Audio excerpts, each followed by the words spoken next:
for some motorcycle conversation and shop talking.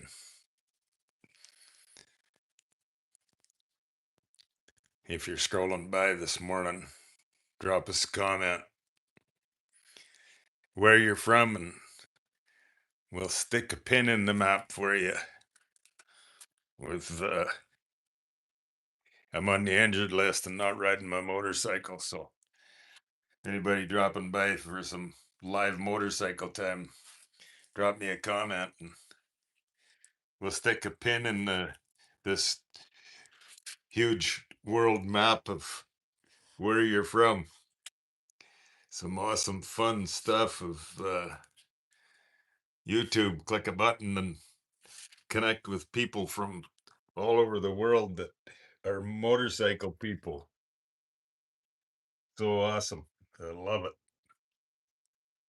So yeah, if you're scrolling by, drop in and drop a comment of where you're from and what kind of motorcycle you're riding. Share in some motorcycle stories and we'll stick a pin in the map for you.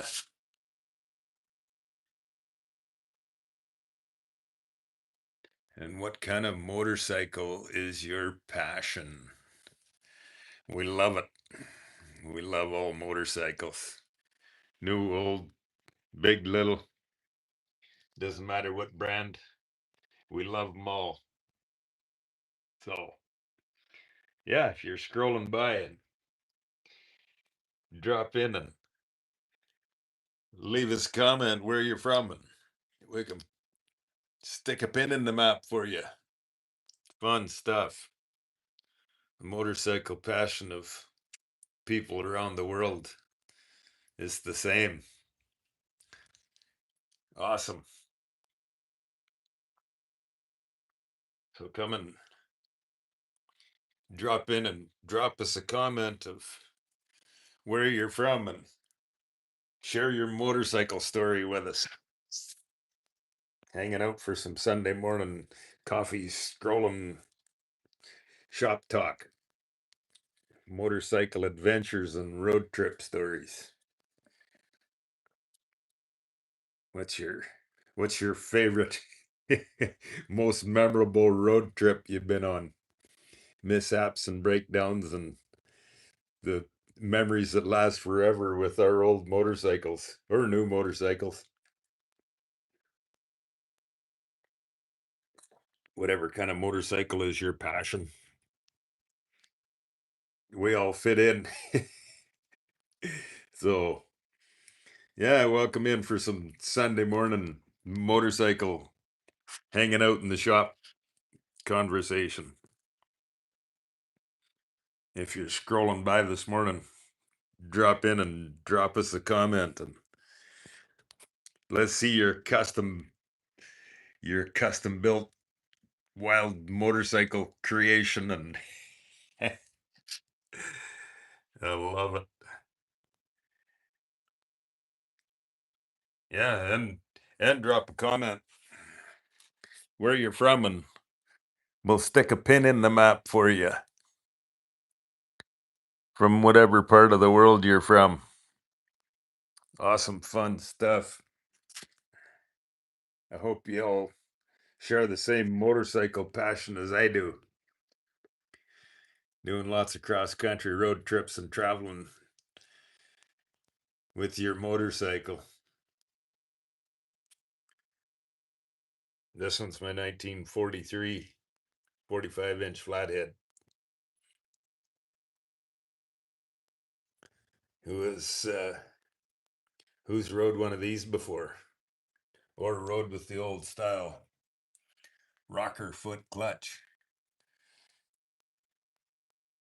Awesome. Awesome fun old stuff. Old school motorcycles, foot rocker clutch with a tank shift. Who's rode one of those before?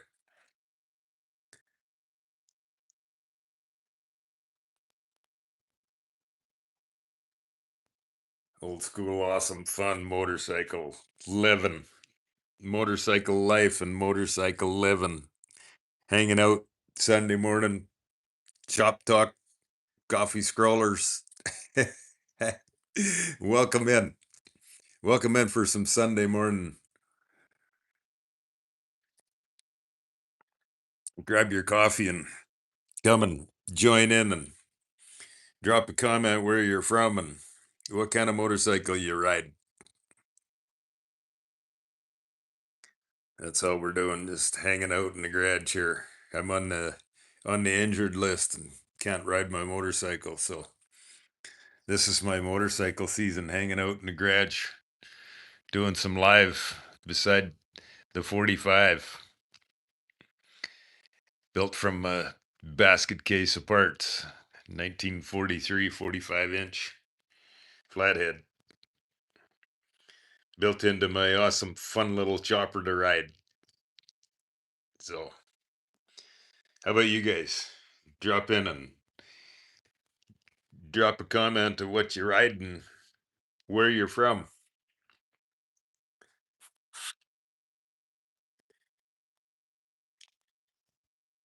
For some Sunday morning coffee scrolling, hanging out beside the 45. I love it, you guys. I don't know if y'all been on my channel or not. I pulled the saddlebag off the other day so that you can see a close-up view of how I built that adjustable sissy bar. I don't know if you've been on my channel and seen this or not, but it's lots of people curious how I did that. So I dropped the saddlebag off, and then I can show you. I can show you in person what it looks like. Old mechanical levers off of an old McCormick Deering binder. Fun stuff. Rodney Summers, good morning, my friend. How you doing this morning? We're just hanging out, hanging out for some live by the 45. Rodney, how you doing today? Going for a motorcycle ride? Did you go for a rip up the 17 miles of bridges and tunnels across the beautiful Chesapeake Bay? Right on. I hope so. Long distance 2020. Hey, Stu. Good morning, long distance 2020. How are you, my friend? Mad Hatter, Betty, 8219. Good morning from Maine. Changing a stator on 1200. All right. Well, you got to do what you got to do, but good morning, Mad Hatter, Betty from Maine. All right. Yeah. What part of Maine are you in? Being I'm on the injured list and can't ride my motorcycle, this is my motorcycle season. Hanging out doing the live beside the 45 for some morning coffee, morning and afternoon coffee scrollers. What and I got so I'm on the injured list. I got a big world map here for whoever drops into the live. I'm putting a pin in the map. So whereabouts in Maine are you? Let's stick a pin in the map here up in Maine for you. Yeah. Yeah, it gives me some. You guys keep a motorcycle smile on my face, anyways, being I'm injured and waiting for surgery upcoming here. So,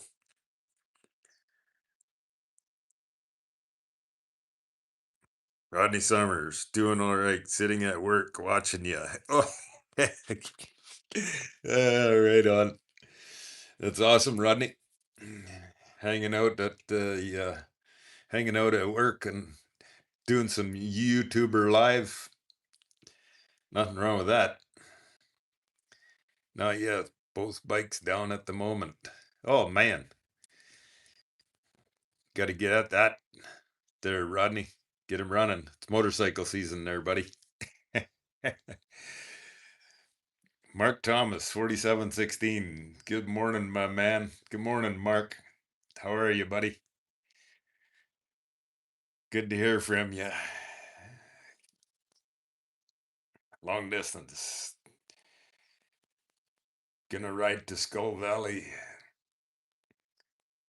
then do some leather work in the shop. All right. Get out for a motorcycle ride. What are you currently building now? There, long distance. Doing some awesome leather working. Cool stuff.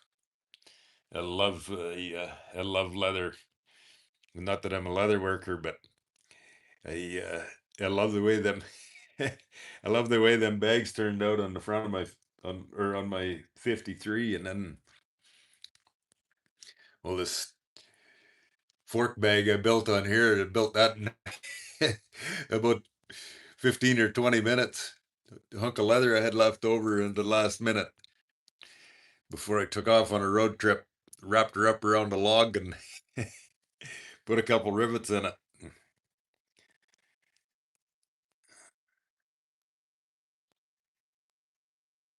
Mad Hatter Batty says right on the coast. All right.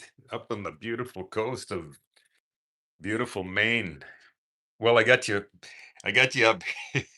I stuck the pin in the map there. It's not a real well detailed map. So we got you in Maine anyways, just kind of east of Bangor, Maine. Yeah. Gives me something fun to do. You guys keeping a motorcycle smile on my face while I'm injured and can't ride my motorcycle. So much appreciated for all you guys dropping in and sharing your motorcycle. RoboCop 10, Paris is on fire. Oh man, sorry to hear that, RoboCop. Is that where you are? Are you dropping the comment? Are you up here in Paris?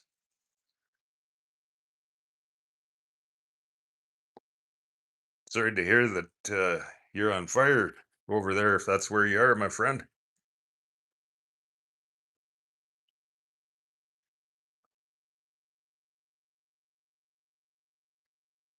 Mad Hatter Batty, Central, right on the ocean. Nice. How's how's your morning sunshine on the East Coast this morning, Mad Hatter? Where are you? Are you south of? Are you south of Bangor? A little ways. That's where I pinned you in the map there. So I got you on the coast, anyways. Just for fun stuff.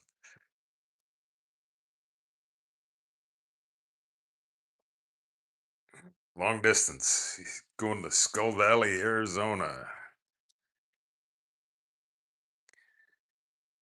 Pulled the front spark plug on the Evo. Looking a little rich. Yeah. Burning gas. Burning gas there, long distance. Rodney Summers. Yeah, considering the 87 hasn't been on the jack since 2020. Oh, has been on the jack stand. Oh my. He's gonna be getting dusty there, buddy. uh, I hear you though. I hear you. Life gets in the way of our motorcycle life. Mark Thomas, I'm good. Rode a mile for you yesterday. All right.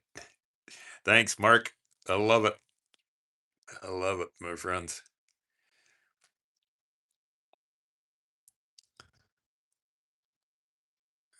Rodney Summers sitting in the living room. Well, in my opinion, that's not such a bad place. I actually, it's funny you say that. I don't know if you guys seen it. I posted a video. It come live. It went live this morning of my old flathead that kick-started it and sitting in my living room. Whatever, I think that video is a couple years old, but I'm being as I'm injured and can't be out with my old motorcycles making any new footage. I'm scrounging through old videos to find stuff to post on my channel. So that's one of them that I posted there this morning, sitting in the living room, fired up the old flathead there. Mad Hatter Batty, Evo bulletproof until the charging system goes. Yeah, awesome, awesome, awesome running engine. The old Evos. Kinley, R2N said hi. Good morning, Kinley. How are you doing today? Awesome. Just hanging out for some shop time motorcycle Sunday morning coffee scrollers. I'm just outside of Bangor. Awesome, Mad Hatter. Awesome, awesome. And doing some, is it your own bike that you're doing the stator in? Or are you fixing for somebody?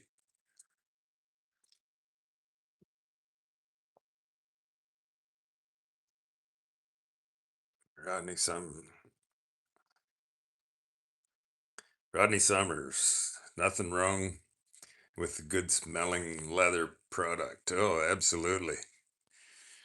Nothing more soothing than some awesome new leather, for sure. User SH5DY5TR9D. Eric, good morning. Morning for some motorcycle coffee scrolling. Hanging out for some coffee conversation. Motorcycle living.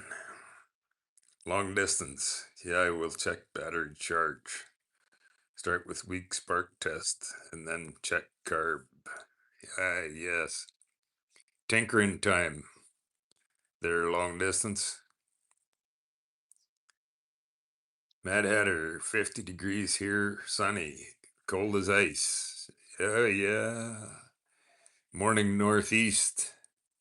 Another chap from up in Halifax, he was saying the other day that it was nasty, bitter cold. Well, he said it was 3 degrees up in Halifax, Nova Scotia. Remember that was yesterday? Or either yesterday or the day before. Yeah, he said it was down to 3 degrees. Brr, yuck.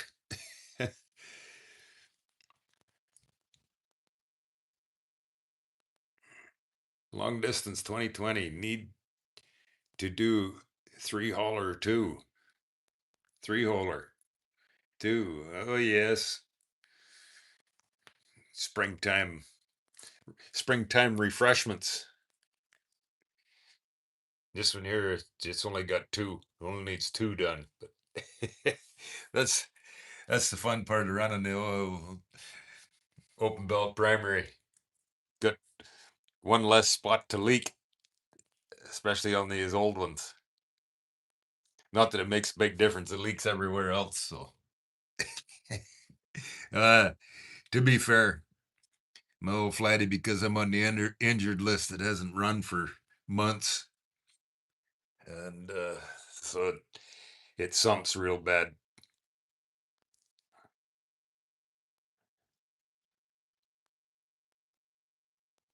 Mark Thomas says, "I'll trade places with you, Mad Hatter." Are you cooking, smoking hot already there, Mark? Mad Hatter, I've put 37,000 miles on in 5 years. I'm happy with that. Awesome, my friend. Awesome, awesome. Motorcycle miles and road trips. I love it. Who all in here this morning who does some cross country? Pack up and cross country motorcycle road trip miles. I love it. I live for that. I pretty much never leave my yard without the tent. Tent and sleeping bag and clothes bag. I'm packed. You never know when you're not going to make it home. It's been known to happen a time or two. Random rants. I'm not stalking you. uh, that's all right, my friend. Welcome in, or Yowie from the northern tip of beautiful Australia. He says, I'm not stalking you. That's all right. We're, it's Sunday morning, Arizona time, so got to be Monday midnight in Australia, or somewhere around Monday midnight. Beans are they always a day ahead of us.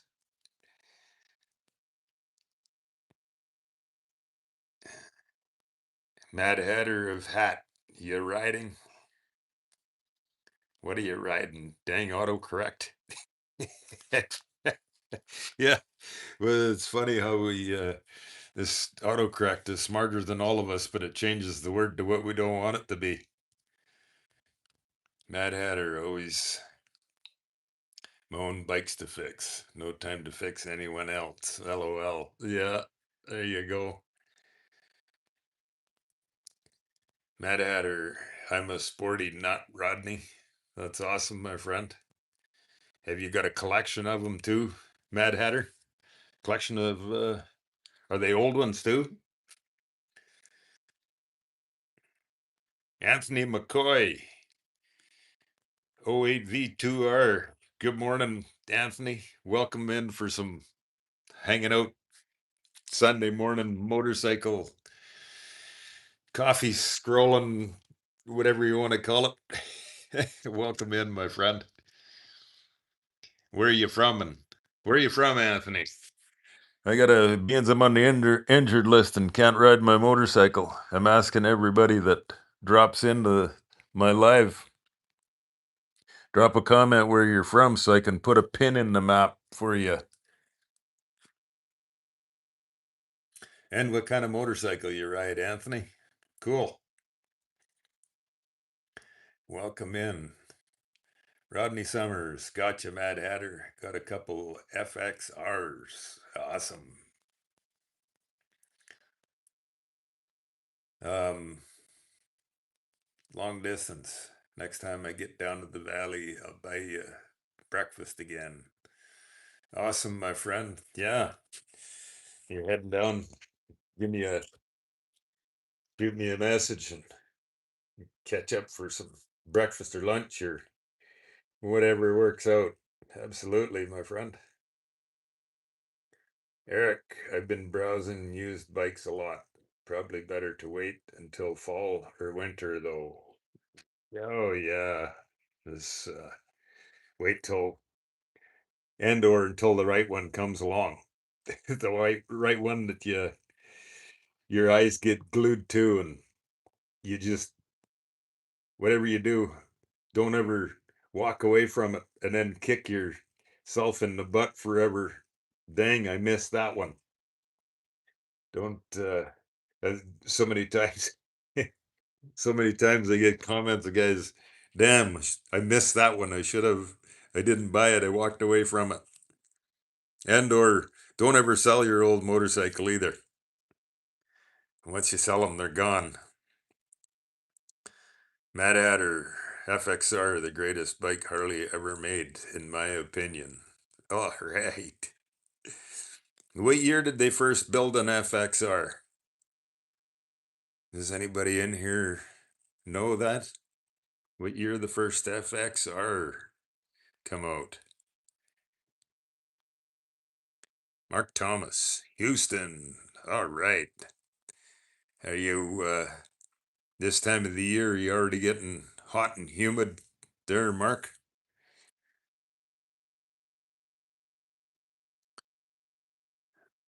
Rodney Summers, how you all feel about open belt over closed oil system cactus?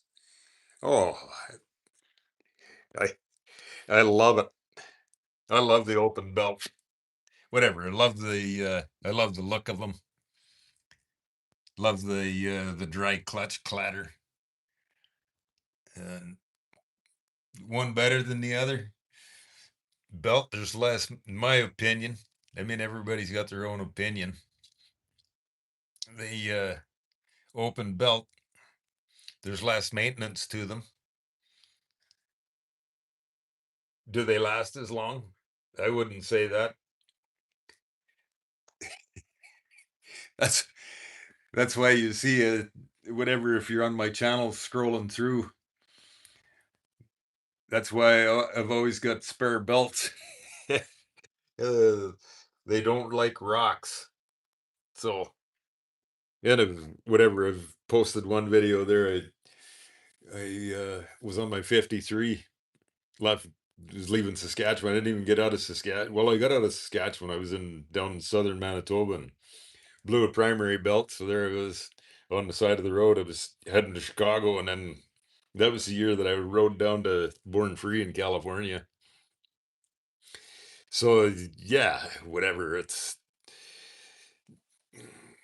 everybody's opinion. I like the look of them. I love the look of the open rotating parts.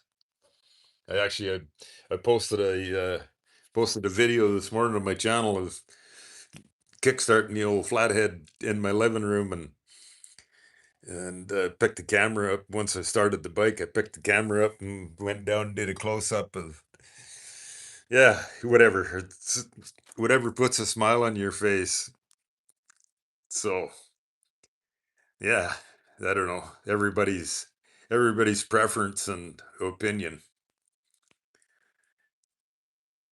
Eric, I usually go cross country. All right. In the outback on that KLR, Outback Mountain Man dirt road. Awesome. Last one I did was in 2022 from Virginia to Missouri and back. Awesome. It's some beautiful road trip miles crossing over the Appalachia. Beautiful motorcycle riding country. Brian's Life 7229, Phoenix, Arizona. I ride a Yamaha SR 400. All right, Brian's Life. Welcome in for some hanging out Sunday morning coffee scrolling motorcycle conversation from Phoenix. Awesome, my friend. I'm in Phoenix too. They're Brian's Life. Cool, my friend. And a Yamaha SR 400. So fill us in. I'm not 100% familiar. That's a sport bike, right, Brian? Awesome, my friend. Awesome, awesome. Long distance 2020 from Dewey, Arizona, 96 FLSTF and a 21 FLHT. All right. Beautiful. Beautiful, beautiful. Random rants. It's kind of a bike story. It is the only time I have run from an animal like it was a horror movie. I was out riding my 91 Yamaha TT 600 on the coast. I rode off for a pee. It was almost finished. Yeah, Mad Hatter. They're excellent bikes for sure. FXRs, that is 82. First FXR was a shovel. Right on. So 1982 was the first year of FXR. Right out. Right on. Long distance, gonna have a pancake with Manicat. Then ride out and face the day. All right. Carpe, Carpe diem, brother. You might have to explain that one there, long distance, my friend. You might have to explain that one. Eric, no, I wrote cross country, not cross country. Oh, right on. Awesome, awesome. So what's everybody doing for Sunday? We're going for some motorcycle miles? Not me. Unfortunately, I'm hanging out in the garage, coffee, scrolling, dreaming about riding my motorcycle, but Latin for seize the day. There we go.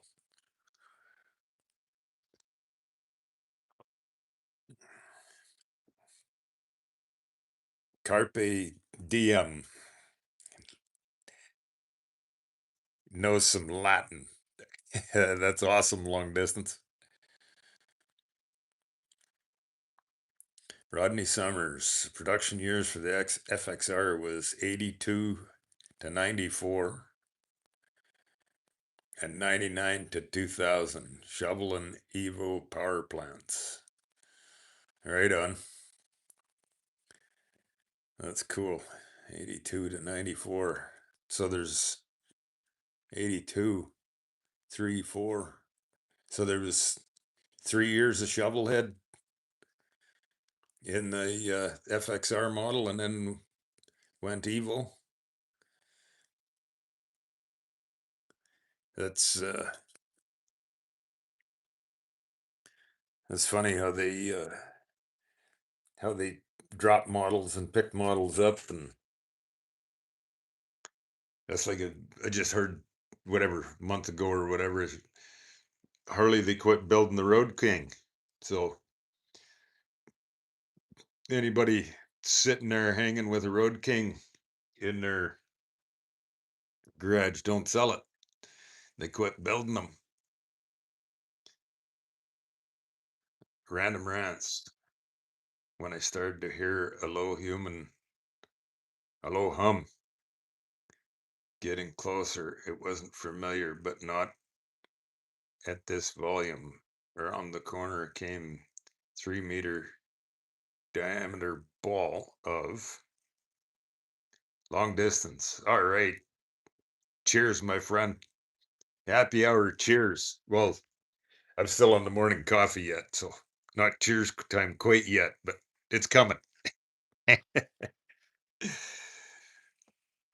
Rodney Summers says, yep. Right on. Anybody else? Anybody else new? Just dropping in for some morning live. Drop us a comment where you're from, and so I can put a pin in the map for you of what part of the world you're from.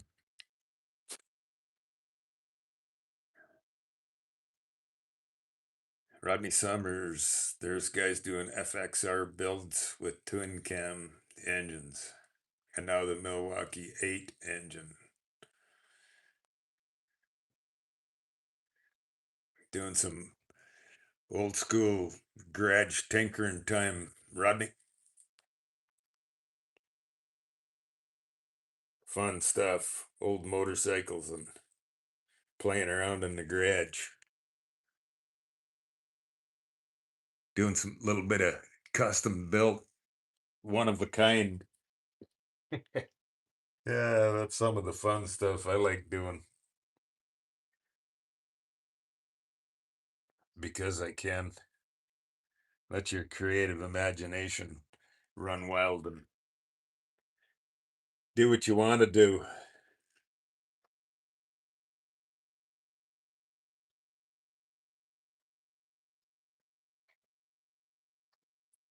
Hanging out for some Sunday morning live by the 45.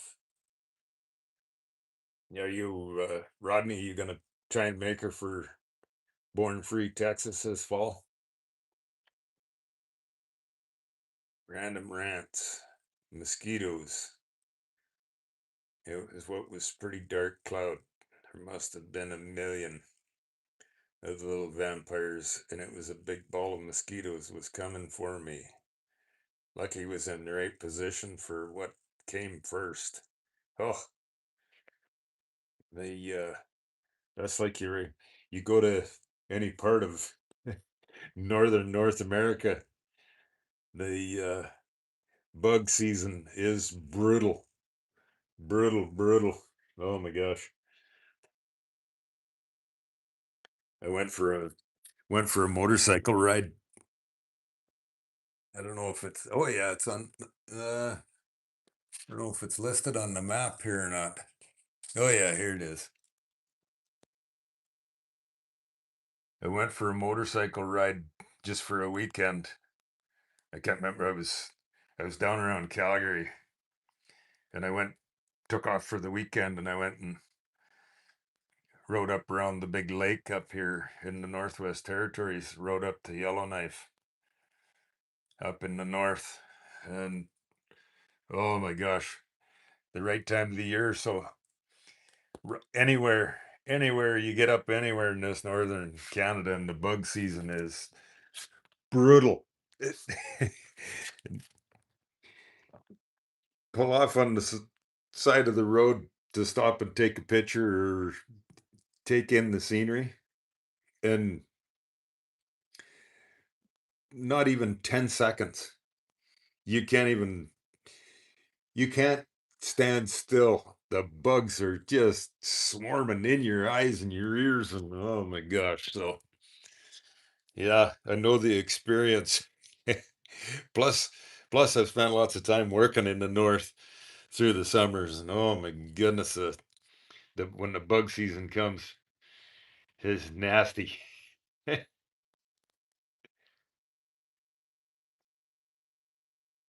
Gary Rosenquist, 4071. If you're not moving your food, yeah, no kidding. Yeah, don't take long when it don't take long to get on the bike and get moving again, so that you don't become their breakfast or lunch or whatever time of day it is. You got that right.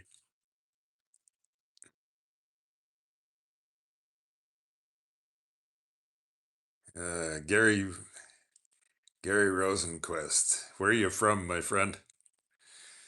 Drop a drop a comment.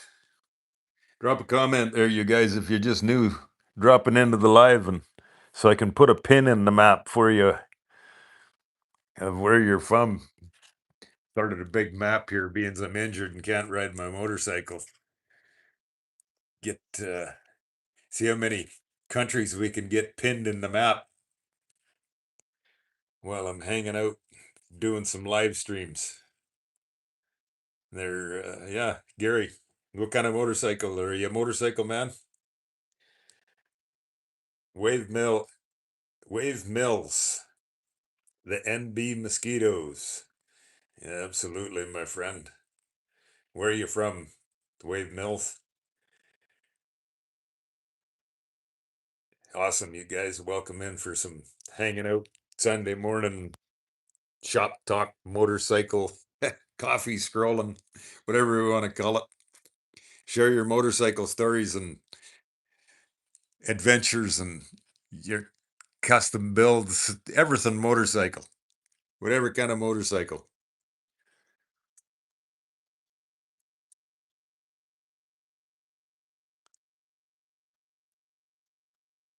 Rodney Summers probably won't make it to Born Free this year, but if all goes well by next summer, if the VA classifies me as 100% disabled, I'm going to go live on the road for a year or so. Heck yeah, buddy. Pack the tent, the sleeping bag, freedom in the wind. Any way the wind blows, Rodney. Any way the wind blows. That's my passion, being on the road, traveling across country, motorcycle miles of anywhere the wind blows. Random rant. Yeah, it gets bad. But have you ever seen a swarm of a million in a ball hunting for blood. I'm genuinely no, I've never seen a swarm of mosquitoes like that. I mean, whatever you see them, but not a big black ball of them. I can't say that I have random rants. Like I said, I've uh, I've adventured them in the north, but not a humongous black ball of a swarm like that. No,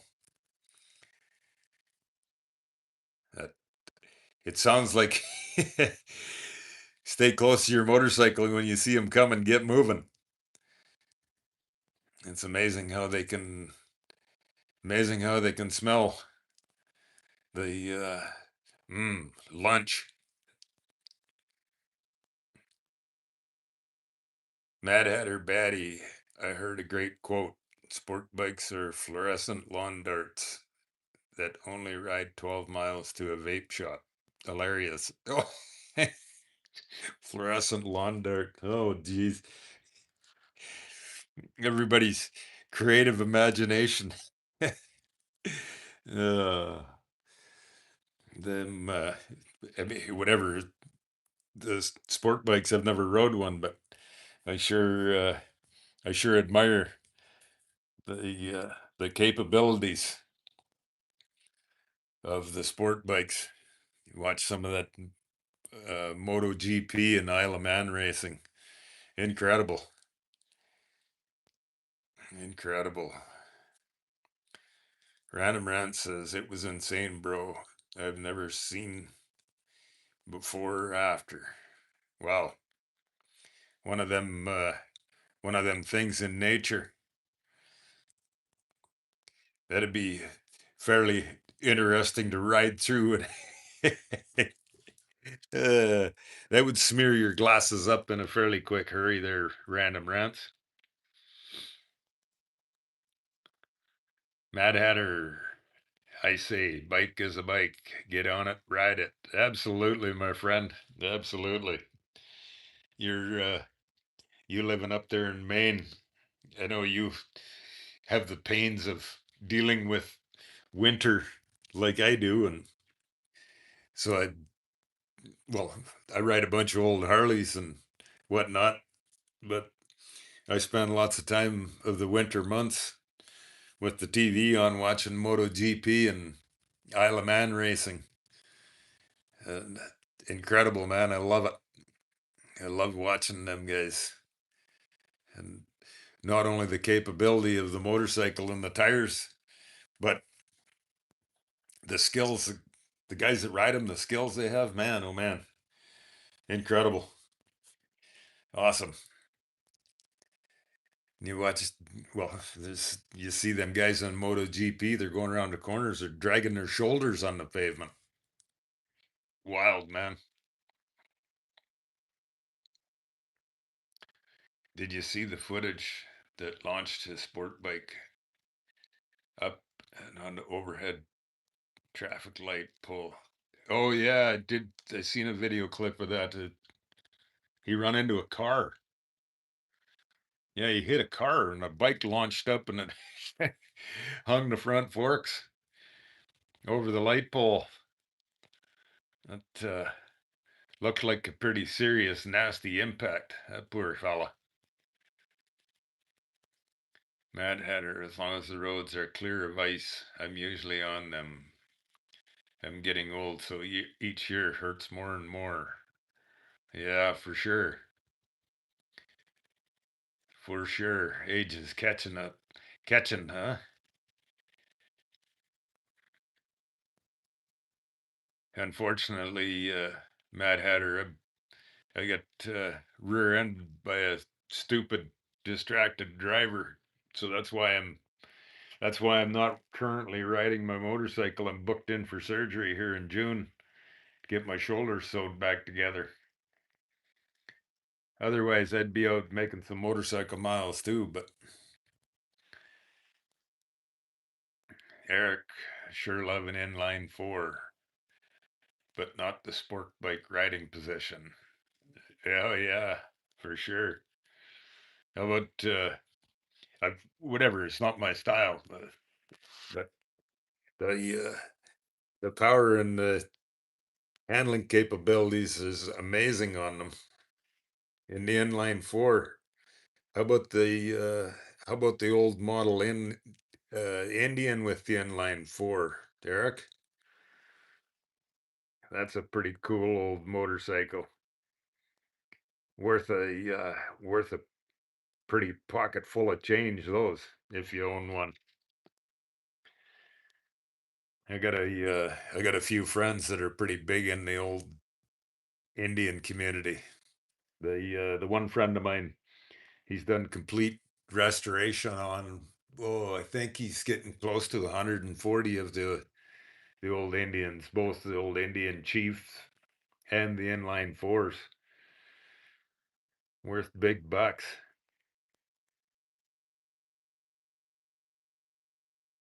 Rodney Summer, Speedway bikes in Europe is fun to watch.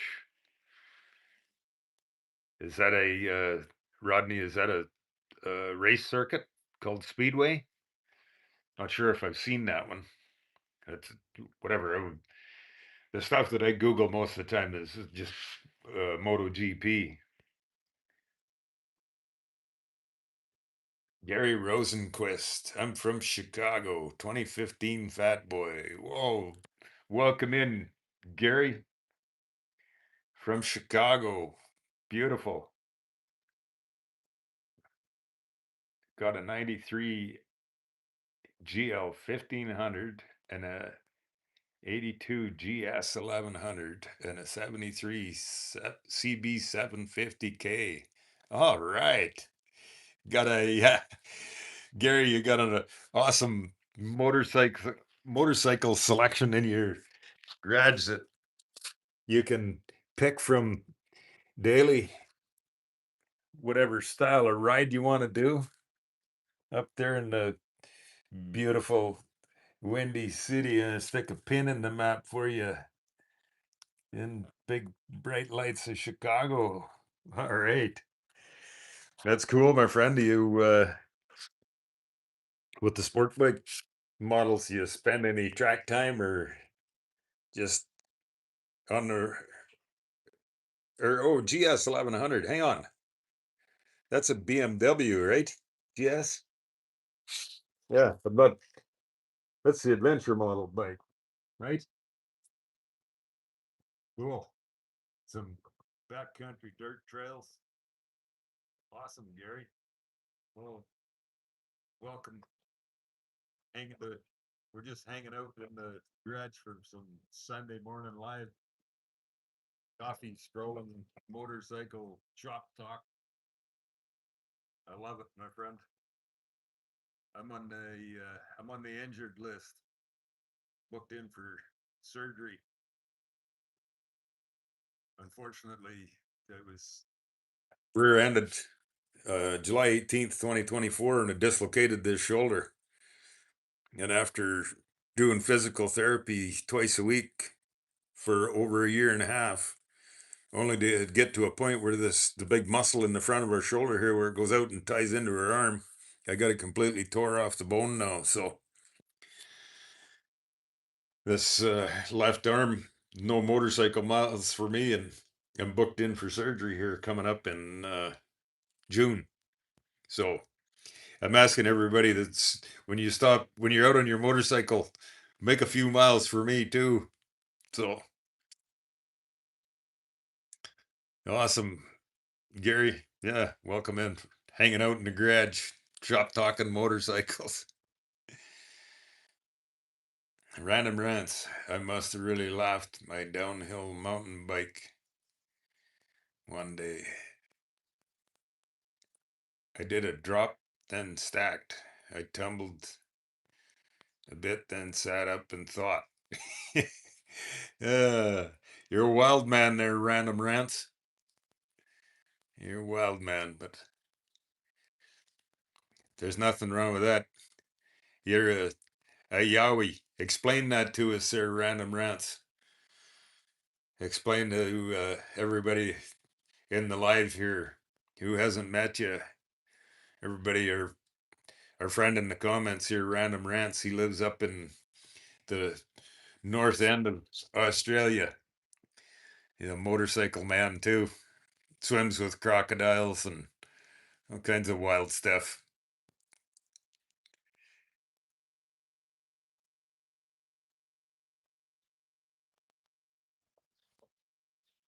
Mad Hatter went to Mount Washington last year. Was so windy it blew me right over on my side. Glad nobody saw it.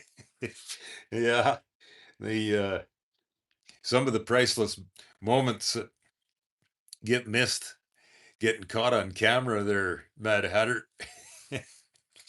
The memories that you have to keep by yourself and then you only share as stories. But fun stuff. Eric, great bikes. Gary, absolutely, my friend. Two wheels and freedom in the wind is what it's all about, right? Eric, doesn't matter what kind of motorcycle we ride, it's all about one, two wheels and freedom in the wind.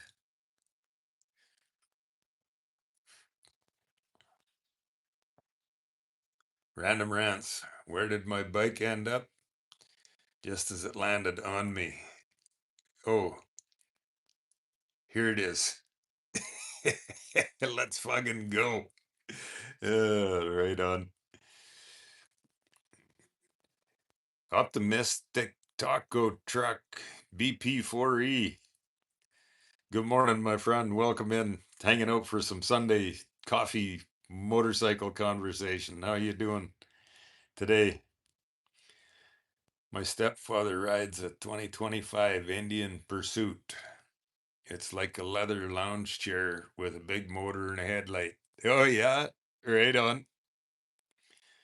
How what's that got for an engine? Is that still an air cooled engine in that one? Or is that by the time they got to a liquid cooled engine?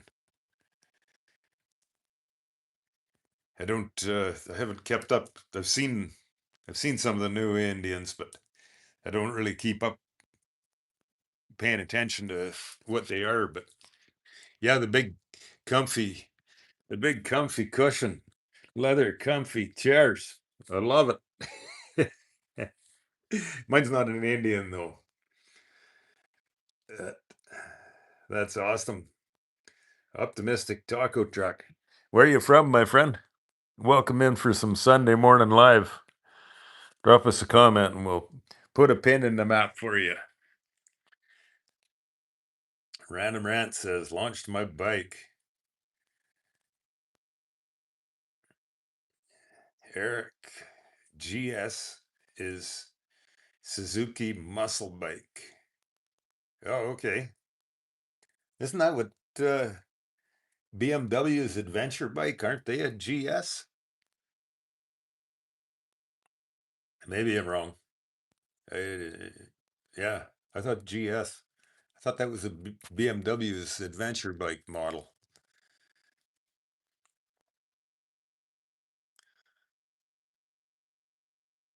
Mad Hatter says, I hope your surgery goes smoothly and you heal fast. Oh, thank you kindly. Thank you kindly, my friend. I'm looking forward to get the surgery done. Unfortunately, it's darn near 2 years since it happened. But yeah, I'm definitely looking forward to getting the surgery done. The thing that I'm not looking forward to is the surgeon told he said you're going to wake up out of surgery in an arm sling, and you're going to be in a sling for 7 to 9 months. So I'm not really looking forward to that part of it, but getting her fixed up so that I can get back to reaching these is what it's all about. So got to do what you got to do. Random Rants user SH5DY It's also a BMW, the GS series. Yeah, that's what I thought too, Random Rants. I'm not, whatever. There's oodles of different motorcycles. I obviously don't know all of them. Rodney Summers is Cactus. The guy who hit you, is his insurance taking care of your surgery bill? Oh, Rodney, that's a bad subject, my friend. Unfortunately, the distracted driver that hit me carries a minimum insurance. Didn't even, their insurance wasn't even enough to cover an eighth of the hospital bill that I ended up, because I ended up with a pretty nasty puncture wound here and here in my knee. And I ended up with an infection in there. Ended up 11 days in the hospital with my knee and leg that big around, hooked up to 24-hour IV antibiotics. And yeah, so that hospital stay. Yeah, we're right in the middle of that, Rodney. I never know who's in here on this live. I better not expand on that too far. But no, it's unfortunately no. That aspect of it is not going well. Gary Rosenquist, the GS 1100 was a precursor to the GS XR. It's a naked crotch rocket. Makes a good drag bike. Oh, cool, my friend. That's, yeah, the GSR Suzuki. That's pretty hot. Right on. Do you run around the track too, Gary? That's pretty cool, my friend. And thanks for dropping in to hanging out for some Sunday morning coffee scrolling motorcycle conversation. I love it. I've never rode one of those styles of motorcycles, but sure don't mean I don't love them. And hats off to you guys that ride them, and the motorcycle, the MotoGP and Isle of Man racing, outstanding. So hats off to you, Gary, for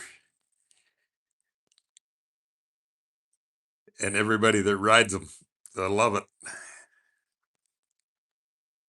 Mad Hatter, the bonus is we are still alive to tell those stories. Absolutely, Mad Hatter.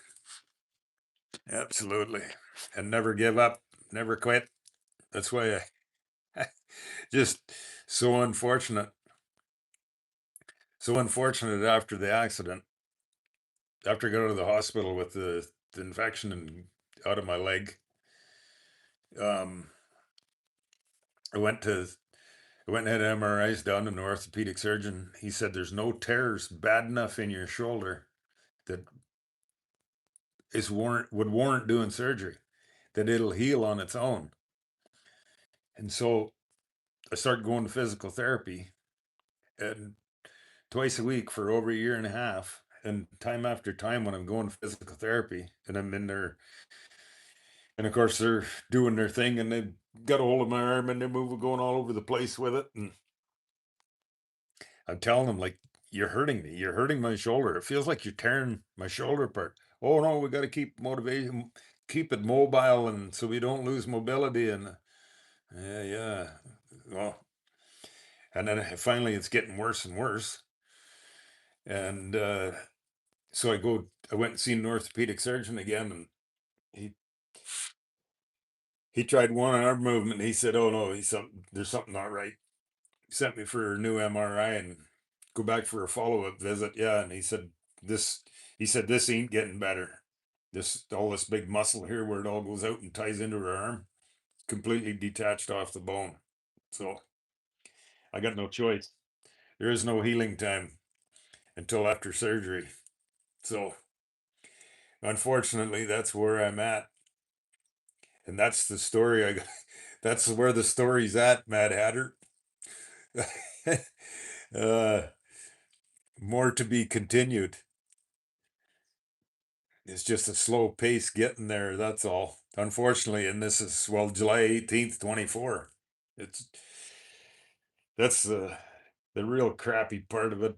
We're getting close to 2 years, and now we're just going for surgery. Not not fun. Random rants. We're the cousins of the Sasquatch, but we're smarter and better looking. Watch the Big Les show, then you will be of the knowing. uh, what are you saying, Random Rants? Because I didn't shave this morning and I look like a Sasquatch or what? uh, I love it. A buddy of mine, he he posts stuff all the time on his Facebook page. Uh, coming to you live, Sasquatch news updates. Do you have you got a Sasquatch down there or over in Australia? Random Rants. What do you mean no breaks? Have you not meet Mother Earth? Yeah, random. Uh, Random Rants. I like the Suzuki GS, the BMW GS, not so much. They're sure, well, both of them are popular bikes, Suzuki GS and that BMW. You sure see lots of them on the road, anyways. I don't know what they're like for reliability and whatnot, but you sure that's a pretty popular thing, that adventure motorbike style. Rodney Summer, that's messed up. Damn, brother. Sorry to hear you got so screwed like that. Yeah. Unfortunate, man. Unfortunate. It really sucks because, well, I haven't rode since July 18, 24. Never rode at all last summer. And there ain't gonna be no motorcycle miles this summer. So it's frustrating. Mad Hatter, I think I finally found my YouTube people and channel. I'll be back here for sure. Oh, well, thank you kindly, Mad Hatter. It's whatever on my channel. That's I'm not much of a social media guy, and I whatever. If you're, I tell everybody, if you're scrolling through my channel and you think, oh my God, this guy's channel's a mess and his videos are whatever they are, exactly. They're I load my footage as it is, and for the most part, I don't watch social media. If there isn't a motorcycle on whatever's on social media, I don't open it. I ain't got the patience for it. The drama, the garbage, the trash, the whatever you want to call it, that's on so much typical social media. I don't watch it, and so that's why doing these lives, uh, all the wiggles and jiggles. That's the same way I've everything that's posted on my channel, pretty much, other than when I'm by myself. If I kickstart videos and whatever goofing around I do with my motorcycle, I I got my camera, my phone propped up against a rock, or I'm hanging on it with my hand like that, just like I'm doing these lives with my phone, and yeah, just keeping it real and raw, and not a bunch of drama garbage, and doing these. I've only been doing these live streams for I don't know what this is 2 weeks now, and when I do these live streams, there's 3 or 4 young fellas that come in here. Like the one, the one young fella, he just finished his grade 7 school last week, and so that's I try my hardest, and I kindly ask everyone to please keep this clean and friendly because there's, as far as I'm concerned, the way I look at it, if us gray-haired guys are sharing the passion, there's a grade 7 or grade 10 student that's in here listening, hanging around the shop for some motorcycle conversation. Let's have a share a clean, positive, friendly attitude to pass on our passion, my friend. So yeah, much appreciated. That's kind of my whole goal of social media is keep it friendly, positive, raw, real. So absolutely, you're welcome. You're welcome in here anytime to come and join in your motorcycle journey. Doesn't matter what kind of motorcycle. That's like mine. It don't need a badge or a name brand on the side of the tank. 2 wheels and freedom in the wind is what it's about for me. And yeah, random rants or registration has a third party part to it. It covers people you hurt, but not their property. It's compulsory. Where's ETC? We know he loves that word. Oh yeah. I don't know. It- you maybe soured him the other day. Because he was getting rather quite rude and nonsensical. I went in. I don't know if anybody else in here listening or hearing this, but there's a chap, and I didn't block him, but he's in here. This is a motorcycle channel. Everybody that's in here, that's all I talk about. All I talk about is motorcycles and happy, positive motorcycle people. That's why I do this. I love hearing you guys' motorcycle passion and stories of road trips and whatever. Motorcycle. Well, this guy that Random Rants just mentioned here, oh my God, it's just relentless, nonstop, political. And I countless times, I didn't read his comments. I countless times asked him and told him, this is a motorcycle content. That's all that's on my channel. You scroll through it. That's all that's on my channel is motorcycle stuff.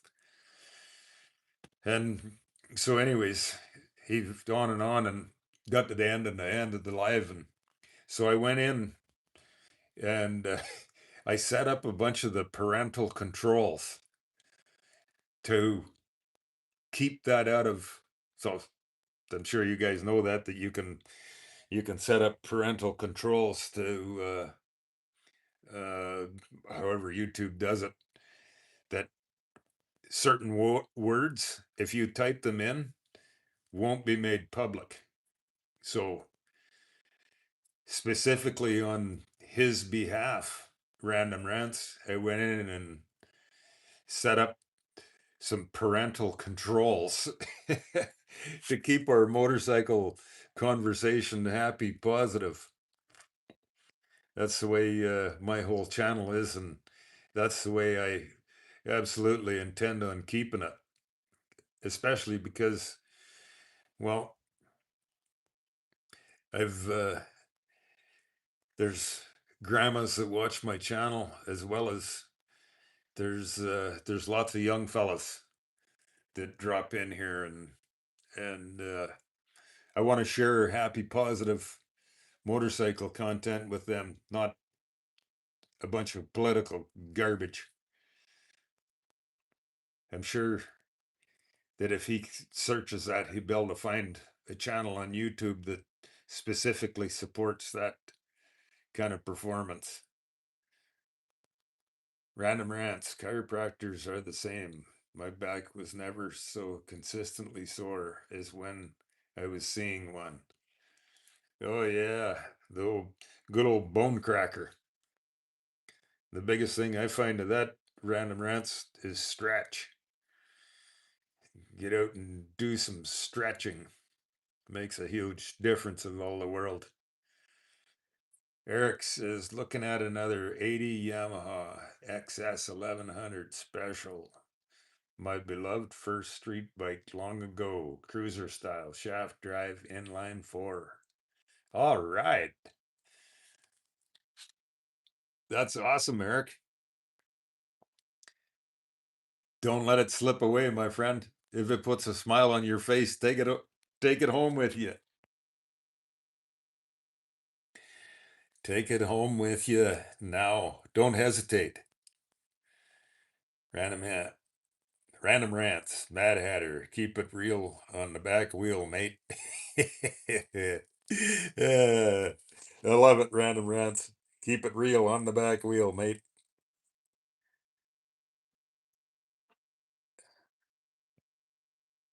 Mad Hatter. My first bike was a Honda Sabre 80s. The thing almost killed me, lol. Then I made a mistake and got a Harley. I've been screwed up ever since. There's nothing wrong with that. You're still surviving, Mad Hatter, so this two wheels and freedom in the wind is all that matters. Even if me too. I love my old I love my old Harleys. I get I get such a kick out of it as all these guys they leave these comments junk. What do you write that junk for? You can't that junk don't go nowhere or this junk, that junk, blah blah blah. They have no idea the smile that they put on my face. Matt Hatter, whatever, if you've been on my channel before, my 1943 that I'm sitting beside, WLC 45 inch. I found it as a fair frame and built her into my own little awesome, I love it, chopper. And to ride this from Saskatchewan to California, it would rode from home down to the Born Free show in California.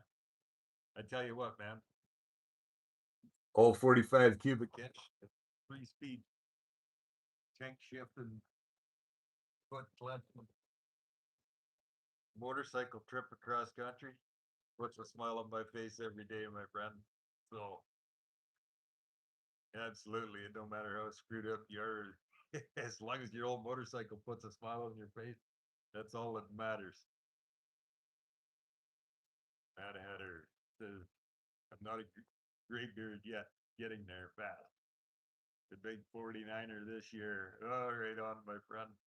Well, like, like I tell everybody, when you're growing a beard and you're still young, and take lots of pictures of your beard, because you're gonna wake up one morning and some of it's gonna be kind of gray looking. So take lots of pictures before it all goes gray or white. That adder right on, random rant. My best to you and yours way over there across the pond. Yeah, absolutely. Ray Skaggs. Good morning, my friend. Welcome in for some awesome Sunday morning hanging out in the garage motorcycle, pinning the map. Drop us a comment and we'll pin the map where you're from there. Ray, welcome in. Join in for some hanging out in the shop, talking motorcycle.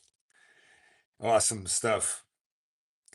I got a big world map here so that anybody that's tuning in, like our friend Random Rants from the northern end of Australia this morning. Ray Skaggs says, how many bikes do you have, brother? I kind of got a collection of oldies. Most of them are posted on my channel. So I got a this is my 43 WLC 45-inch flathead, and then I got a 53 FL panhead chopper, and then I got a 63 FLH dual glide panhead at an 82 FXS shovelhead and a 92 Evo Softail and a 2000 Fat Boy Softail. Those are my main ones. So, how about yourself, Ray? What do you ride, my friend?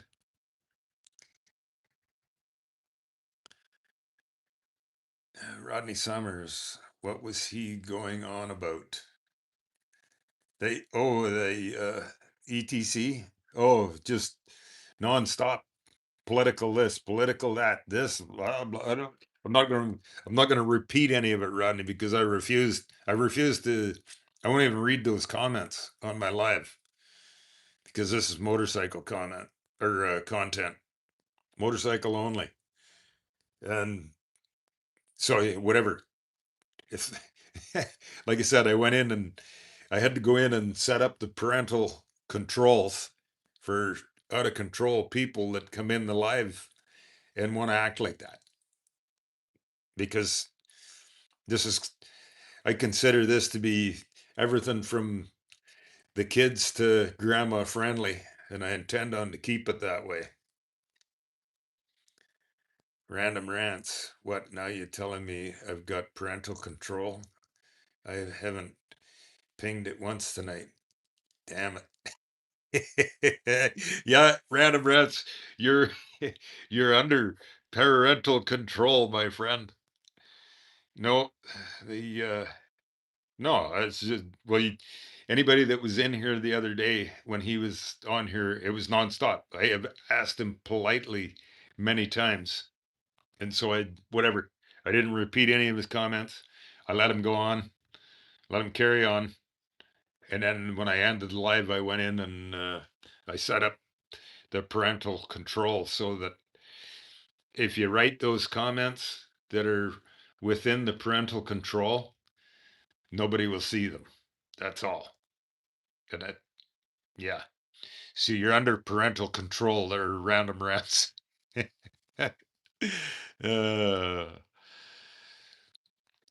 can you see the comment above my rear wheel one? Hang on, I gotta scroll back.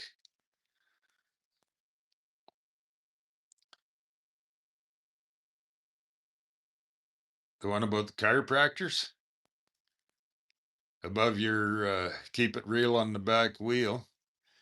And then the next one from you is chiropractors are the same. My back was never so consistently sore. That's whoops. Those are the ones that I see of yours there, random rants. So if there's a comment that I didn't read, you likely hit the parental control. And not specifically because of you, it's because of well, you were you were in hearing the conversation, so I don't I don't need to reiterate or say the parental control guidelines. This is all mostly about friends. I know we're a bunch of bikers. We can sit around the shop and we can blah blah blah all we want, but this is public around the world, is why I insist on keeping it that way. Rodney Summers. I've owned 4 Harleys over the years and won't switch back to the import bikes. All right, on. I had I had and actually I still have it. I have an old Honda, one of them three-wheeler big reds before they were outlawed. So uh, it's pretty well rode completely to death, but a little bit of monkeying around and tinkering around, the old thing still will start. So I need a new front end. The forks are, it got rode completely to death that the front forks are completely wore right through the metal tube.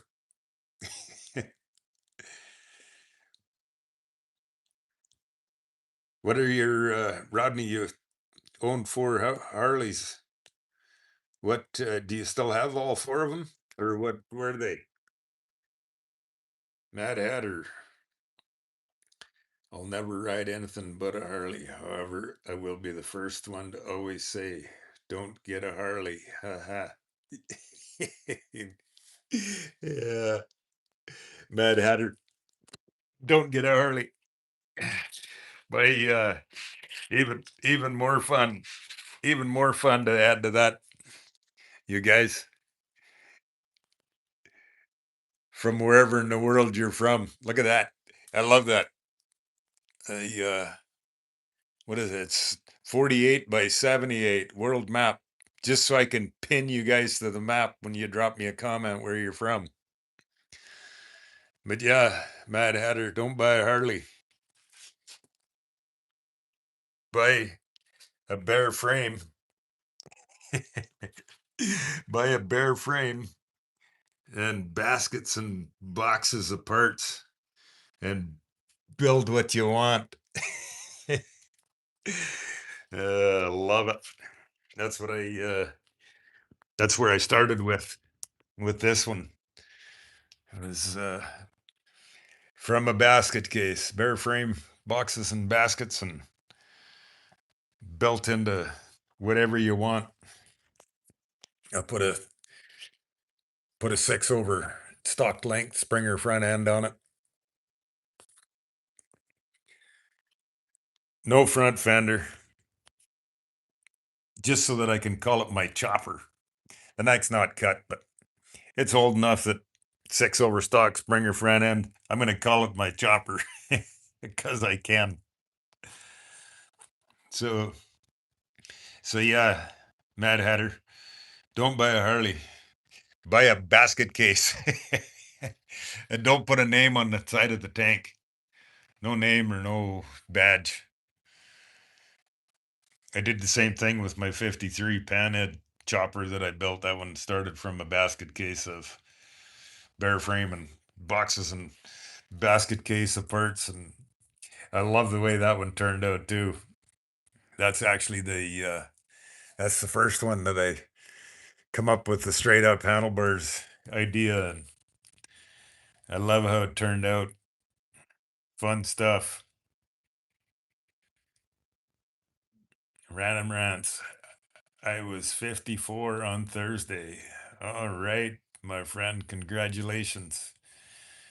Made her to the 54th orbit around the sun and working to on the 55th.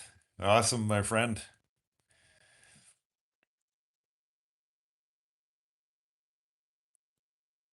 Here's to 50 more rant. Yeah, absolutely. That's what I tell my sweetheart. I tell my sweetheart pretty regularly that she has to. I'm still gonna kickstart my old Harley on my 100th birthday, so she has to hang around to give me a kiss too. So inside the points on a 1943 WLC 45-inch flathead. Awesome, cool, designed and built specifically for the military. The points and the spark plug gapped at 18 thou. Use your matchbook, boys. Yeah, that old fellow dropped in the other day. Uh, he had a whole lot more knowledge and history of the old 45s than I do. And he said that they designed them specifically for the military, the points gap and the spark plug gap. Just set them to 18 thou, thickness of your matchbook. So I thought hey, that's pretty cool. I'd never heard that. Well, I'd heard the about setting the points to 18 thou, but I'd never heard that about the spark plugs. So pretty cool. Race Gags, Tennessee brother. All right. Cool. Beautiful Tennessee. I was just scrolling because I'm injured and can't ride my motorcycle. I've uh, I've got a bunch of pictures that I was gonna put together. I rode my old '53 chopper down to Nashville and went down went downtown and parked my old panhead chopper. Parked my old panhead chopper in front of the Johnny Cash Museum and took some pictures. I was gonna post them on my channel the other day. Whereabouts in Tennessee? Where from Nashville are you, my friend? Oh, how about we stick a pin in the map just east of Nashville for you? Get you close to home. Yeah, we're getting the USA is pretty happily alive, hanging out for some motorcycle conversation. Yeah, it's fun stuff. Fun stuff looking at the map of look at Scotland, Ireland, England, Belgium, Holland, southern France, Norway, Finland, Poland, Slovakia, Russia, Cape Town, South Africa, India, Australia, Random Rants. Anybody? Our friend Random Rants lives up here in Cairns. We had to write him on the map there. We didn't want him to get lost down under there. So pretty vague map here. So there was a young fella from China dropped in. He couldn't tell me the name, so I just stuck him in the middle of the map there. But yeah, we got pretty active motorcycle community in Australia, Tasmania, New Zealand. Yeah, so gives me some fun stuff while I'm injured to put a pin in the map for everybody where you're from. Awesome, fun stuff. Rodney Summers says, "Happy belated, random." All right. Yeah. Cheers. Cheers, a cold one to you there, Random Rants. Random Rants. Oh, shucks, guys. Thanks. Anytime, random, you youngin'. Yeah. Don't tell my buddy that.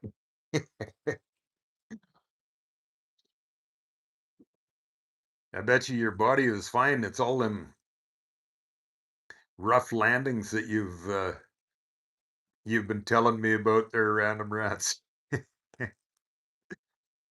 The awesome motorcycle rides. They're always awesome motorcycle rides. At somehow or another, it's the rough landings that seem to cause us some grief and havoc.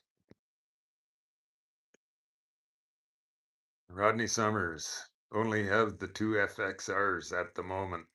Yeah, right on. Right on, Rodney. And keeping it real, my friends, keeping it real.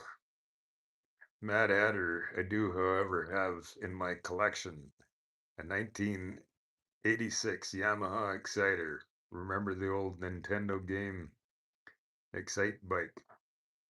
That's the bike the game was produced for. Oh, I can't say that I can't say that I did. We never I never played video games as a kid growing up, so I'm not familiar with that one. Mad Hatter, my friend. How's is it warmed up a little bit there by now? Mad Hatter? Warmed up? Motorcycle ride for lunch somewhere? I hope. Race Gags. I started out on a Honda Rebel at probably 12 or 13 years old, and then my uncle had a bad accident on it. Then in my early 20s, had a Dyna Wide Glide, but lost it, unfortunately. I'm now I'm 30 now and bikeless. Oh, crazy skags. I'm sorry to hear that, my friend. Sorry to hear that, but one thing about it, well, 30 years old, you got lots of time lots of time. There's lots of motorcycles for sale, so you can get busy shopping and start again, my friend. And I certainly hope you do find a motorcycle.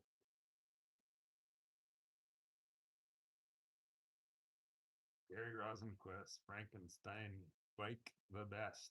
Yeah. Absolutely, Gary. That's a that's the one thing. That's the fun thing I find about starting with a basket case. You can turn it into whatever you want. It's like, well, if you guys have seen my or so I've done lots of miles of cross country road trips. On my old 45 here, my I pack my sleeping bag and then my clothes bag on top of it here behind me, and that all becomes my backrest. Well, I'm riding my old panhead and shovelhead. I pack up the same way, and always thinking to myself, how can I make my backrest a little bit more comfortable? Because with the fixed sissy bar, every morning you pack up, it always you. Of course, your pack feels different. It doesn't feel quite right, and so with the many miles of cross country road trips, there's there's a couple guys on here that would vouch for that statement. And but always thinking to myself, how can I make my backrest more comfortable? Well, let's make it adjustable. So these levers, this ratchet piece here, or gear piece, whatever you want to call it, that, and then this lever is off an old McCormick Deering binder.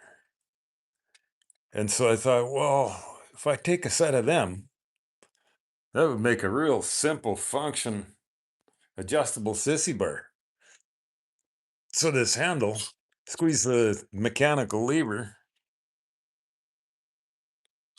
and it lifts that out of the gear ratchet, and then I can adjust my backrest throughout the day for my seating position.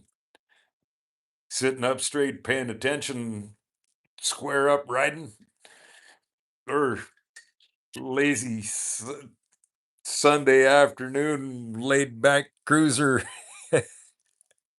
Yeah. Fun stuff, a little creative imagination of pretty simple function. I love it. Old parts off of a McCormick Deering binder. Been sitting out in the field. It's amazing how rusty pitted up that old spring is, and yet how much spring tension is still on it. Thing's been sitting outside for 100 years and still got lots of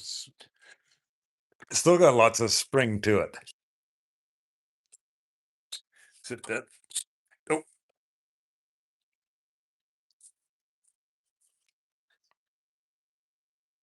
yeah, fun stuff. And so I come up with, well, let's make my sissy bar adjustable. Then so it's not a real complicated piece, but figuring out how to make it so that the adjustable sissy bar, so I could mount it and it would function. Because I didn't want all this mechanism. I didn't want it hanging down in behind the saddlebag. So I come up with this idea. I posted a video and made this. I made this piece by hand in a wood fire. Used the wood fire coals to heat it. Bent that by hand, and then that gave me a spot to mount in two places on the axle plate. So the axle is right here, and then gives me a spot to mount both them spots. And with that, so that's mounted rigid to the frame. And then that gives me a mounting point for the lever and the pivot point on that bolt. And as well, gives me a spot to weld that piece of flat bar on in there for a spot to bolt this to. So it took me some thinking of how to do it. Once I got it figured out, well, it's a pretty simple piece. Just a little bit of creative imagination of how the heck do I do this? And yeah, so there you go, Gary. Got us some Frankenstein hanging out in the garage. Why did you build that? Because I can. Fun stuff, right? Random rants. I did the ceremony. You are now an honorary Yowie. Wear wear that hair with pride, you hairy man. All right, I'm a Yowie. And so some of our some of our new viewers hear random rants. Explain how the Yowie come about, my friend. I love it.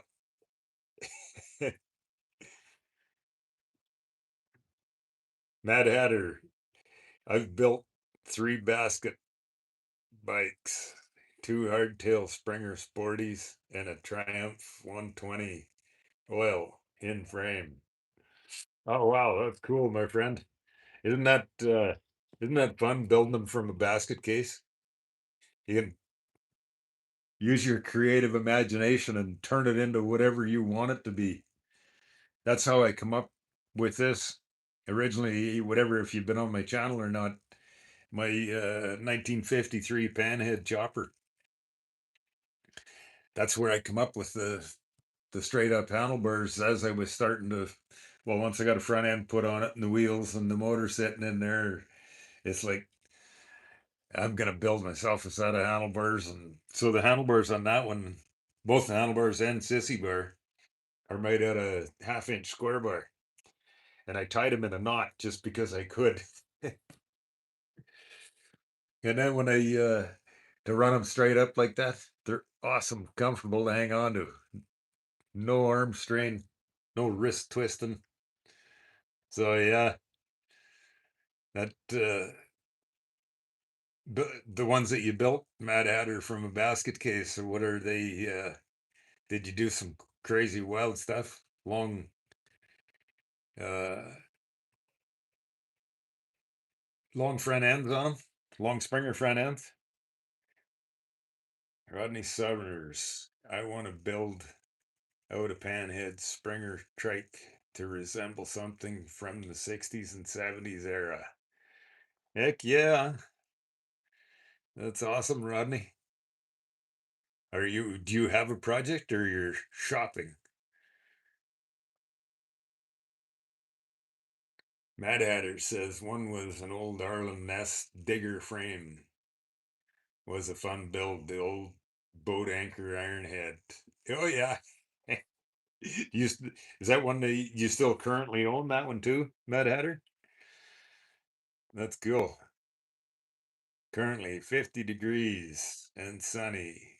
No ride today until I can get that stator cable through the case and back together. A couple more days. Oh yeah. Some tinkering time, my friend. 54 degrees. 54 degrees F. Leather weather. Zip your leathers up them.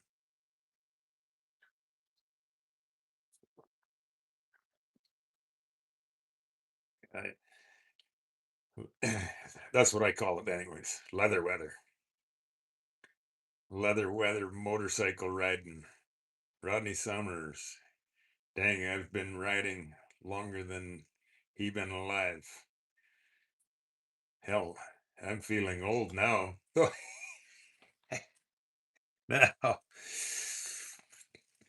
hang out with your motorcycle. It'll keep the smile on your face there, Rodney, and then you don't get old. young at heart.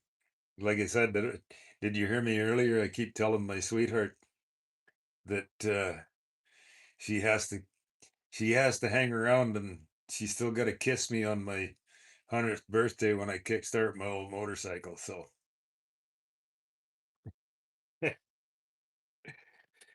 Mad Hatter, I'm out, y'all.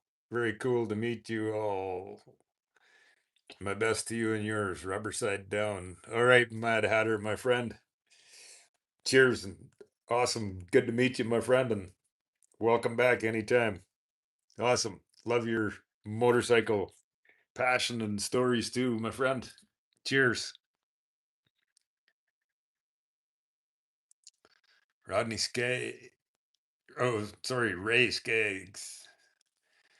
That's pretty damn smart, man. Well, thank you, Ray. Yeah, it's it's a pretty simple design.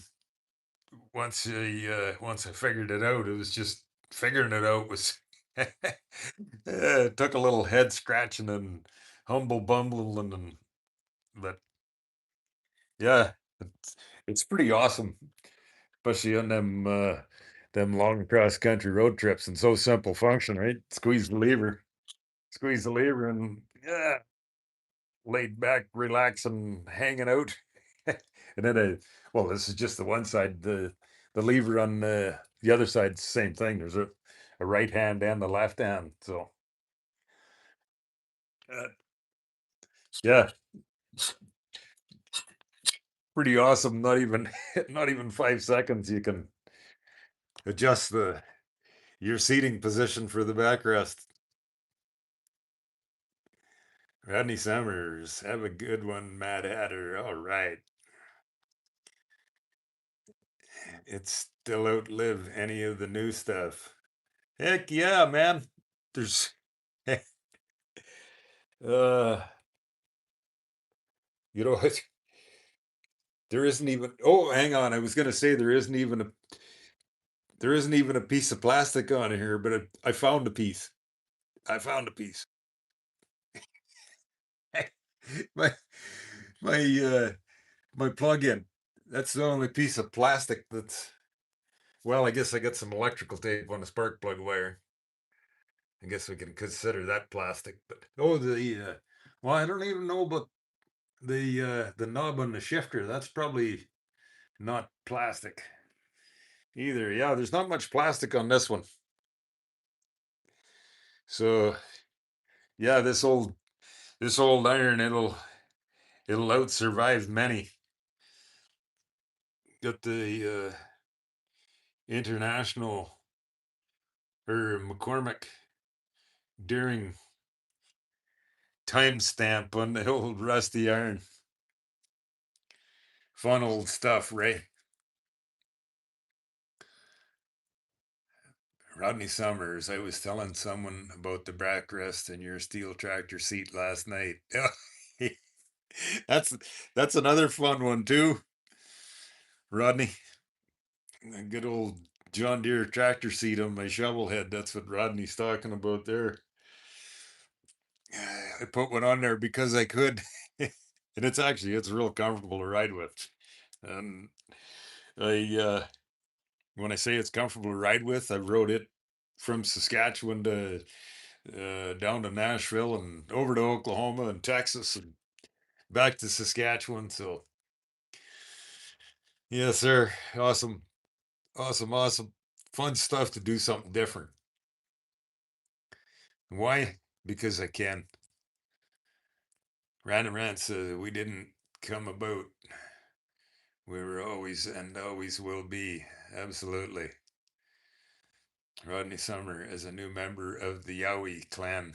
He responsible for the green shrub sacrifice. Oh boy. Rodney.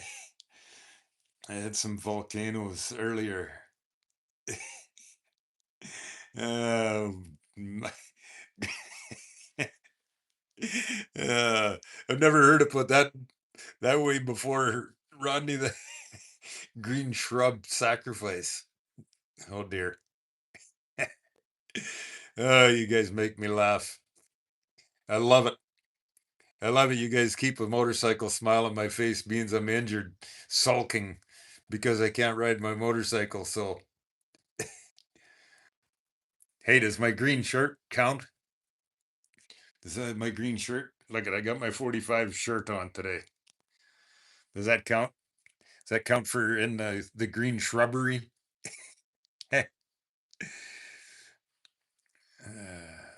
Random rants. I had some volcanoes earlier. All right. Eventually shopping for parts for the trike once I get a response from the VA on disability claims. I'm going to be looking for the parts for the trike. Right on. Right on, Rodney. Some more garage time tinkering project. Gary Rosenquist, how's your welding skills? Uh, I, all right, I think, in my opinion, my own my own imagination. Why is that, Gary? Or why do you? What makes you ask? Yeah, whatever. My own opinion. I think they're okay. You mean as far as for building my own stuff? Yeah, I guess it depends on uh what kind of welding you mean too, Gary. Random Rant says not plastic. Remember Bakelite. That's the word I couldn't think of. Bakelite. There we go. The old tank shifter knob. Bakelite.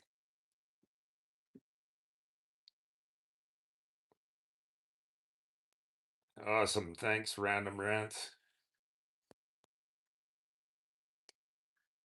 My leader, Yowie. Random Rants. Gary Rosenquist. It'll survive an EMP. If you can't work on it yourself, don't buy it. Oh yeah, absolutely. There won't be no EMP effect on this one, Gary. Got somebody else mentioned that the other day also. And so I pulled the dust cap. I pulled the dust cap off there's no EMP effect gonna take place in here. The old style points and kicker pedal. The starter button will never go out of style either. So no EMP effects on this one. Rodney Summers, random smoke some up for me. Oh my god, I heard a funny one the other day. Happy cabbage or something. Having some happy cabbage. Rodney, Rodney Summers, having some happy cabbage.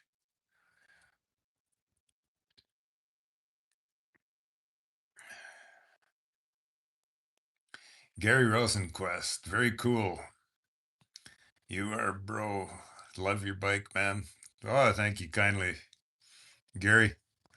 Just built from a basket case and do some of my own creative imagination. And if I don't know if you've been on my channel or not, I got a 1953 panhead that I built a chopper out of, and that's the first one. I come up with the idea of building some straight up handlebars, and the frame on it was chopped from back in the days before my time with it, and I love the stance of it. If I remember right, I think when I put it together, I think I got 6 over stock length fork tubes on it, and that's the one. That's where I come up with this Straight up handlebar idea. That's the first one I did. And, well, it turns out they're so dang comfortable to ride that I went ahead and I got an 82 shovel head that did the same thing, the straight up handlebars, and they're so awesome comfortable. It's like, well, okay, well, here we go, another basket case. Let's build another set of handlebars. So that's where these come from. So yeah, thanks, Gary. I love it, my friend. Claddy Patty, good morning, my friend. Welcome in for some. Well, it's Sunday morning Arizona time, so what are you? Sunday evening in beautiful Scotland, my friends. Everybody that if you haven't met Claddy Patty, he's from Glasgow, Scotland. Another awesome motorcycle man. How you doing? How was your Sunday there, Claddy Patty? Random rants. Rodney, I don't think that will be a problem, especially for a man of your caliber. The happy cabbage patch kids. Rodney Summers, if the green shirt is hemp based, yeah, it classifies. Yeah.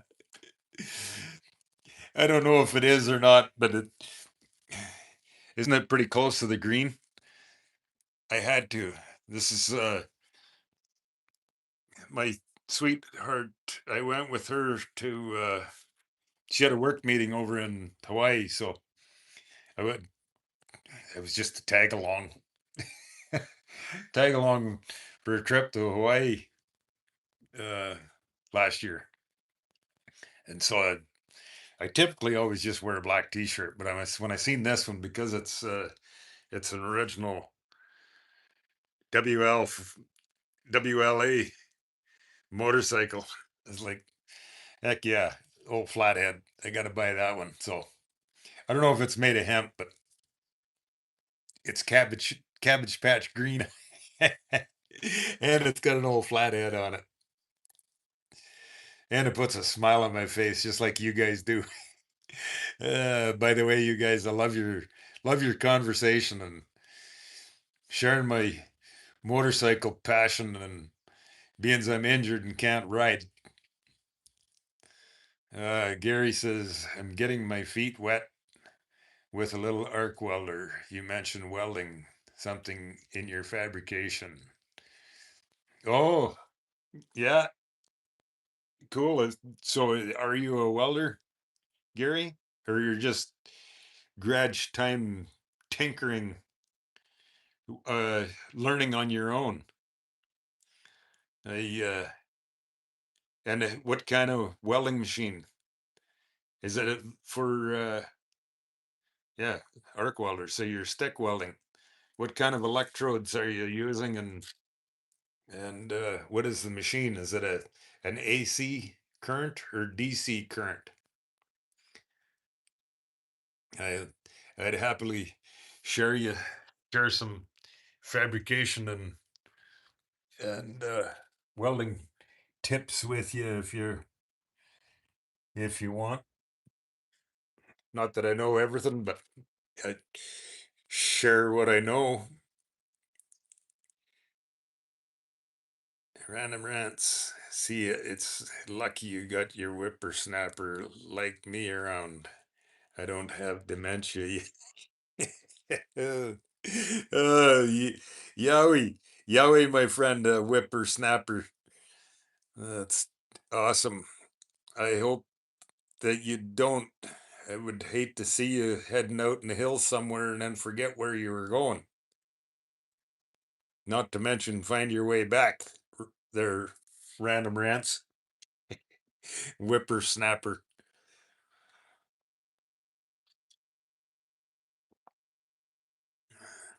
Rodney Summers says, nope, no EMP problems with anything equipped with points. No, sir. What year were you born, brother? You talking about me? I'm after this one. 68. Rodney Summer says, real close shade of green. Yeah, there you go. That's why I put her on for you today there, my friend Rodney.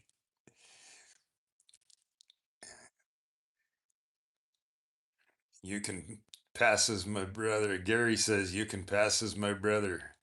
Got the same hair, beard, and amount of gray. Oh, yeah. Like I tell everybody, when you're younger and this is all black or red or whatever color, take lots of pictures because you're gonna wake up one morning and it ain't gonna be black anymore. So take lots of pictures while you're young. There's once they turn white, it's all over. There's no going back to the original colors.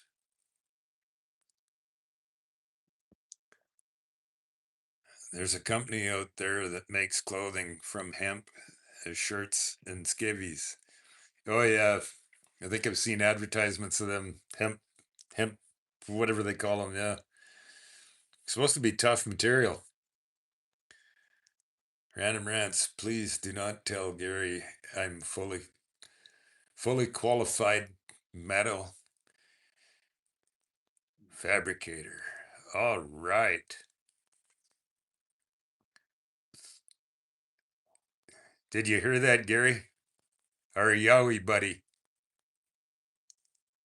He can answer all of your welding questions. Was that way? Random rants. Oh, I was just having a random rant there, my friend, my Yowie. What kind of metal fabrication do you do there, random rants? I've done a little bit of tinkering and monkeying around myself over the years.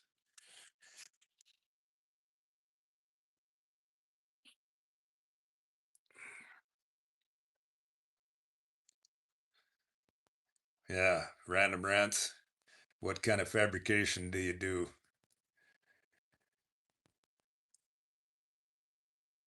Gary says it's actually a flux welder, titanium 125.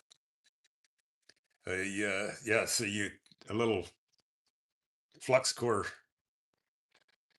wire feed welding machine. Random rants. Are you kidding? Going out in the hills and never finding my way back is my dream, bro. Yeah, I I figured you'd come back with that one. That you wouldn't let me get away with that one for free. There, random rants. Get lost in the outback, and there you go. Gary says, "I heard. Very cool." There you go, random rants. The cat is out of the bag. You are our Sunday morning fabrication specialist, weld extraordinaire. I love it. The whole world was made of hemp before Julian DuPont invented plastic and went on to poison the whole planet. Yeah, plastic. It's amazing stuff. Amazingly bad and amazingly on the opposite side of it. Eric, back from breakfast, born 66 here. Awesome, my friend. Welcome back for some more Live by the 45, Eric. What was for breakfast? Did you make steak and eggs again today? I haven't had breakfast yet, so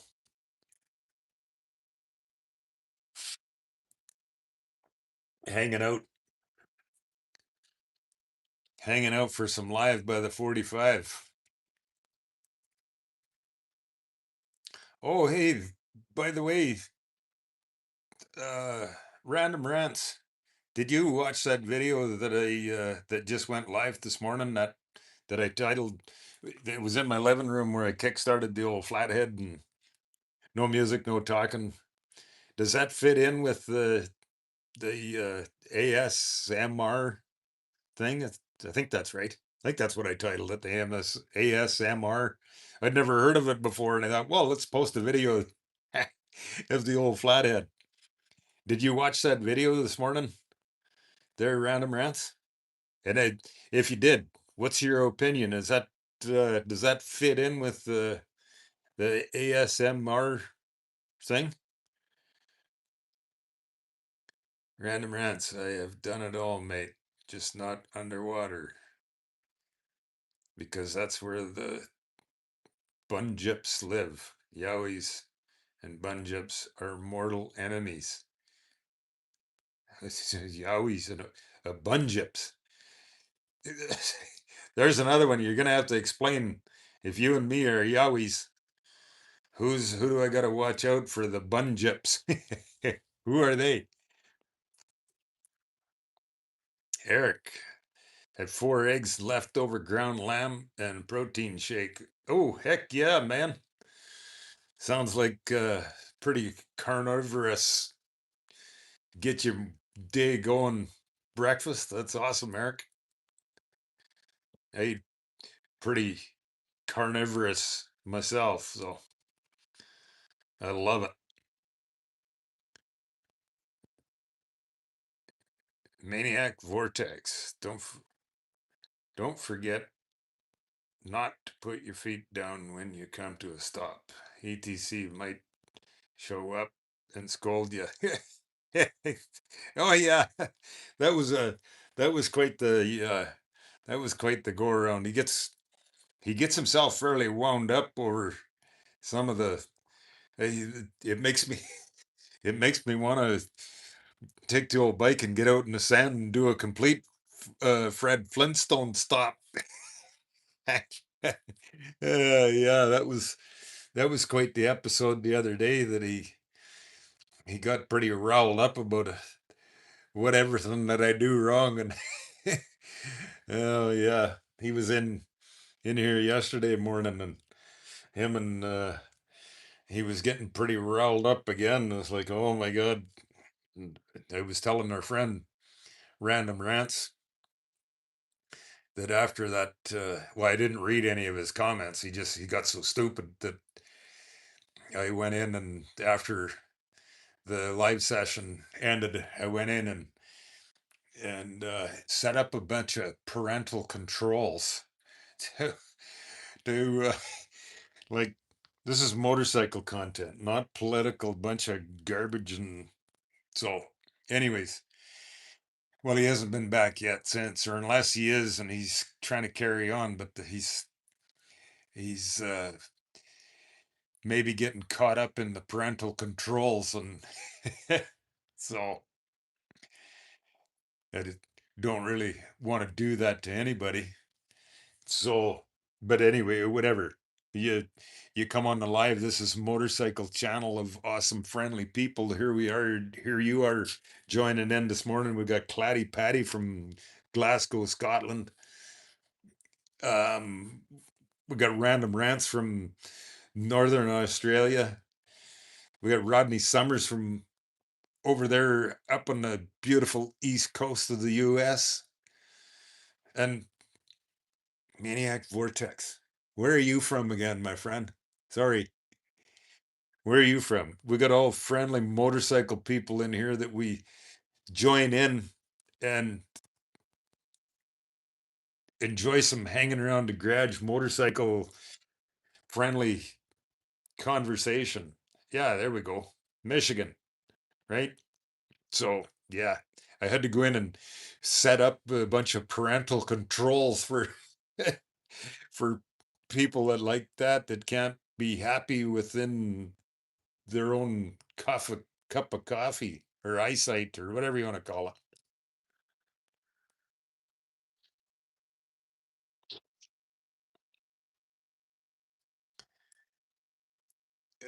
Yeah, exactly.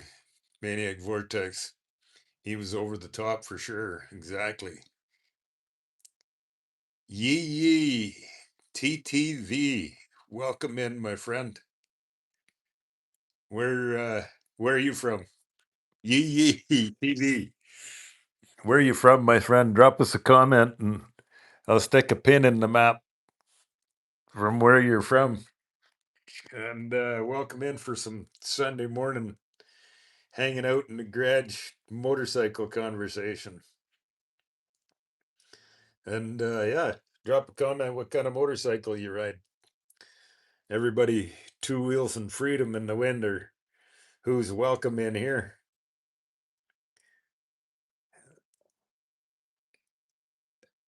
Eric, yeah, why I mentioned moderate to you. Chat definitely became uncomfortable. Oh yeah, that's it. Hey, I'm just learning, Eric. I just I just learned the other day. I'm not a I'm not a real big social media computer whiz kind of guy. And if you watch any of my videos on my channel, you'll see and think to yourself, "Oh my God, this guy's videos and his YouTube channel's a mess." That's why, because I'm not a social media guy, and I started doing it because of my old motorcycles. And anyway, so I'm fumbling my way through, and the experience of that particular character. That's why I went in and uh, set up a bunch of parental controls so that whatever it's a, a bunch of keywords that you can punch in, that if anybody punches those words in, they won't show up in the comments. Nobody will see them, myself nor any of you. So I'm learning, Eric. I'm learning. It's kind of like my old motorcycles. Be patient. Be patient. Yee yee. Where'd you go, my friend? Says nice bid. Where did you go, my friend? Random rants. Yeah, I commented on it. It was close to ASMR. Yeah, I need more steps and sounds. Watch the opening credits of Stone. You will then see the way Grasshopper. Okay, you mean as far as to what ASMR means? Yeah, like I said, I'd never heard of it before, so I punched it into Google asking what does ASMR, what's that mean? And so that's why I thought, well, here, let's try this. Try that kickstart and listen to the idle of the old bike, and if that fits into the ASMR thing. I'd never heard of it, so Maniac Vortex, brewing my coffee now and then heading to the shop to wake up. Overslept myself. Well, it's Sunday morning. Heck yeah, why not? Have a sleep in. Relax, hanging out. Eddie, Eddie 05S. Morning, my friend. Welcome in for some hanging out motorcycle Sunday morning coffee scrolling. How you doing today, Eddie? Clatty Patty, enlighten me, random rants. What is ASMR? I watched Stone, still lost.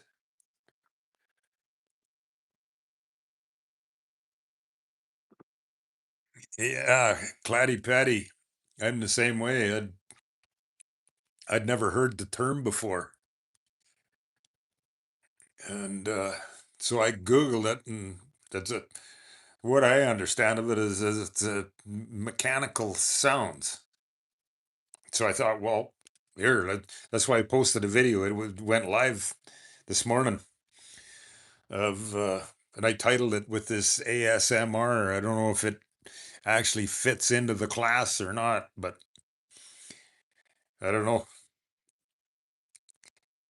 I know nothing of it either, Clatty Patty. Bunjips, live in the water, billabong, and such. We are mortal enemies that must fight to death whenever we meet. I did a video series about the Yowie migration route. It's it's got some Bunjip lore. Yeah, that's some old ancient Australian history there, Random Rants.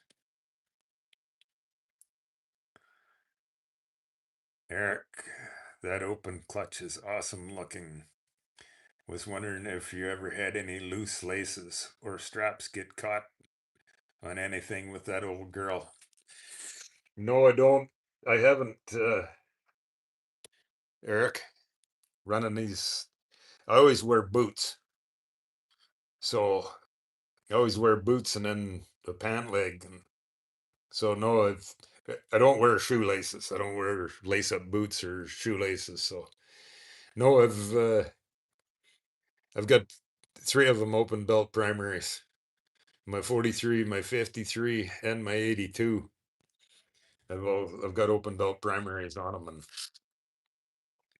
and I've never been touched by them.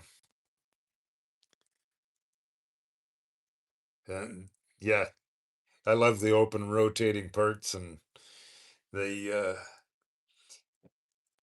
the dry clutch clatter is always fun to listen to. I love it. So clatty clatty patty, my tappet sound like a machine gun. Does that count? LOL.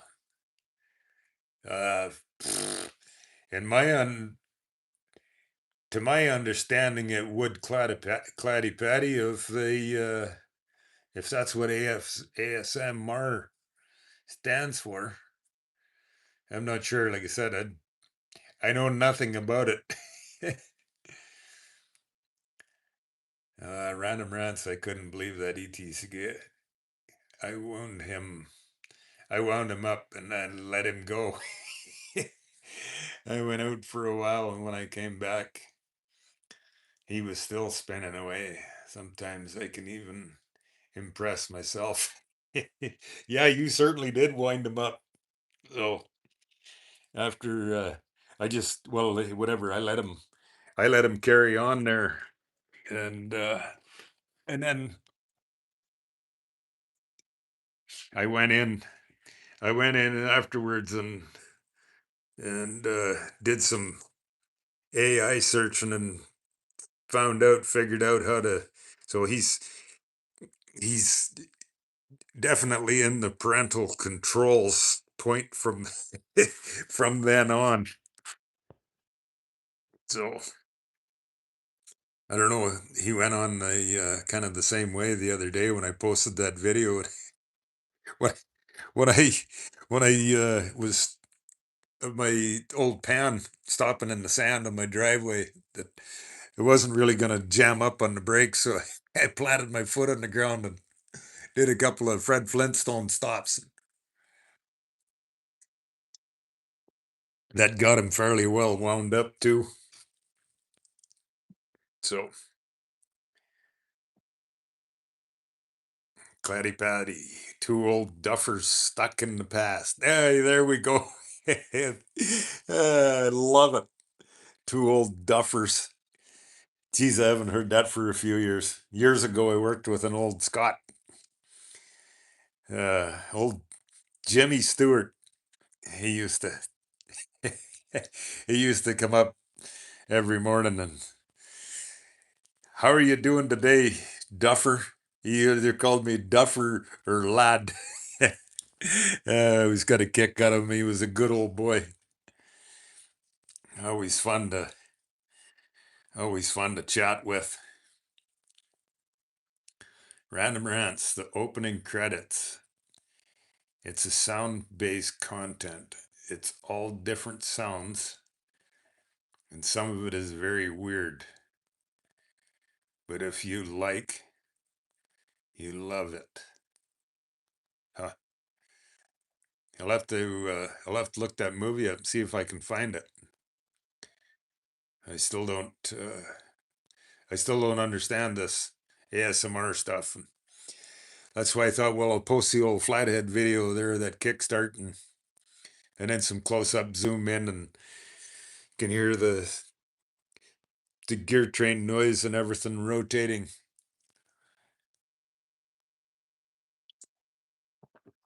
I don't know how they. I just posted it this morning. Fun stuff. Eric says maybe you can get your frame guy to help with forks on a big red and put it up and down the driveway in a sling. Put up and down the, yeah, yeah, yeah. I get you, my friend. That would, I better wait for a bit though. Yeah, before I don't know, I got a feeling that this is going to be a long, slow healing process, but it's definitely a fun thought there, Eric. Patty, we'll dig the film out the night and watch it. Maniac ASMR is basically just sounds that make people feel good. Huh. Yeah, that's cool. I'd never heard the term before. The been sorry, whatever. I don't know. I posted a video. It went live this morning. Maniac of just a kickstart, starting the old flathead in my sitting in my living room, and then just picked the camera up and went close to it so you can hear the exhaust and hear some close up into the engine. I don't know if that fits into the ASMR conversation or not. Yeah, learning new stuff all the time. Clatty Patty saying that I'm still a pup. Most of my beard is still black. Heck yeah, man. That's awesome. Take lots of pictures, Clatty Patty, while it's still black. Before you wake up one morning and it's like, what happened? What happened here? Why is this all white and gray? Mine used to be coal black too, but not no more. So that's why I say take lots of pictures.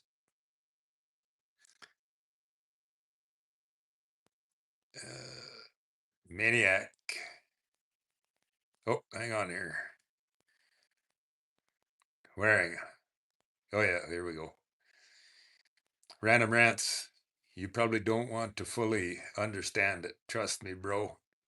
It can get weird. Wow. Yeah, that's.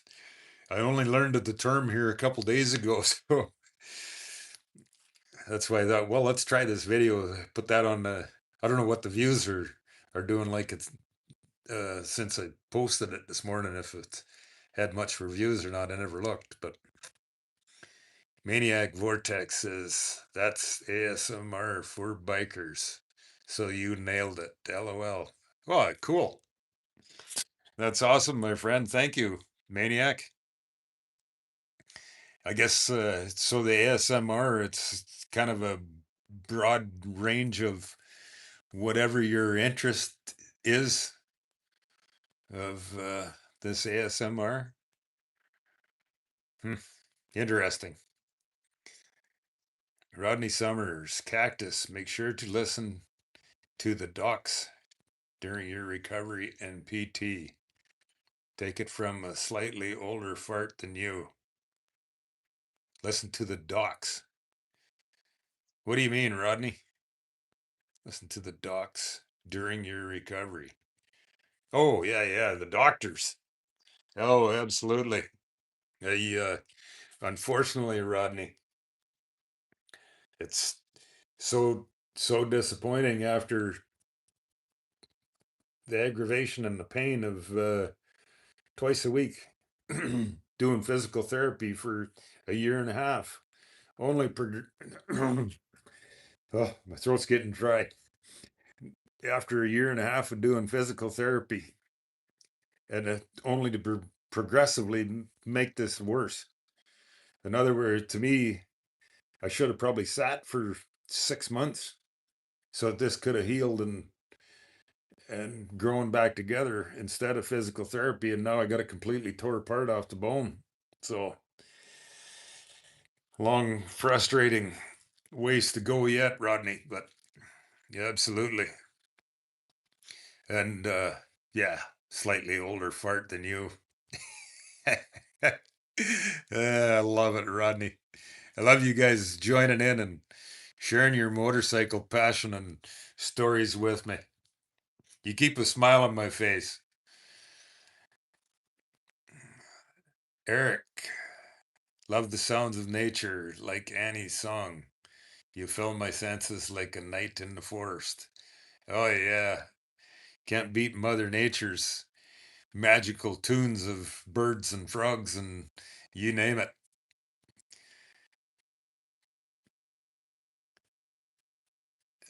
Rodney Summers, doctors, and don't overdo crack. Yeah, no kidding. No kidding. I think I already did that with the physical therapy department, unfortunately. Unfortunately, well, here we are. Here we are, hanging out live by the 45. I'm really happy that I got you guys to keep a smile on my face, though, while I can't ride my motorcycle. So, yeah, yeah. Random Rants says, good night, princess. Sweet dreams. I'm counting Steve McQueen's jumping a fence on WLA's sheeper for Kiwis. Yeah, yowie random rants. Y'all get that? Our buddy Random Rants, our lead fabricator, Random Rants. He's going to bed. Sweet dreams there, Sweet Pea. Yeah. Counting Steve McQueen's jumping the fence on WLA's sheeper for Kiwis. Oh my. uh, good night, my friend. We'll catch you later. Thanks for your awesome laughs and conversation and hanging beside the 45, my friend.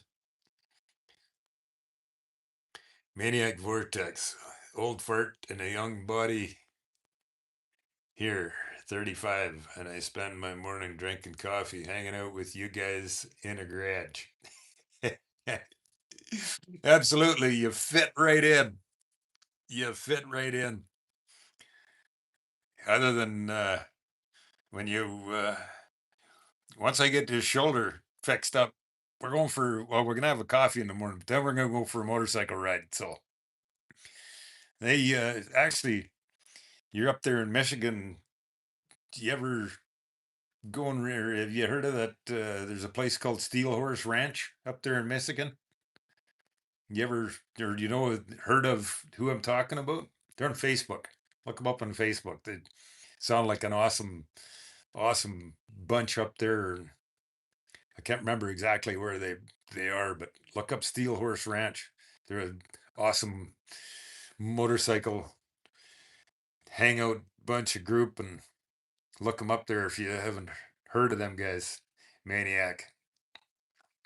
I know someday when I get around that side of the lake again, definitely make a point of swinging by and stop in. Rodney Summers, my left shoulder is kind of jacked up, and the Navy wouldn't ever do an MRI on it. It's gotten progressively worse. As they wanted to do it was give it shots in the damn thing. Oh yeah. Sorry to hear that, Rodney. I experienced the same thing. The one orthopedic surgeon that I went to see, when I walk in his office, he already had this, yeah, about that big around tube full of this white goo And I said to him, I said, "What's that?" He said, "Oh, that's so I can put in your shoulder." I said, "What is it?" "Cortisone." Nope, you're not putting that nowhere near me. Not a chance. It's plastic. I don't believe it fixes anything. So, Claddy Patty says, Vortex, I remember when I was 35. Now 56. Ha ha. Well, Claddy Patty, welcome to the club. I got 1 year on you, my friend. Awesome. Damn Vortex. You're young and I got socks. I got socks older than you. Oh my. Yeah. Awesome. This is, you know what, you guys, this is just like hanging out in the garage. Well, it's morning time. I'm sure, happy hour time. It'd be just as much fun hanging out, motorcycle conversation, hanging out in the garage, having fun. Yeah, Rodney. Yeah, no, it don't fix nothing, right? It's just artificial. May as well run over to the Home Depot and or the hardware store and get a can of silicone and fill your joint full of it. Maniac. I feel like I'm 56 most mornings. Claddy, lol. Time flies, but passions stay the same. Absolutely. Feel like 90% most days. But yeah, passion the same. Your socks last that long. Oh dear. His his socks probably last that long because he doesn't Fred Flintstone stop like I do on my motorcycle in the sand. So his socks last longer. I wear mine out because I Fred Flintstone stopped on my motorcycle once in the sand, and our buddy on here got quite riled up about it. Eric, might not be everyone's thing, but I personally really enjoy hearing favorite music in my Bluetooth helmet to accompany my riding. That's awesome. That's awesome, Eric. Yeah, lots of people love playing the music. I love the tunes my old flathead pit plays. I yeah, whatever. I like music, but when I'm on my motorcycle, I love listening to my motorcycle. So yeah, maniac, laughing faces. Exactly, my friend. Exactly. Need to get uh, need to get some socks with happy faces on them.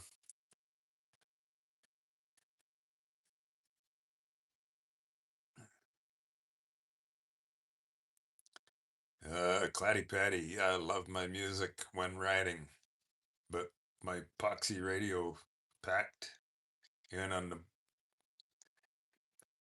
packed in on the bike. Bummer. Oh no. Time to go radio shopping there, Claddy Patty. Rodney Summers. Yeah, the engine sounds is a symphonic sounds. Yeah, absolutely.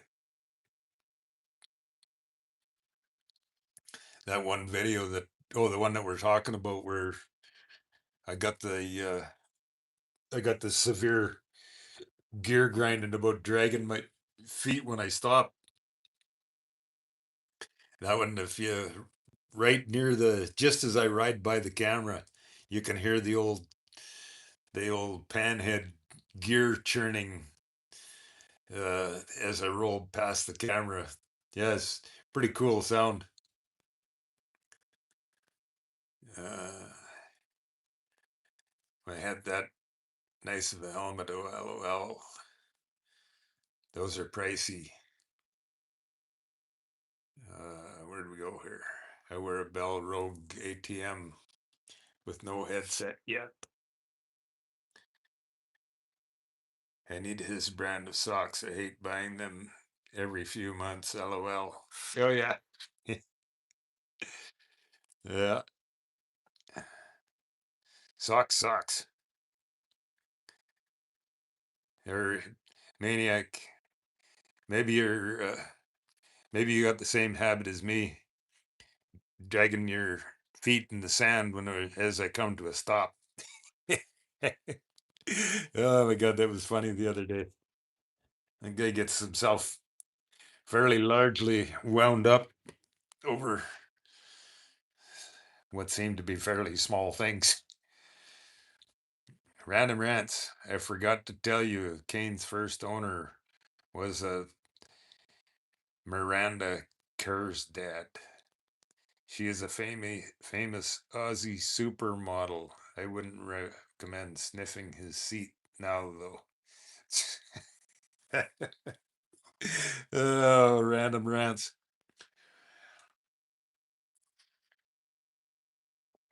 Whatever it takes, right? Whatever it takes to get her done. That's what it's all about.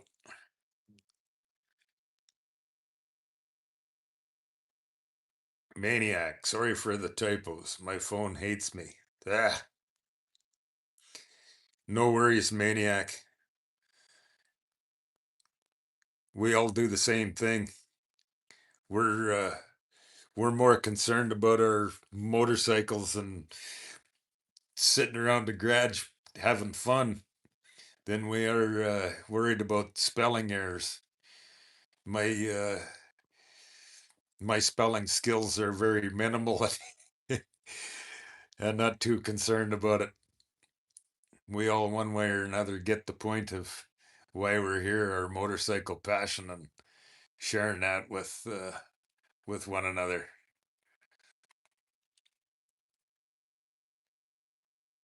Eric, yes, I can understand that, and have rode all my life, but then I tried a Bluetooth helmet.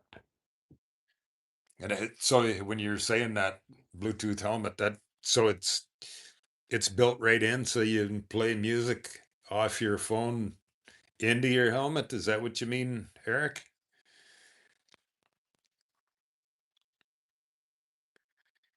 BRB, bro. Platty Patty, bring your own. Bring beer. What's BRB? Come on, help me out here. Bring real beer. How's that? uh, Random Rants. The last story helps with my special dreams. All right. All right.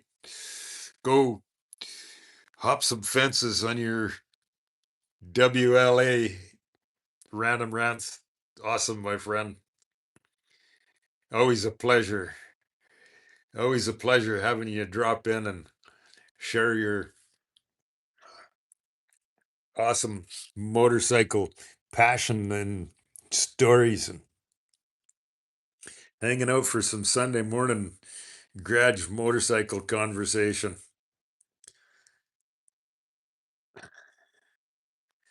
Maniac. I probably do foot drag because I'm more used to dirt bikes than cruisers and only had my shadow a few years. So sitting that low still feels weird, to be honest. Oh yeah. And it's your motorcycle. You're used to riding. That's your style of riding. That's the way you want to ride. Ride that way. It's just the the the guy the other day on here. Oh my God, I felt bad for him. He got himself so badly worked up and riled up. Of if you went back in that video and watch, I'm my driveway. There's lots of sandy patches on it. In that video, before I get to the camera, you can specifically see that I foot clutch, shift into neutral, so that, and then you can see, if you watch the video, you can also see my right foot getting up on top of the rear brake pedal, because I'm not likely gonna step on the climb up on the front brakes when you're in sand. So he wants to give me the gear grind and all he wants. He's more than welcome to. I'm glad I posted it because he got pretty riled up about it. So, but yeah, you're comfortable riding that way, and you're a dirt biker. Awesome, awesome, awesome.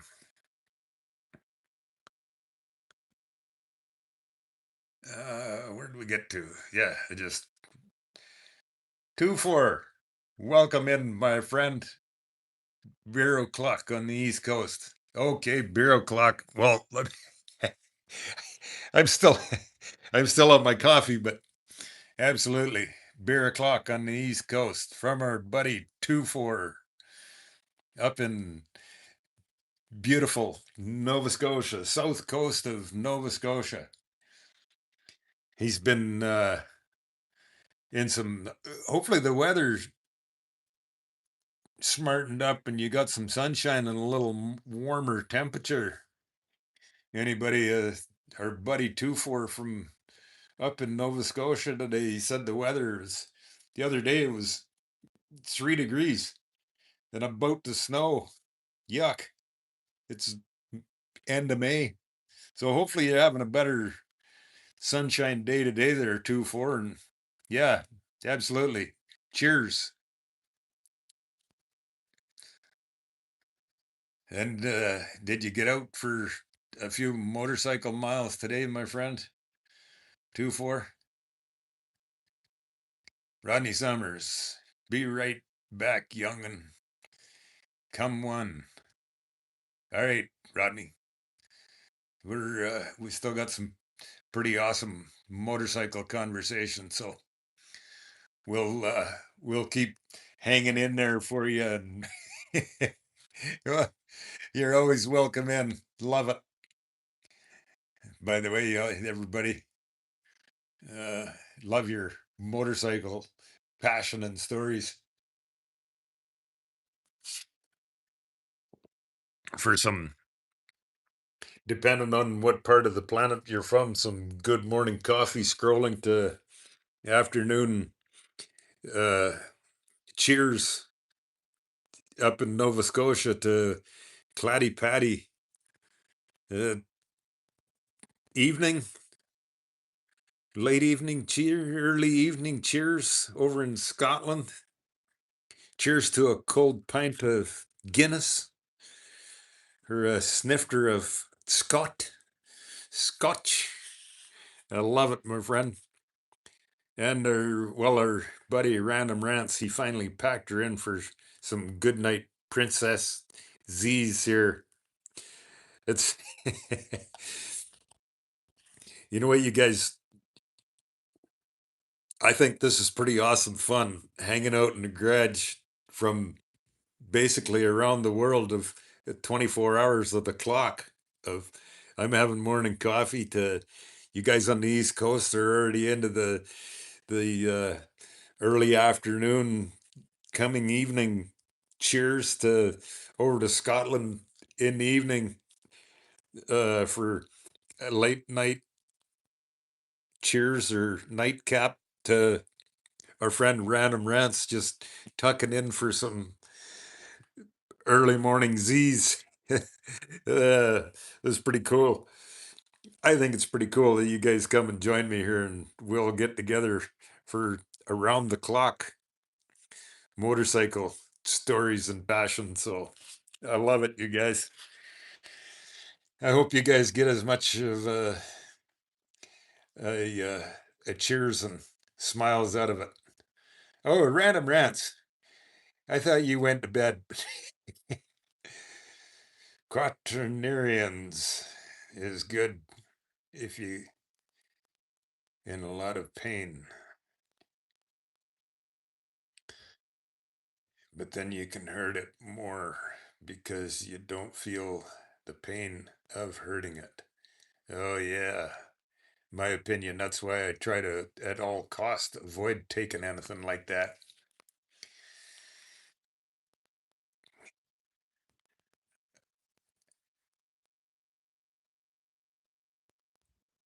Two for cold and rain still all freaking week.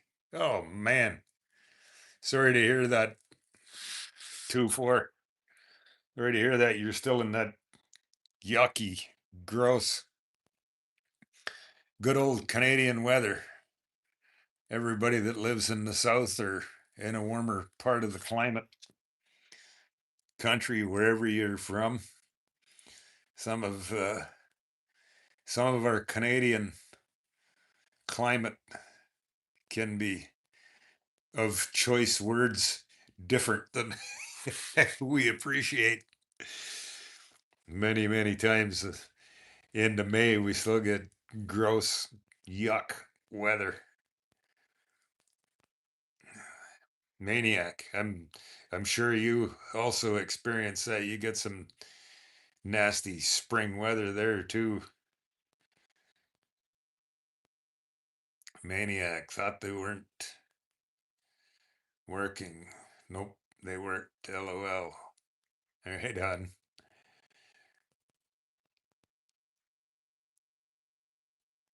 Oh. Oh, Rodney Summers. Yeah, there you go. BRB.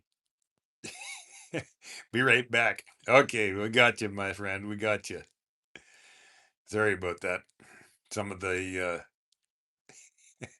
so I'm not too I'm not up to speed on all of the lots of the short form everything on this computer phone. Eric says just like the live streaming was a new trick for you, for an old dog, for you. Same with the helmet ride alone. But when nephew visit, we can ride and talk with each other, laughing like schoolgirls. Amazing. Oh, that's cool. So you can uh Bluetooth two of them together. Yeah, that's cool. Dub Dubsack 420. Hey there, buddy. Good morning, Dubsack. How are you? How you doing, this morning, my friend?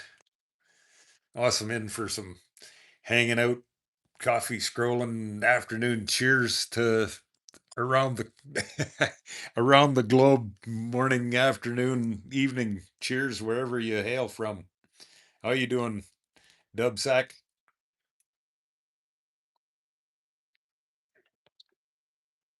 Drop us a drop us in the comments where you're from if we don't have you pinned on the map here, my friend.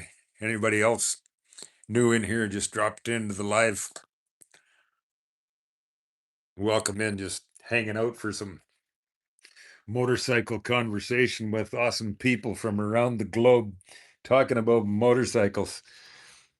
And being I'm on the injured list, if you haven't seen this, I got a big world map here so that you guys, when you drop a comment, I can put a pin in the map for you. I want to see if we can get little polka dots all over the map and drop us a comment of what kind of motorcycle you ride. And Maniac Vortex Scotch actually sounds kind of good. Got some Laproig inside. Awesome. 2-4. Good thing I got beer and weed to pass the time while I wait for riding weather. Absolutely, my friend. Absolutely. Well, hopefully that weather breaks for you soon. There are 2-4. The our Canadian winters are lots plenty too long as it is, especially for us motorcycle minded folks. Um, yeah, Dubsack, Southern California, brother. All right. Whereabouts Southern California? How far south? We'll stick a pin in the map for you here, my friend. Whereabouts? Whereabouts Southern California are you? How about how about if I pick a spot and say El Cajon. We're about Southern California. I stuck you in there. I, I'll call it El Cajon. I've got a handful of them, but today I'll mention my 85 XRS. Awesome, my friend. Awesome, awesome. 85. First year Evo, right? Palm Springs area, 45 minutes west. Oh, yeah. Where did I stick you here? Palm Springs, just straight east of LA. All right. Are you, uh, yes, sir. All right. First year of Evo. Cool. That's awesome. Dub sack, my friend. Are you, are you taking in the Born Free show coming up here? Coming up in what?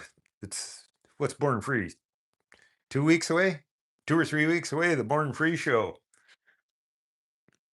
I hope you get the opportunity to partake in that. Unfortunately, I can't make her again this year. Frustrating, frustrating injury from a stupid, distracted driver, my friend. If you do, anybody, if you get the opportunity, go partake in that Born Free Chopper show. It's a pretty awesome show. Oh, kinds of creative custom choppers and yeah, some pretty cool motorcycle stuff there.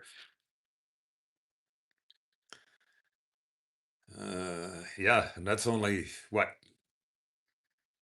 50 miles, 60 miles from the Palm Springs to where the Born Free show is.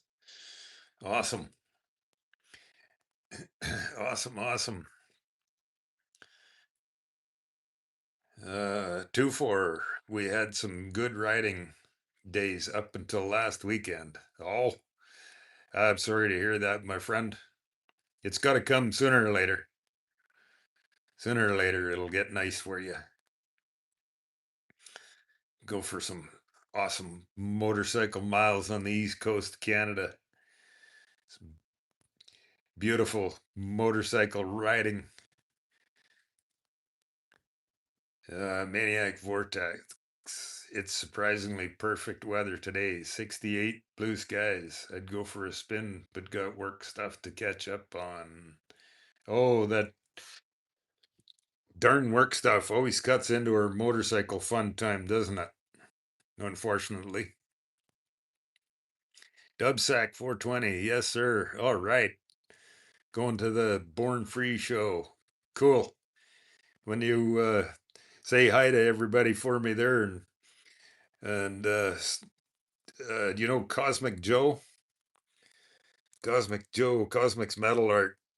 He sets up a booth there. He does some custom motorcycle sculpture work. He's pretty creative, talented welder man. And he's got the soul of a saint and an awesome, outstanding couple they are, Joe and Sandra. Stop by his booth and say hi to him for me when you get there. Rodney Summer.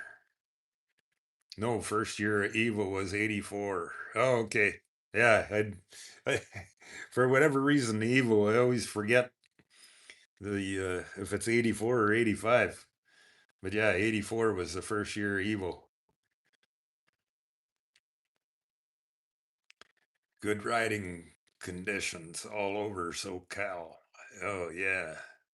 Um, Amazing, beautiful mountain twisty winding roads. I'll be having heart surgery. Oh man, Dubsack. I hope that all goes well for you. Are you going for that? Uh, are you going for that rate like shortly? I hope that goes well for you, my friend. All the best. God bless you, my friend. I hope all goes well and you can make it too. And 2-4 says Dubsack, I can relate. Oh, you guys, God bless you all and hope you all healthy and well through that.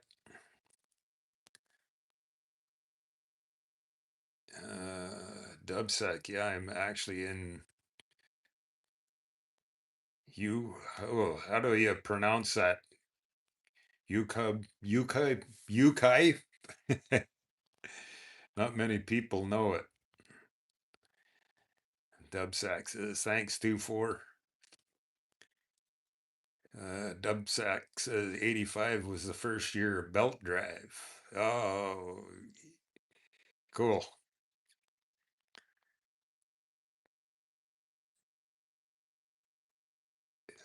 Sure, Maniac. Dang, Dub, praying for you, bud. Yeah, absolutely. Prayers, prayers out to you, Dubsack.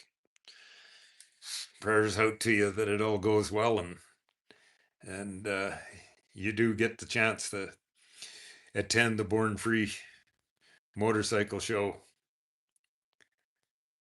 Uh, Rodney Summer, what's got to be done, Dub?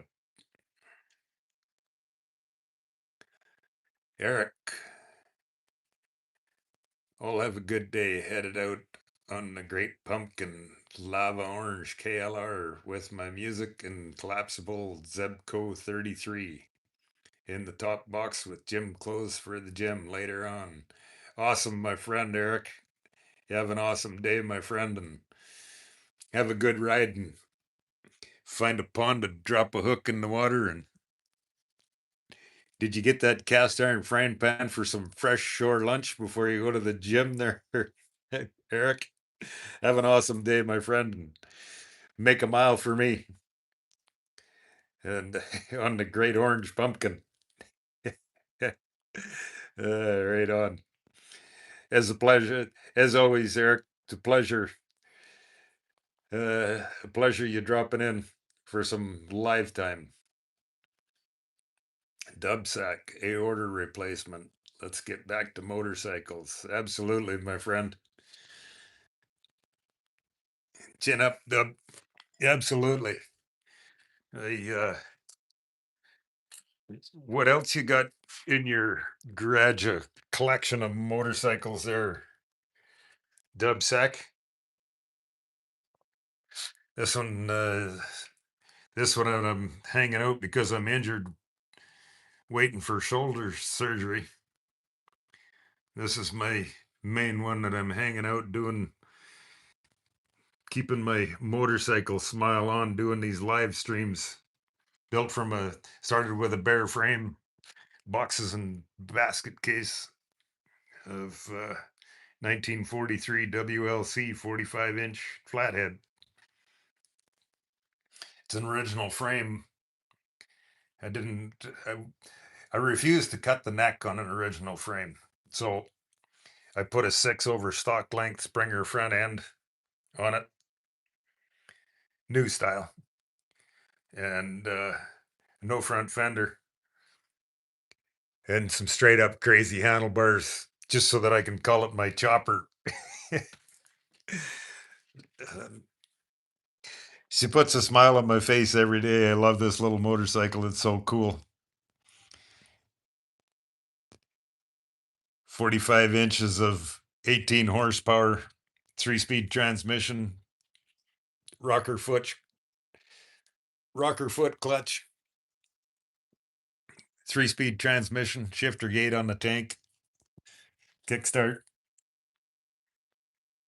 Such an awesome, fun little motorcycle. I love it.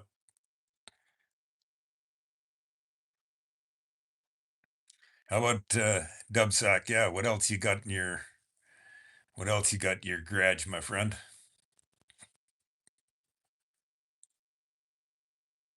How about anybody else hanging in here for some garage talking motorcycle passion and whatever you want to call it? Maniac says, yeah, backrest is still my favorite part, strictly for creative purposes. LOL, so cool. And then, uh, thanks, Maniac. Yeah, that come from many miles. I don't know if you've seen. I pulled the I pulled the saddlebag off it the other day here. I'm not sure if you've seen that or if I showed that. I dropped the saddlebag off it so that I can show you guys live more of how I mounted that. It's it turned out to be a pretty simple mount. It took a little head scratching how to figure it out because I wanted this ratchet piece to be kind of up at the same level as the top of the fender. And so that took a little head scratching of how in the heck am I going to mount that? Or what do I got to do to mount that? So that's how I come up with this piece. I I don't know if you've showed you that before, but this piece here, I bent that. I made a fire and I heated the iron and bent that by hand to, and then come up with, well, there's two holes on the axle plate on the old bike. So I got a bolt above and a bolt below the axle.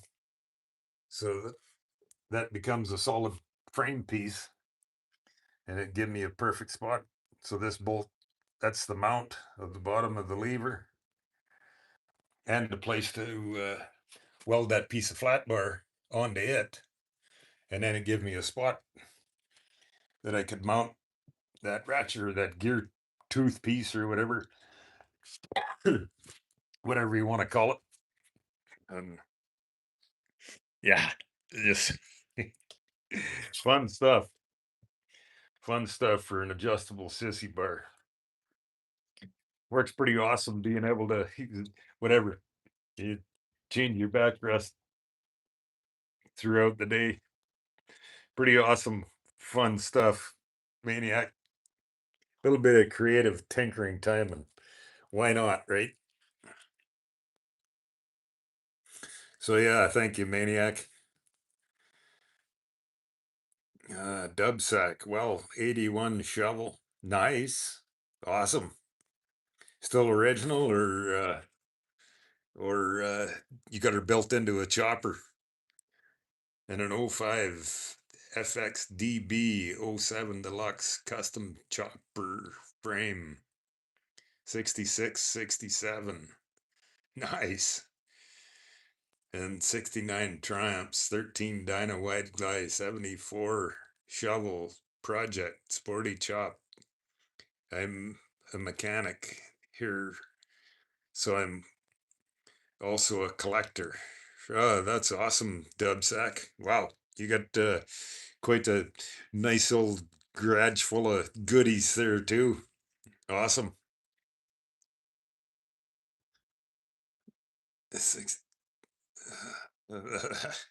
Yeah, that's cool, my friend. That's one thing I wish I was too. I wish I was a mechanic. Unfortunately, I don't have those.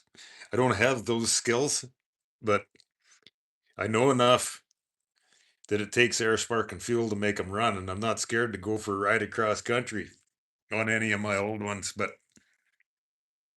when it comes to the real mechanic stuff, I'm the first guy to ask for help. As I'm not one of them. I'm not one that knows it all. I mean, when I take off across country, I know enough that it takes air, spark, and fuel to make them run. So I know to tinker with the points, and but other than that, inside of the engine, no.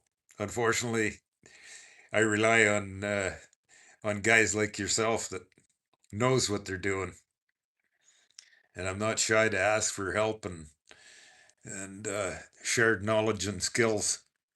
Not that I'm ever going to become a mechanic. I don't have that talent, pure talent the mechanic skills.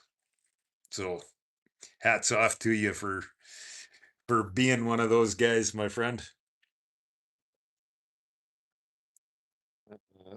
Rodney Summers, I'm doing something long similar to my 87 FXR, as I don't want to cut the neck on it. Set of raked trees by Paco and 4 overstock fork tubes. Yep, that's uh, that's the way I am too. Whatever, just the fact that it's been around that many years. I mean, here's this one. It's a 1943 original straight leg frame, or not straight leg, single down tube frame. That, yeah, I'm not gonna cut the neck. And I put a 6 over stock length new style Springer on it, and well, do some custom crazy one of a kind, and call it my chopper if I feel like it. Puts a smile on my face. So exactly. Rodney Summers, nice collection, Dub. Yeah, absolutely. Dub, absolutely. 2 for anybody in here got an opinion on DK Customs products? Uh, I've never, I've never used any of them, so yeah, I can't. I got no answers for you or opinions to make their 2-4. I've still got a couple more I forgot to mention or cannot remember. LOL. Right on. Well, there's nothing wrong with that. There, dub sack. Do makes bitch and rocker lockers. There you go. Yeah, like I said, I can't call any opinion on that 2-4 as I've never used any of their stuff. Maniac, he says you could lay that thing down and take a nap. LOL. Actually, you know what? I've never, I've never, I've never stretched them back. I got to do both sides if I'm going to do that because I got this. Well, I got this piece of leather on here just to because of the sharp edges, so that it doesn't rub through my gear bags when I'm packed up for traveling. But it's pretty awesome, comfortable being able to adjust that throughout the day. And well, my auxiliary gas tank I got hanging on the back. That's why I hung it from leather straps so that it's doesn't get in the way for making the adjustable. So 3 gallons auxiliary gas tank. I punched a hole in the bottom so that the gas fitting can come through it. That way, the tank can't slide out of the leather strap here, and then just a couple straps to hold it in there, and it never goes anywhere. Floats around back there and doesn't bother anybody, including me. And then I got it piped in with a hose, runs down along the frame, and right underneath my butt cheek, that auxiliary shut off valve, and then the hose out of that, got that running along and then teed in underneath below the main petcock. So that's 3 gallons of gas, and then the main tank is 3.5. So I get 6.5 gallons gas. And living up there in the Central Plains, sometimes it can be quite a stretch between gas stops, and that little 3.5 gallon tank. The up running in the Central Plains and the small towns close up shop at early in the evenings. So it's nice having a little bit of extra gas for running them cross country road trip miles.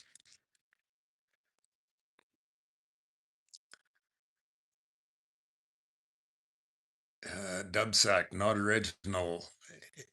81 shovel chop. Right on. Awesome. Awesome shovel head chopper.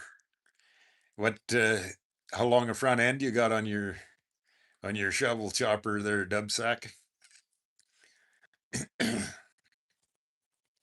Maniac says Dub is stacked on bikes. That's nuts, lol. Yeah, it's a motorcycle habit or passion or love, all of the above. Only problem is I'm always working on other people's stuff, lol.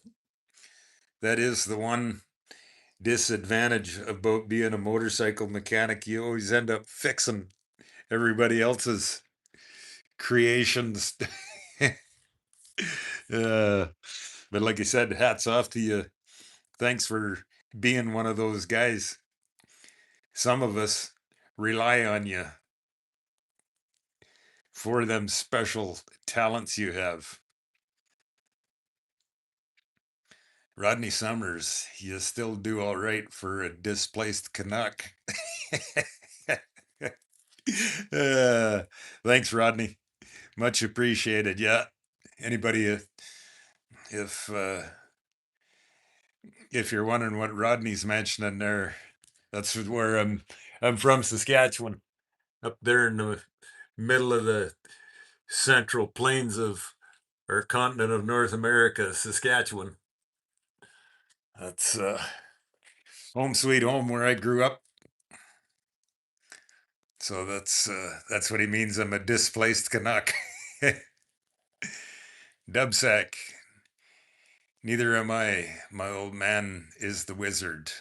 I was lucky to have him around to get all kinds of info from him over the years. Oh, that's cool, my friend. That's cool to have that opportunity to learn that kind of stuff. Awesome, awesome. Dubsack says DK Customs makes nice rocker lockers for new twin cams to quiet down the valve train. And so why is that Dubsack? I got a 2000 Fat Boy with that first twin cam, and oh my gosh, sometimes when you start that thing, it sounds like the heads are going to come right off of it because of the noise in the head. So what is the cause of that? There, yeah, sometimes it just sounds disgusting. You want to makes you want to shut it off, and it's not consistent. One time you start it, or one day you're riding it and there's no sound comes out of it. The next day it's like the thing's gonna come apart. 24 says, yeah, one thing I was looking at is them Dubsack. Yeah, I'll have to keep digging into that Dubsack for your information. You know, you know better than we do. Rodney Summers, what did you pay for that auxiliary fuel tank, and where did you buy it from? Oh,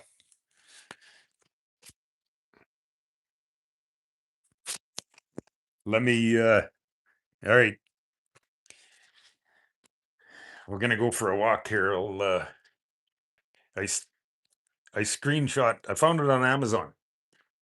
We're just gonna go for a walk here. I'll grab my iPad. I got a picture saved of where I found that. I'll grab my iPad here and I'll open the picture up and hold my phone on it, and when I take a screenshot of it, and then you can see it there. Whatever, 100. I think this tank was, well, whatever the price might have gone up from that from when I bought it, but just give me a sec here. I'll open my iPad up and get the picture that you can snap a screenshot. Yeah, you can get them on Amazon. They come, whatever. You just got to buy fittings and hose and whatever, but they come with a cap and the fittings welded on the bottom. Just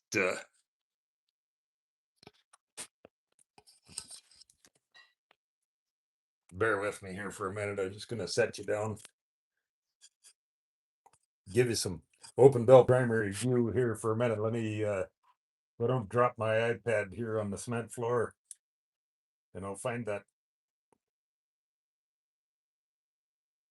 photo for you here of where I found that in here.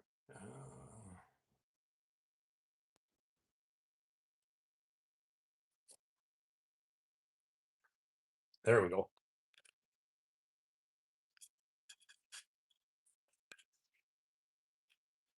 All right, on Amazon,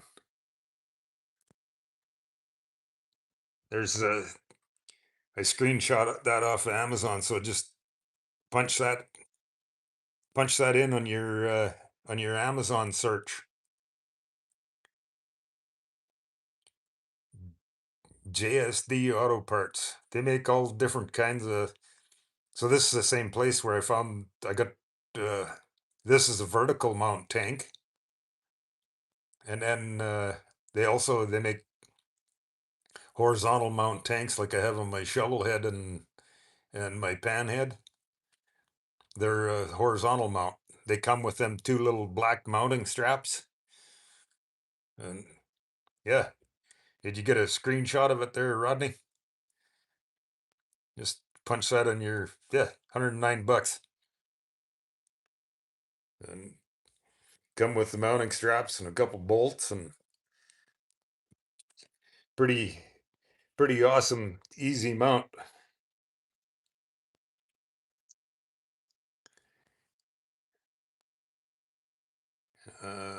Dubsac, I keep them in stock too for any motor build on a twin cam. I do gets the rocker lockers. So Dubsac, being not I'm motorcycle mechanically challenged. When you say rocker lockers, what does that mean? What are rocker lockers? Is that a Maniac says, is that a metal fuel filter or a one-way check valve on that fuel line? I get out of the tank, hose, and then that's just a little ball valve for a shut-off valve. And then come out of here, and then that's just a brass T to the petcock to the main tank, and then just a little fuel filter,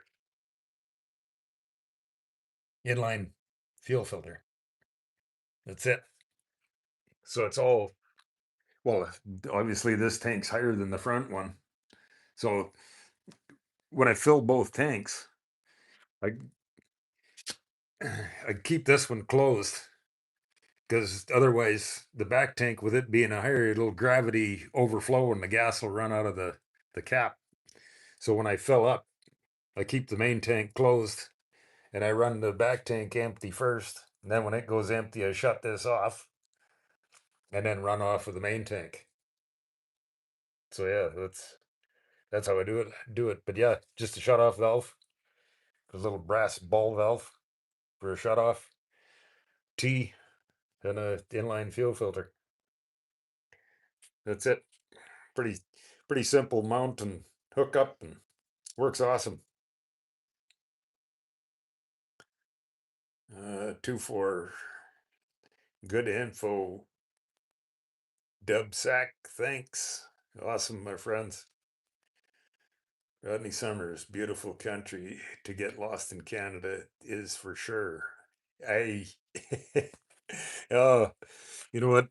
Our, in my opinion, our continent of North America is amazing, amazing, beautiful. I've Well, my old Softail at home, it's got 290,000 miles on it. And that's from motorcycle miles from Alaska to Newfoundland to San Diego to Key West. Some amazing, awesome motorcycle miles of riding. Maniac, not a full-blown bike mechanic myself yet, but learning a lot the past few years and fully built my first single-cylinder performance engine for my mini bike. And it was a lot of fun. That's cool. That's awesome, Maniac. Yeah, like I said, I don't have those skills, and or it take getting into doing some of it. It takes some pretty specialty tools doing it too. So 2-4 says they stop rocker shafts from smacking against the bolt. And so that's where that clattering noise, that's what causes that clattering noise. Been trying to, Maniac says, been trying to learn welding also. Well, that's awesome, my friend. I always tell everybody welding is just practice. Welding is just practice. And one of the biggest things learning to weld, the the key important number one thing with welding is recognizing your molten puddle. Recognize the difference between the molten puddle and your parent material. Once you recognize the molten puddle, it's a matter of learning how to handle the molten puddle with adding your filler metal and the bond to the parent metal. And when you're practicing, you got a couple pieces of scrap metal, you're always way better off if you're going to make a mess. If you're going to make a mess and make a mistake, do it hot. Because when you're hot, if you make a mess, it's going to stick together. Might not look pretty, but ugly is strong. So keep it in mind that way. Ugly is strong.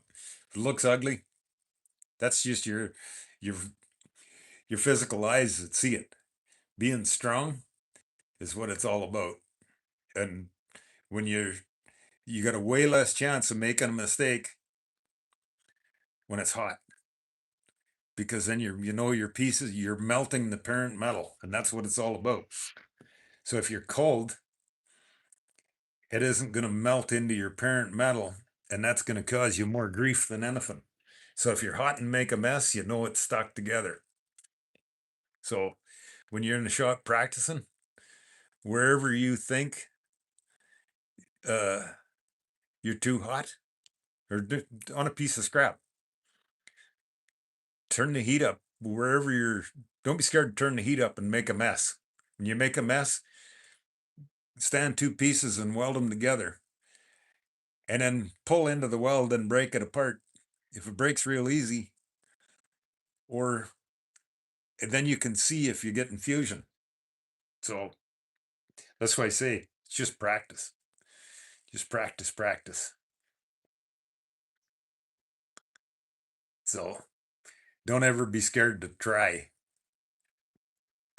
Dubsack. Yes, stock from Harley's. The rocker bolts are not a snug fit.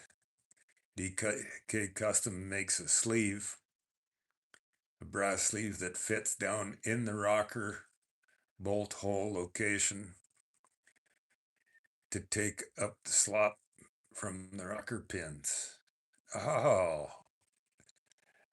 which in turn quiet down the top end.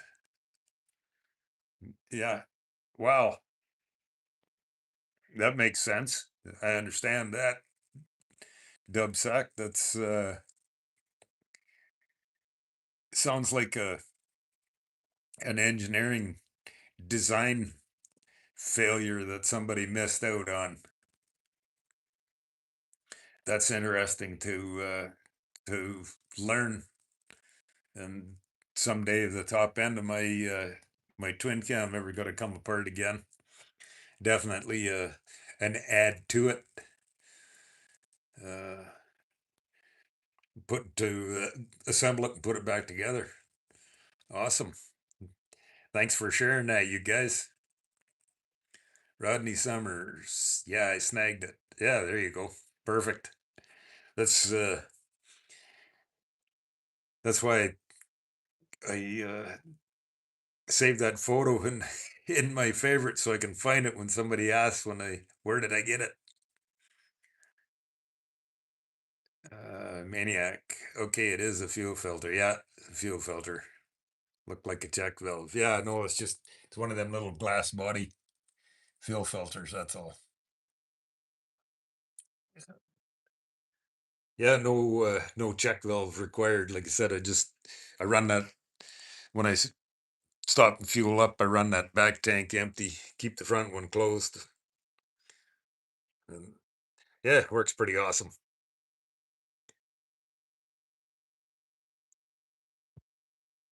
Rodney Summers, Rodney Summers, snazzy setup. Thanks, Rodney. Rodney Summers, sizzling eggs when you weld with stick, and as long as you hear that sound, you're good. Yeah, that's right. Like like I always tell everybody, when you're welding, you're better off making a mess, looking a visual. If it doesn't look pretty, it can still be strong. You can make a pretty looking weld, but if you're not hot enough and you don't get fusion, it's not gonna work. Maniac Vortex. I'm running MIG and welding mild steel, and I struggle most with understanding that fine line between cold versus hot. It has been tricky for me. So yeah, MIG welding. MIG welding is a different animal again. The main welding I'm talking about is stick welding. That's my most experience. But MIG welding can be tricky. MIG welding doesn't like dirty material for one thing. Clean material, and then there's there's not to confuse you, Maniac Vortex. There's three different kinds of transfer. It's metal transfer across the molten puddle in MIG welding. If you Google search, so there's three different kinds of metal transfer in MIG welding. One is spray, the other is short circuit, and the other is globular transfer. And what it all is, it's different volt and amperage input going into the weld. If you got some time and you're sitting there with your Google button, it may help you if you Google up the metal transfer, in the MIG welding process, and you should be able to find something in there that will help you, might explain some of the stuff of how to do it. And like I said, another thing, have a piece of take your soapstone and write on the table, or scribble on a piece of cardboard of settings, and take a couple different thicknesses of material, take a couple pieces of gauge metal, and just weld them together on a corner with a certain heat setting, and then change that heat setting and try doing that same weld again. It might, whatever, try that just to give you some ideas to try different stuff. It's I understand it can be frustrating trying to learn how to weld when you don't understand it. I know what you mean, but tinkering time and practice. Uh, and yeah, like I said, a couple pieces of scrap metal, and don't be scared to tinker with it and j- jot down the thickness of your material that you're welding and the heat settings that you're at, and run a inch or 2 inches of weld, and then try and break it apart. And if that'll that should help. And then you can see, okay, this size or this thickness of material, I had it set at this, and this worked. Check mark. Or this didn't work at this heat setting. X it out and stick that in the wall in your shop somewhere, and just for an easy setting of that size of material. Try that, and I hope it makes sense what I'm babbling on about, but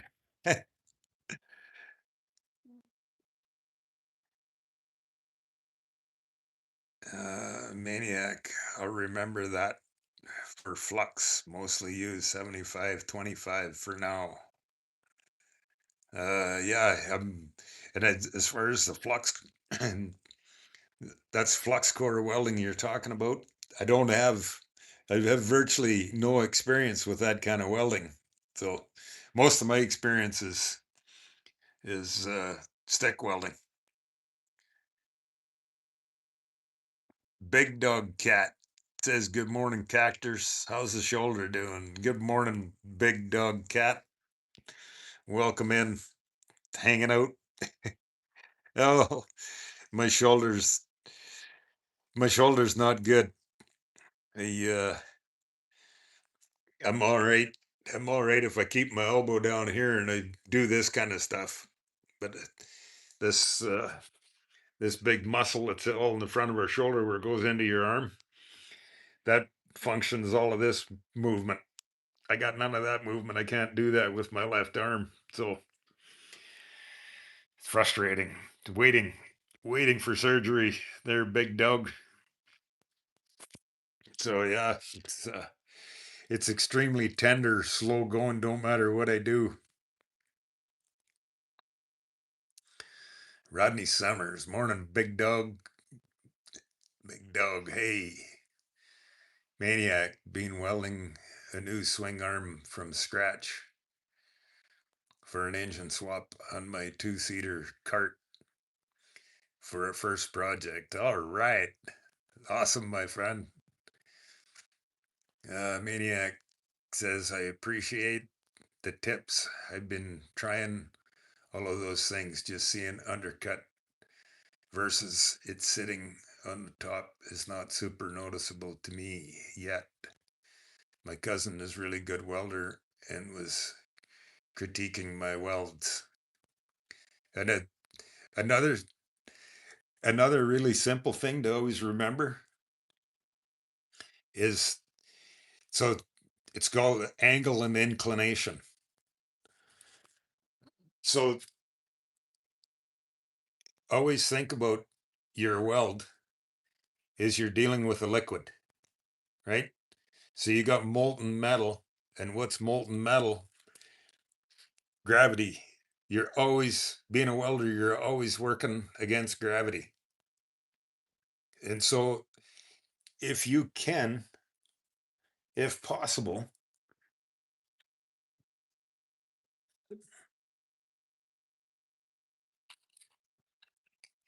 if this piece is sitting flat and this piece is sitting vertical and you're running a weld in there, gravity is always pulling straight that way. So when you're welding your piece, if you can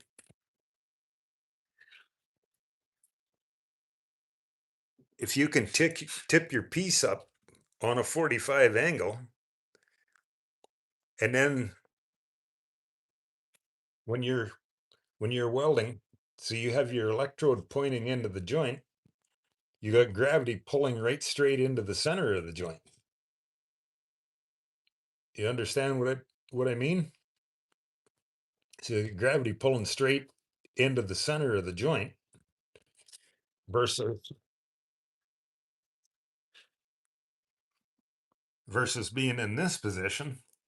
When you're welding in here, you got gravity. The gravity is trying to pull that molten metal out of this vertical plane straight flat.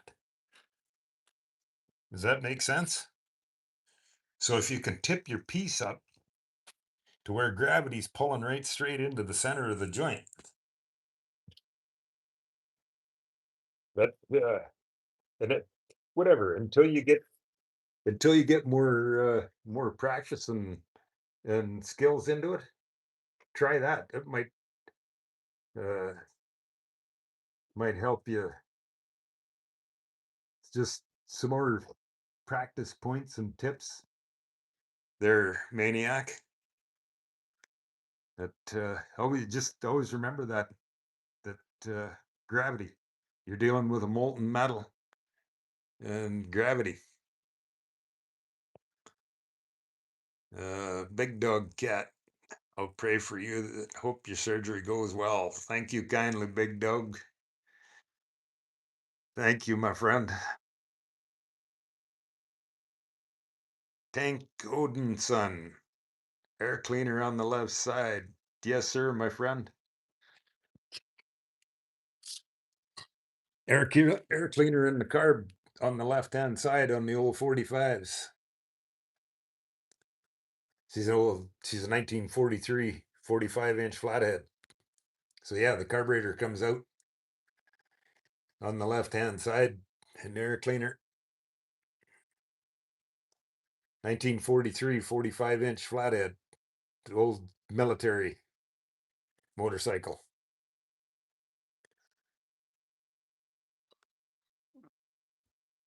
How about yourself? What do you ride there, Tank?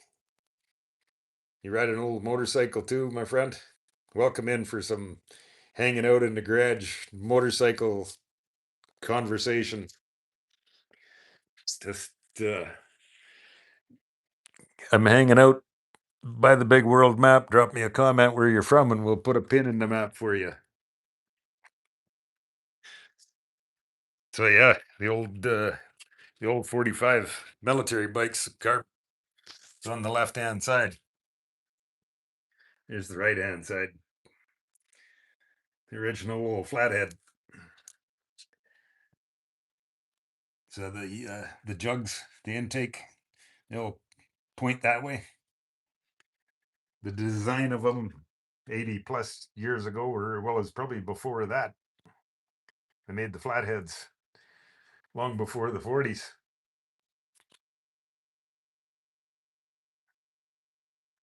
Rodney Summers. Set your piece so it's on a V and you're welding downward on it. Absolutely, Rodney. That way you got gravity's gravity's working with you, pulling you right straight into the center of your joint. Once you uh, once you start to once you learn a bunch of that, and you start to just learn control of your weld, then you can start going out of position, and it's all about recognize the molten puddle and learning how to handle it. So yeah, cool, Maniac. That's what I love about doing these lives here. Everybody's everybody that's in here, for the most part, everybody's has shares the same passion of our old motorcycles and sharing some hanging out in the garage coffee conversation. Big Dog, I'm a jeweler, only welding I can do is on gold and silver. Oh wow, that's cool, Big Dog. You're a jeweler by trade. That's awesome. I always, I don't know how you do it, but I've always wondered how you, when you're doing the jeweler's welding, do you do that all under a magnifying glass? That's some serious, tedious tinkering time there, big dog. That's awesome, my friend. Rodney Summers says, "Oh, the freaking bone spurs are barking this afternoon." Oh, my friend, I'm sorry to hear that. I'm sorry to hear that, Rodney. That's part of the medical stuff that you're telling me about the other day. Tank, that's cool. Thanks, my friend. He says, I got a 94 Softail Custom and an '01 Road King Classic. Awesome, Tank. Awesome, my friend. 94 Softail Custom. Cool. I love it, my friend.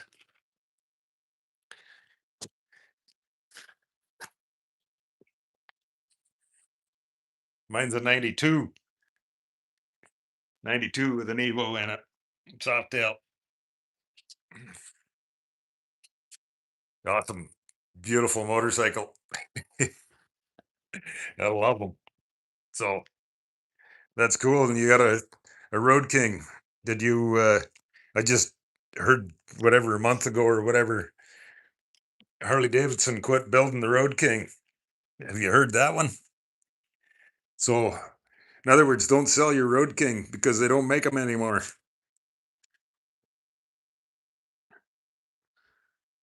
Big dog, how many miles did that engine have before you had to get it rebuilt? Which one? On my in my twin cam, or which? I've got I've got multiples out. I got the engine out of my '53 Panhead. It's in the shop getting a complete rebuild. I don't know the miles on it because I don't have a speedo on it.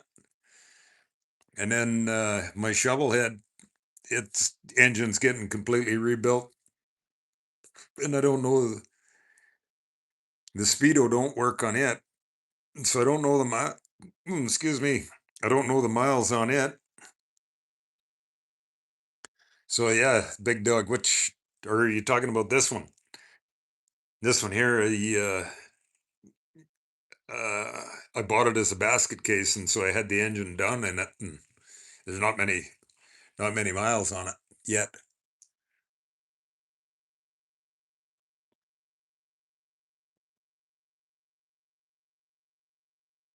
Rodney Summers says, do a couple tack welds, then stand up your material and weld it in that way. Dad was a welding instructor and a vocational school back in the 80s. Right on. You got some welding experience too, Rodney? Or I know you were a military guy, but what part of the military carried you into motorcycle living? Big dog. I went to jewelry school in Memphis, and I used to make jewelry for Elvis Presley estate. Oh wow, that's cool, my friend. That's a jeweler for Elvis Presley. Wow, awesome, my friend. And so you still currently are a jeweler, big dog? Maniac. I have been doing that, and it's pretty important to do for sure. LOL. I have a habit of putting a bit more of an eel than a tack sometimes. Well, that's there's nothing wrong with doing that, Maniac. Your tack welds can you can you can make your tack welds tie into your entire weld, or you can stop and grind your tack welds out too. It all depends on your piece and what you're building, of how big your tack welds become. Depends how big it is. It's every situation is it's always easier. It's always easier having a big enough tack weld so that your fit up doesn't crack apart on you when you do go to do the rest of your final welding, right?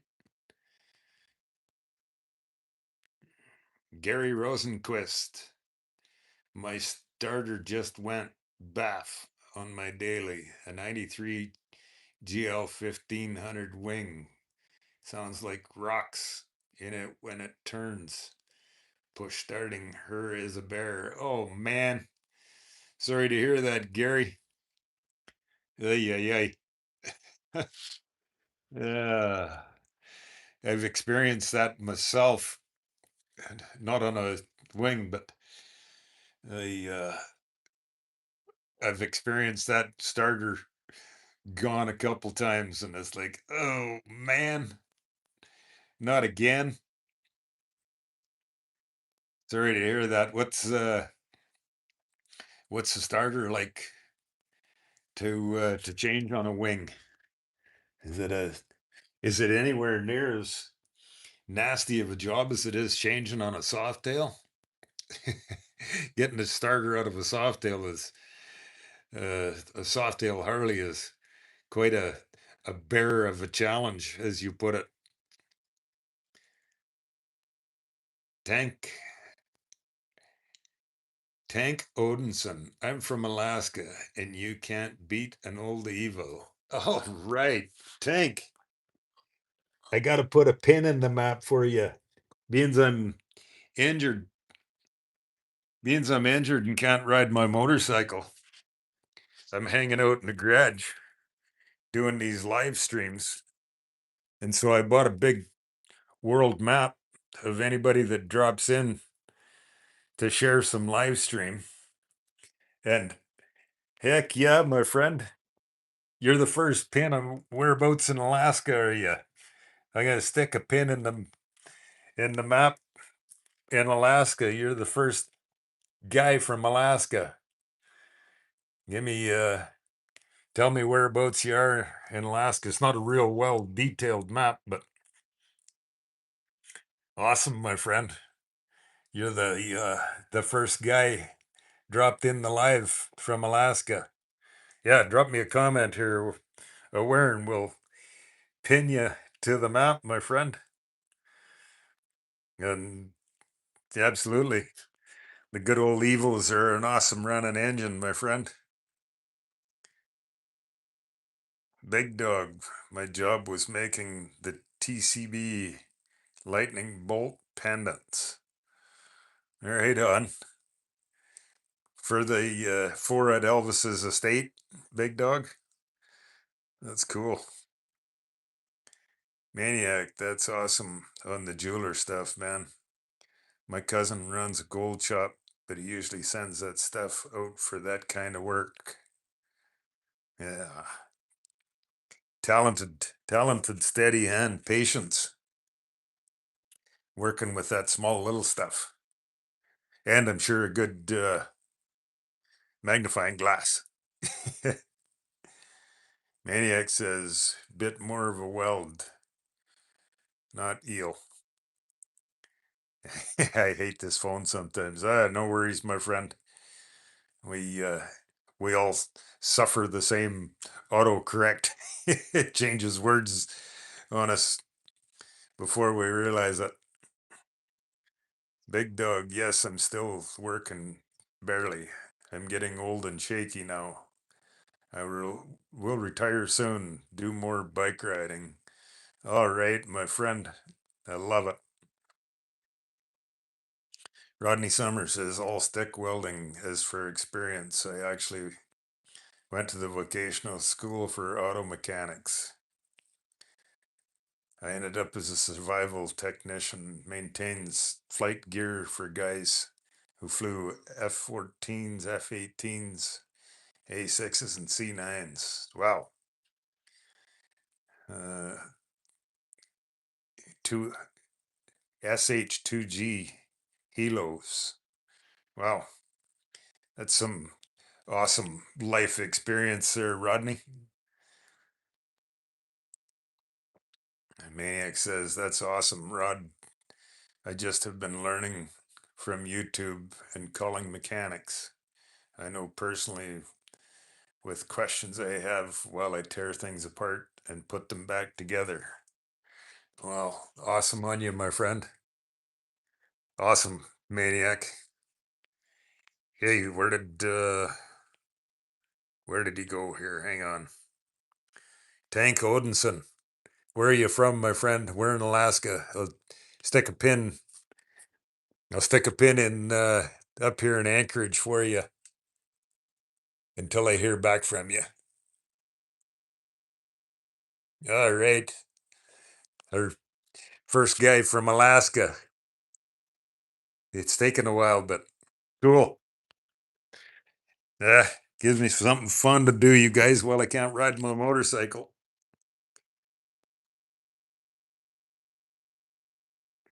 Pin in the map where you're all from.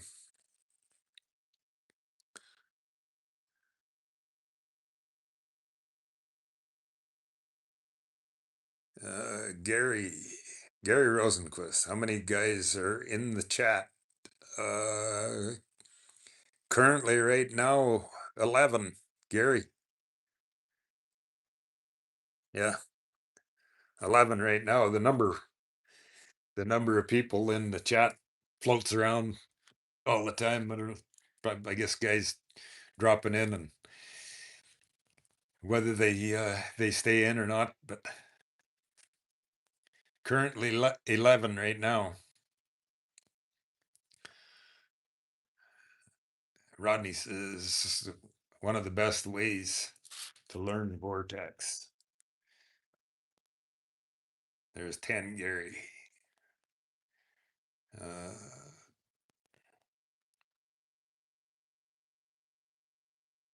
Prof BB Gunners. Welcome in, my friend. From Phoenix. All right. Rodney Summers, 13. Yeah, the numbers float around all the time. I guess guys drop in and out, and if they want to stay and join in some hanging out in the garage by the 45 and Prof BB Gunners from Phoenix. Welcome in for some hanging out in the garage 45 motorcycle conversation. There we go. Opinion the map. What kind of motorcycle do you ride there, Prof BB Gunners? We're just hanging out in the garage for some live by the 45 Sunday morning coffee scrolling. Brad Pitbull says, morning all freedom riders. Good morning, Brad Pitbull.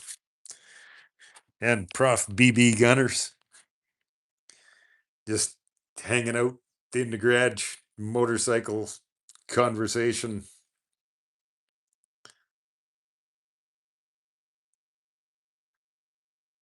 Maniac Vortex, the engine I built is still going, so I must be doing something right. LOL. That's awesome, my friend. Awesome. All about the skills and the talent and knowing what you're doing to be able to do that. Right? So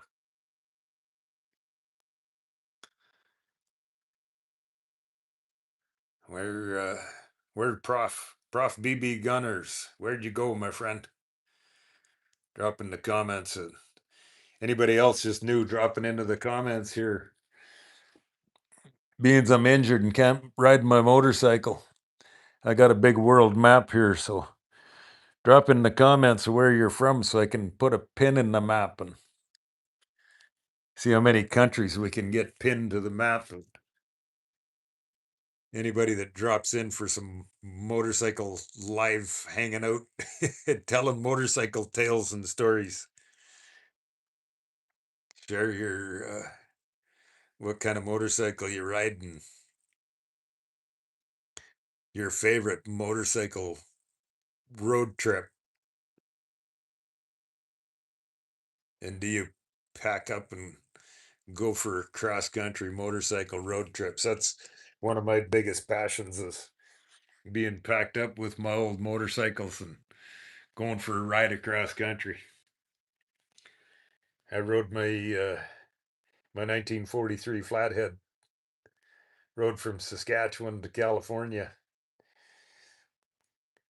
on a 1943 Flathead, foot clutch, 3-speed transmission shifter gate on the tank. Awesome. Yeah, fun stuff. Rodney Summers especially wouldn't mind doing so on a scooter. Absolutely. Gary Ronquist says thanks. 10 cool dudes in a chat. Hey man, thank you kindly, Gary. Just keeping it real. That's it. Hanging out just like a bunch of buddies hanging around the shop, having fun, having a cold beer or morning coffee or whatever. Just trying to keep the typical social media out of it, off of my channel. So it's all just real motorcycle. And I'm injured. I'm injured and can't be out riding. So you guys are my motorcycle season. Every one of you that are in here. So I'm asking everybody if being I'm injured and I dislocated my shoulder from being rear-ended by a stupid distracted driver. So the big map behind me is my motorcycle season. Everybody that drops in, tell me where you're from so that I can pin you to the map and hang out for some motorcycle stories and garage conversation, hanging out live beside the 45.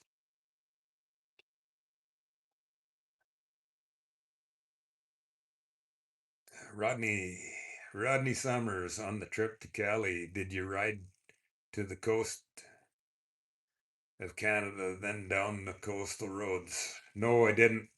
I time I got away from home and time I got away from home, I didn't want to because it was brand new put together. I just kind of headed straight for California out of Saskatchewan down across Montana, Idaho, and then when I got to Idaho Falls, I just jumped on the interstate and I interstated it down through Vegas into LA. Just yeah, time I got away from home, I didn't have a whole bunch of days to go venturing too far, so I just kind of beelined her straight for California when I did.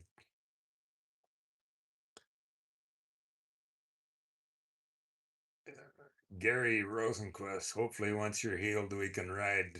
Absolutely, my friend. Absolutely, Gary. I, unfortunately, it's not going to happen this summer. Well, they get the surgery done here coming up in June. And then the surgeon told me, he said, you're going to wake up out of surgery. You're going to wake up in an arm sling. I don't know what kind of position I'm going to be in, but he told me, he said, you're going to be in a sling for 7 to 9 months. So I got a long road of recovery. I think I got a lot more live hanging out in the garage by the 45 motorcycle sessions, unfortunately, but I got no choice. This arm sling adventure, I'm not really looking forward to, but I have to. So, but yeah, once we get done and over that, Gary, then it's all uphill from there. Rodney says, what's the top speed in third gear? Somewhere right around that 55 miles an hour. Somewhere right around there at the whatever the mechanic guys are. The mechanic guys will clarify for me the that natural harmonics that comes out of the little V twin engine right around that 50 whatever it is, right around that 55 miles an hour. It smoothens right out and there's hardly any vibration in the footboards. So somewhere right around there is our happy place. Of course, it'll go faster, but then you can't keep the bolts tight. So somewhere right around there, Rodney. Good morning, Patrick Rowe. He says, rev it up. Absolutely, my friend. Patrick, my tattoos are becoming blurs. They're so old. Uh-oh. Yeah. The time to go in for a refresh. Yeah, that's the thing about the ink work. You get too fine a detail and they turn into a blob. That's what this here. It's supposed to be a panhead motor, but as they age, they kind of just turn into a blob. So I hear you there, Patrick. Big dog. Hopefully you won't get that sling with your bar under your arm. Yeah, yeah. Yeah, I have no idea what it's gonna be like, but the I that's that sling that it holds your arm propped out to the side kind of thing. Yeah, it's all an upcoming adventure that I'm about to learn here coming shortly, big dog. Patrick Rowe just cracked my first Miller Lite of this Sunday peaceful afternoon. All right, my friend. Happy hour. I'm I'm I'm still on my morning coffee here. I've been talking nonstop. I haven't even got through my first mug of coffee here, Patrick, but cheers to some afternoon happy hour Sunday cold cheers. Did you get out for a few motorcycle scooting miles there, Patrick? Drink up. Yeah. Rodney Summers, nice cruising speed and slight amount of vibes. Absolutely, my friend. I've been saying it for years. There's two kinds of motorcycle riding. There's 55, 60 mile an hour kick back, relaxing, enjoying the freedom in the wind, where you can enjoy some scenery and countryside, or this the windy, twisty, wide open riding that you don't have time to look at anything but the blacktop that's right in front of you. So, Patrick Rowe, no refresh, no refresh. Let the tattoos run their cruise. Absolutely, my friend. I mean, course. Yeah, that's that's kind of my same thoughts in my panhead here. It kind of just went into a blob that the guy tried to get too much detail on it, and well, it is what it is. Turned into a blobular.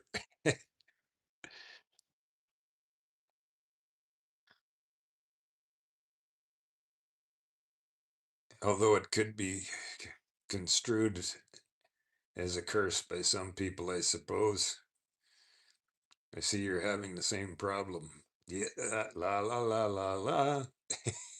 Yeah, exactly. Exactly, Patrick. I did yesterday, not today. Right on. Oh dear, jumped out, but it was far enough away where I wasn't dangerous, but it still makes you think. Oh, absolutely, my friend. Go Fast Racing says cheers. Happy hour cheers. Absolutely go fast. Building up the next project from the 60s. Nice. Spill the beans, go fast. What is it? What are you building, my friend? Spill the beans.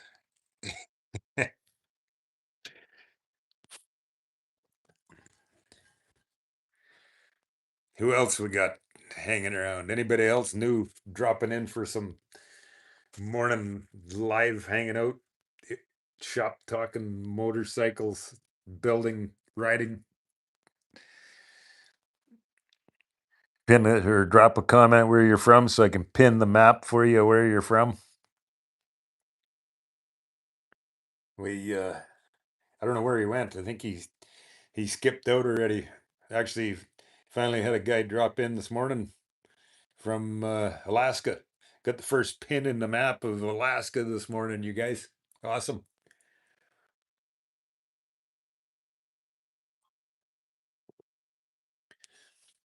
Pretty cool how can click a button on this YouTube live and within 3 seconds be in contact from people from Alaska to Australia.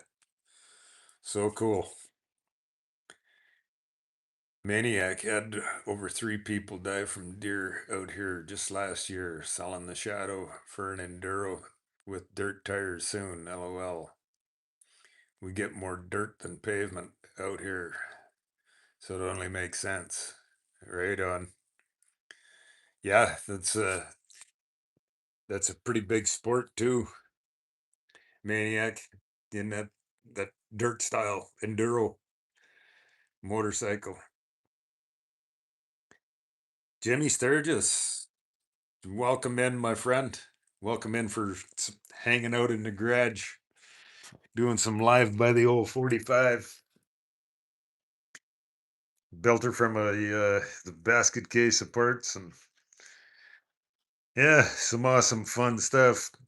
Jimmy, how about yourself? What kind of motorcycle do you ride, my friend?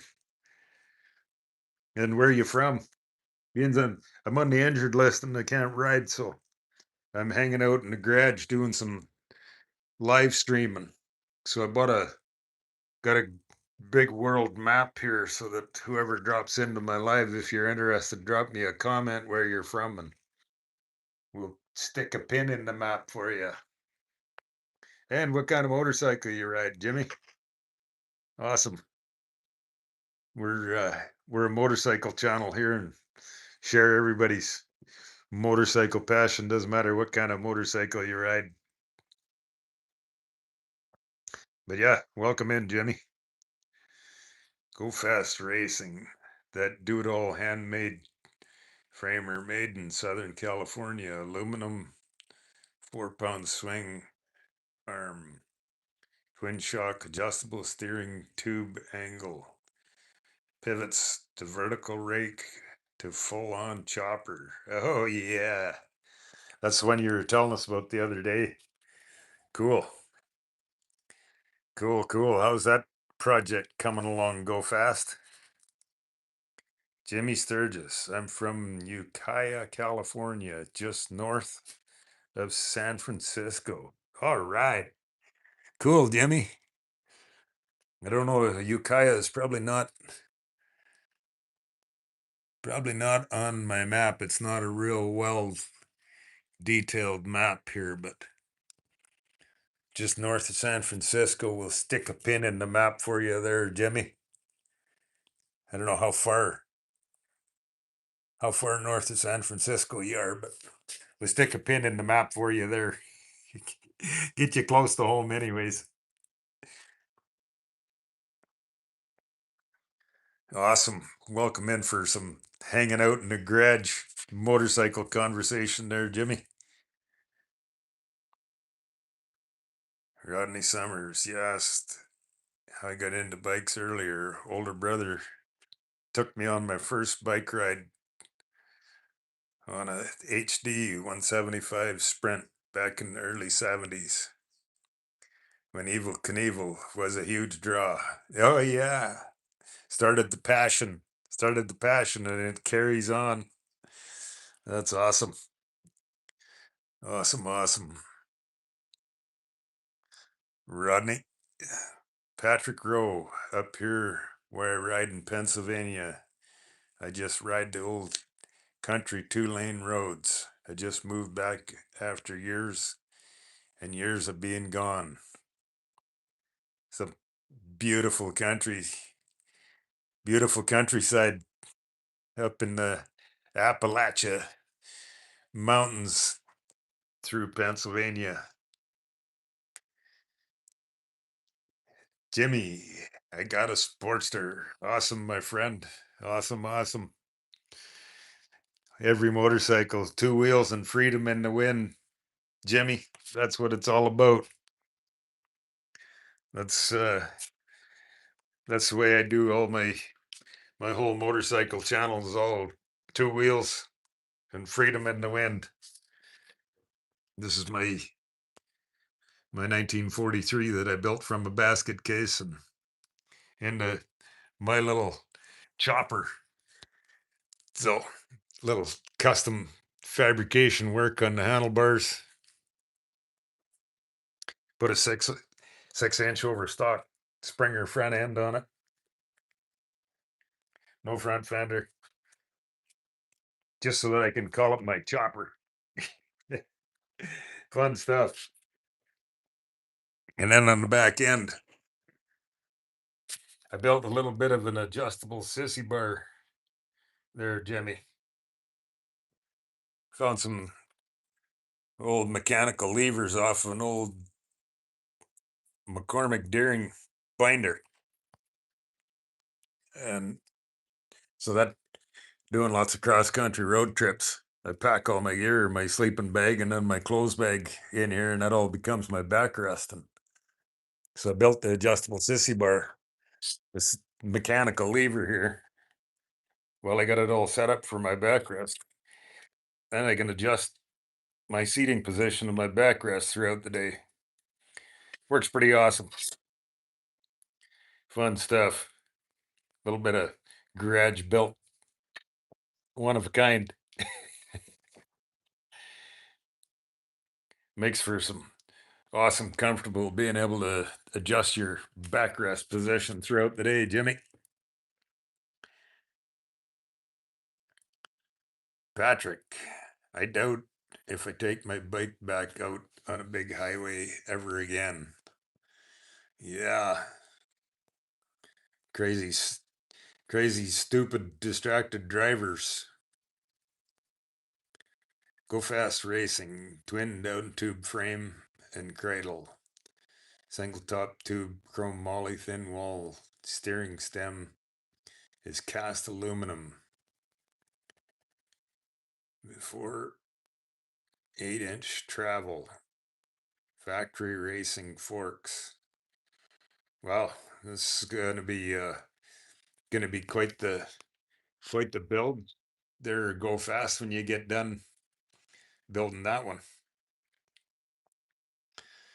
Jamie Sturgis says thanks. Absolutely, my friend.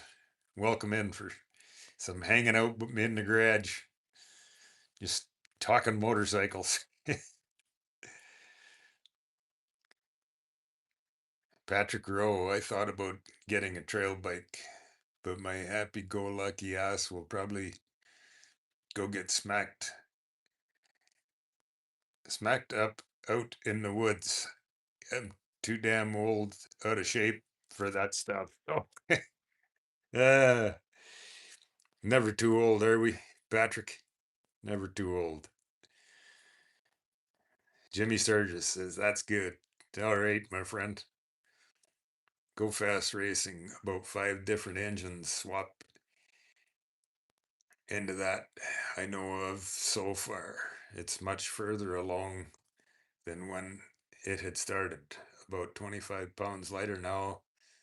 Then I've cleaned most of the grease and sand, mud and dirt off of her. uh, got some years of history on her. There, big dog. Or Go Fast. I mean, sorry, Go Fast Racing. You're washing away the character. uh, Big Dog Patrick. Check out the TW200. It's small and lightweight. Fun bike. Yeah.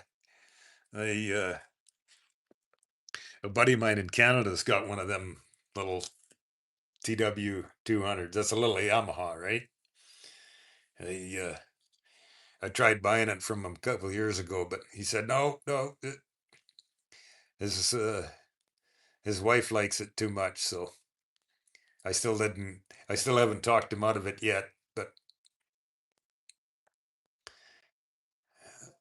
Patrick, don't get me wrong.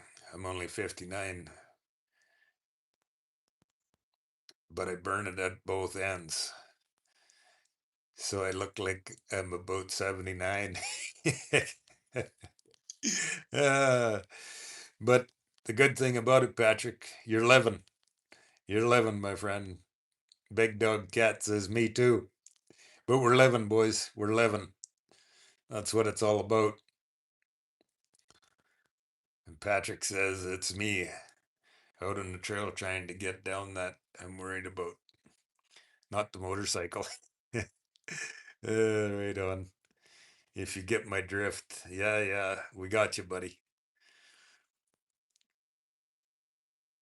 Go fast. Have a leading link front end to go with it too. And a flat track wheel set and front end as well. Got lots of interchangeable parts to set her up from one ride to the next. Go fast, fun stuff.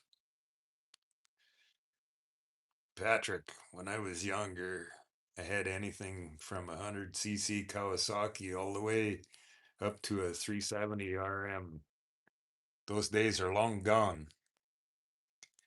The RM 370 was a Suzuki, if anybody is wondering. Yeah, I was going to ask you, RM 370, is that a dirt bike or it's like an enduro style, Patrick? Big Dog, yes, I want a XR 650, but I don't think I can manhandle it. Uh, the experience. I've never rode the off road or dirt bike kind of stuff, so it's all foreign to me. That backcountry riding. Patrick Rowe, that thing was wicked. Two stroke, 1978. I watched every Evil Knievel jump that I can remember of. Oh, yeah. Go Fast Racing, they only made a handful of bikes. Quite a few pros rode them in Kawasaki. Even had these guys building the race bikes early on for their pro riders, but the Cowie name on. Wow, cool. Patrick Rowe, about 2 years ago, I bought a biography or autobiography rather about that dude. Go Fast Racing says our M370 is quite a bike. Yeah, that some of them, the performance out of some of those, well, out of most of them bikes is phenomenal, to put it mildly, I guess.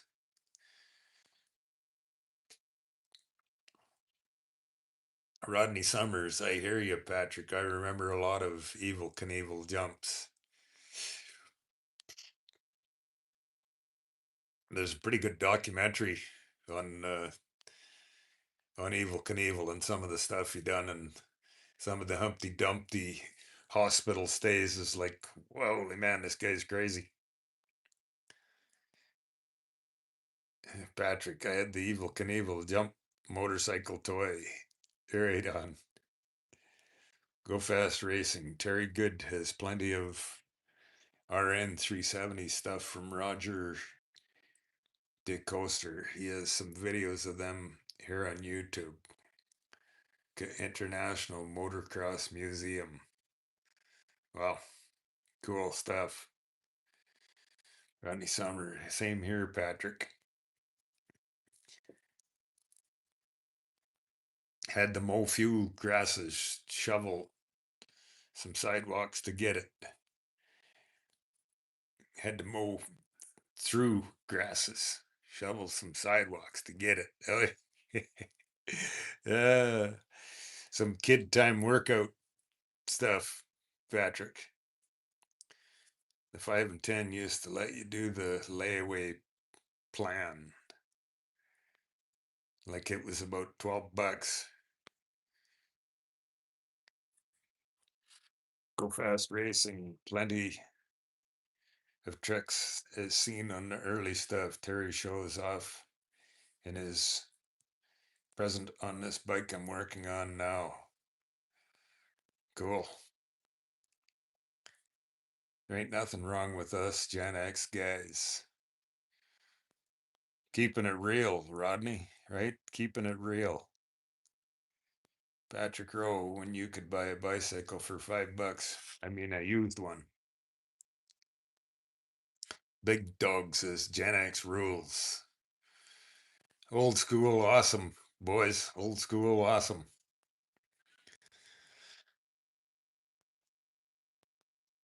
Go Fast Racing. Yeah, that's a dirt bike, full on race machine. Open class, big bore, twin shock. They admit a few larger displacements, but it was every bit as fast as the 400. Stuff of the day. Right on. That's one of my neighbors at home. He's he's been a dirt guy forever. Well, he's got an old Harley Evo too, but he's done lots of that enduro racing over the years. And he went over to Romania and went in that. I don't know if you guys ever heard of that race called the Romaniacs. It's in Romania. Oh my God.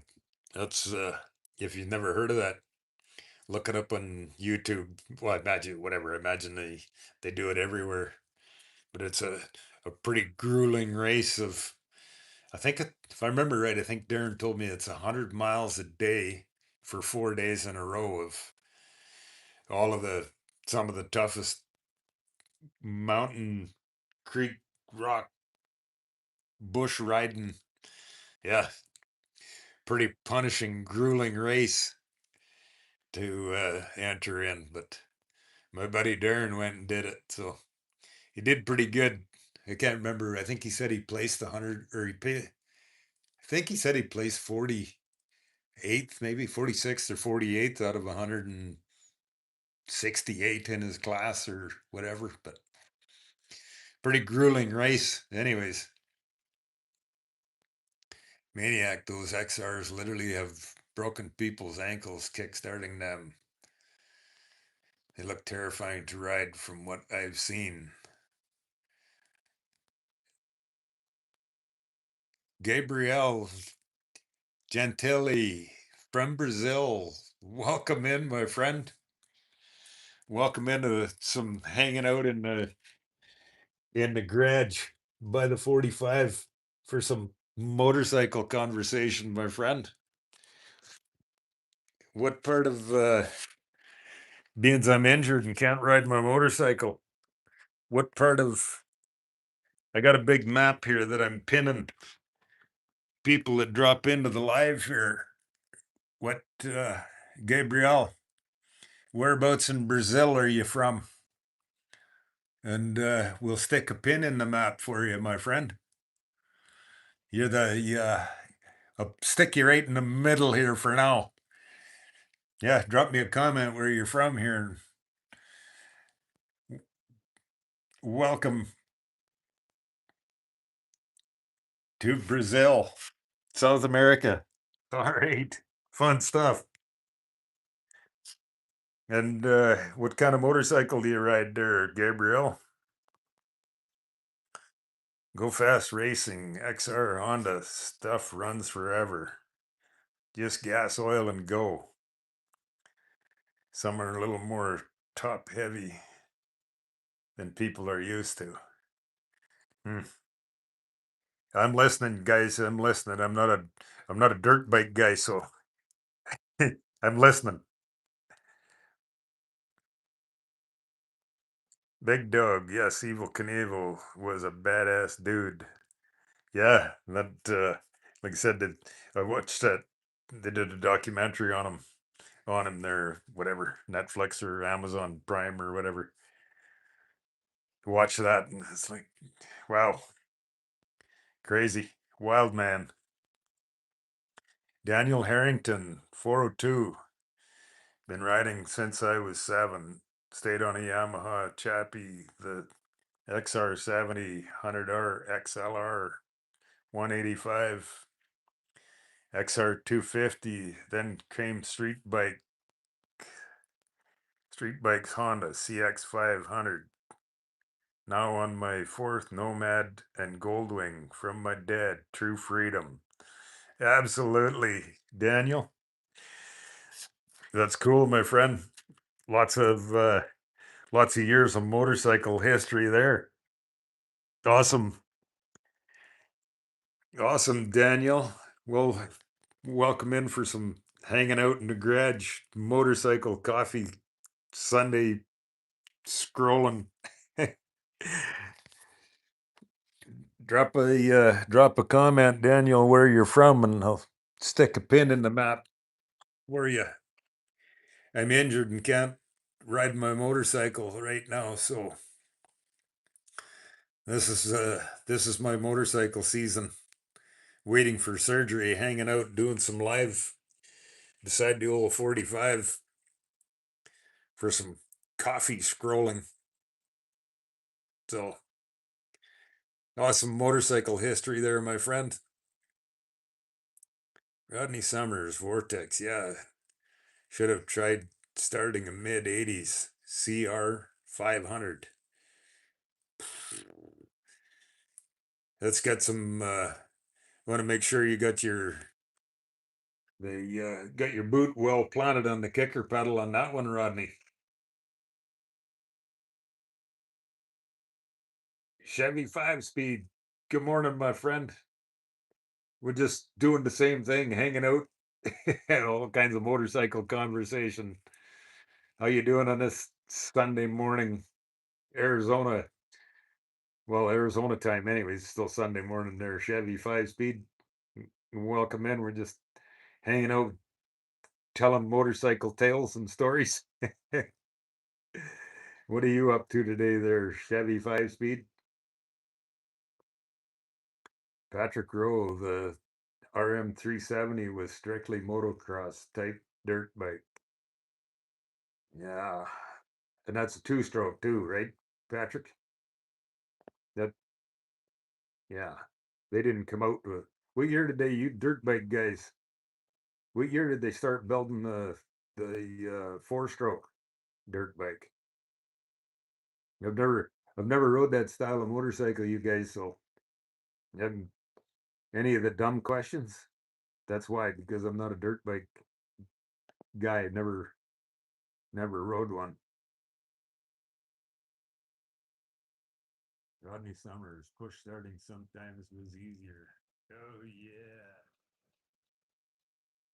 Especially kicks back and bites your ankle, Rodney. Maniac, oh for sure, Hondas just keep going.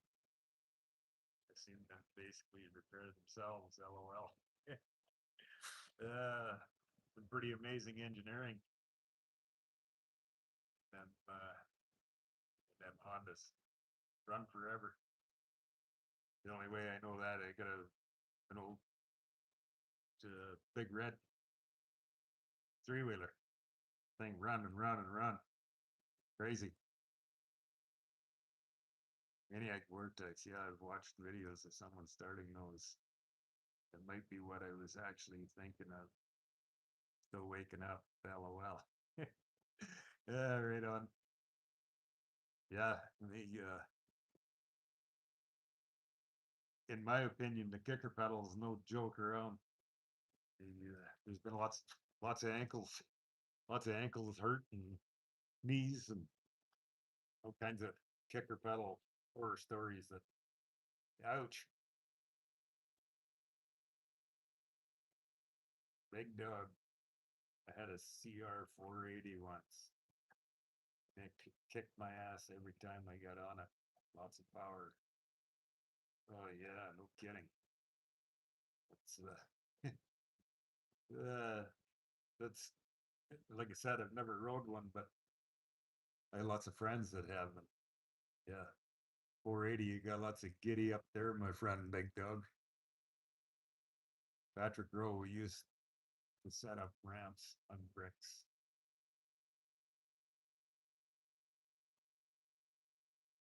Ramp the ramp with those banana seat bikes. Oh, the taking off on the ramp was always pretty decent, Patrick. It was always the landing that presented the challenge, right?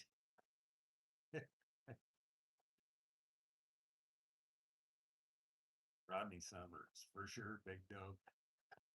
Rated it for a DR 350. Love that bike. Patrick Rose start out at 3 feet and then just keep moving it up. And there we go, Patrick. Rev it up. Up the ramp goes. Go faster, go faster. Fly higher, fly fast, further, faster. Maybe get the car lengths before you chicken shit out. It's like, oh boy, sooner or later this is gonna hurt. Go Fast Racing says CR 480s make plenty of power. You got to keep the revs up and stay in it. Talking about the lengthwise, they're only about 4 feet in the air. Yeah, it's all about getting the speed up too. That you still got to somewhat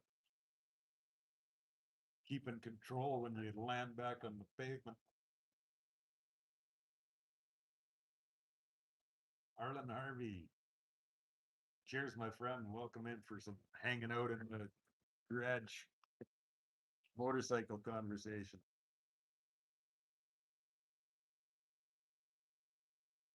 Harlan Harvey says, can you point out what things specifically changed between that flathead and the knucklehead? Uh, the knucklehead.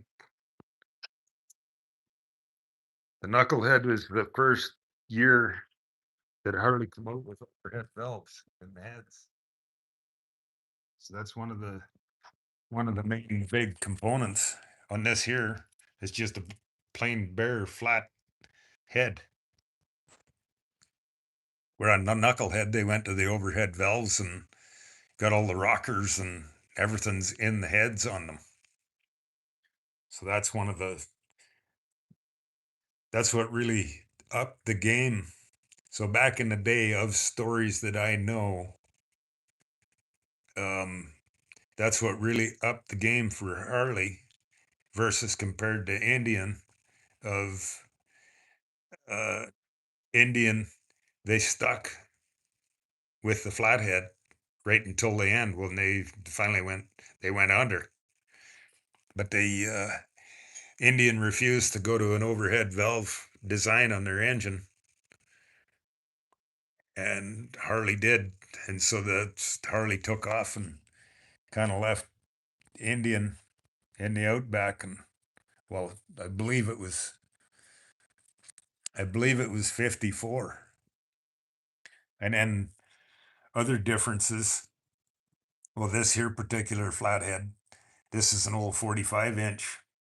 This is a military flathead, and so also the knuckleheads, the EL were 61 inch, and then they come out with a FL to a 74 inch, and then of course when that come out, of course the bottom end and everything changed on them. But that's one of the major big changes was the all the overhead valves and Our other buddy, Go Fast Racing, he might be able to fill us in more on that. He's more mechanic than I am. I'm just a motorcycle man that rides them, but other differences than that. That's one of the main things of what the knucklehead did.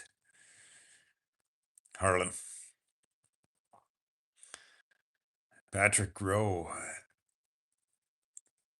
I'm talking about sneakers, shorts, and away you go. Oh yeah. Back in the days, skin knees and elbows and get up and wipe the dust off and lick your wounds and go have some more. I don't think I didn't have a scratch something knees or elbow until I got into my late teens, early 20s. They're right on. Harlan Harvey. I don't really know the difference between a panhead, flathead, and a knuckle, other than the looks. Yeah, well, the the this the cooling fins on the head that gives it away of a flathead, and then everything else, the they got they got their names by the nickname of what their heads look like. So a knucklehead on the side, it's got them two big bolt heads, and they got the name because it looks like a set of knuckles when you look at the side of it. And then the panhead, well, it looks like an upside down cake pan on the rocker boxes. And then the shovel head, well, they got the nickname. It's all just a nickname, is where they come from, Harlan. So, yeah, I don't have a knucklehead, but I got whatever. The easiest is just if you Google up and you can see. And then over the years, uh, over the years, as they progressed along with engineering and time, they upgraded and changes trying to make things better. So yeah, there's our friend Go Fast Racing. Flathead is a flathead, and the knucklehead is overhead valve. So yeah,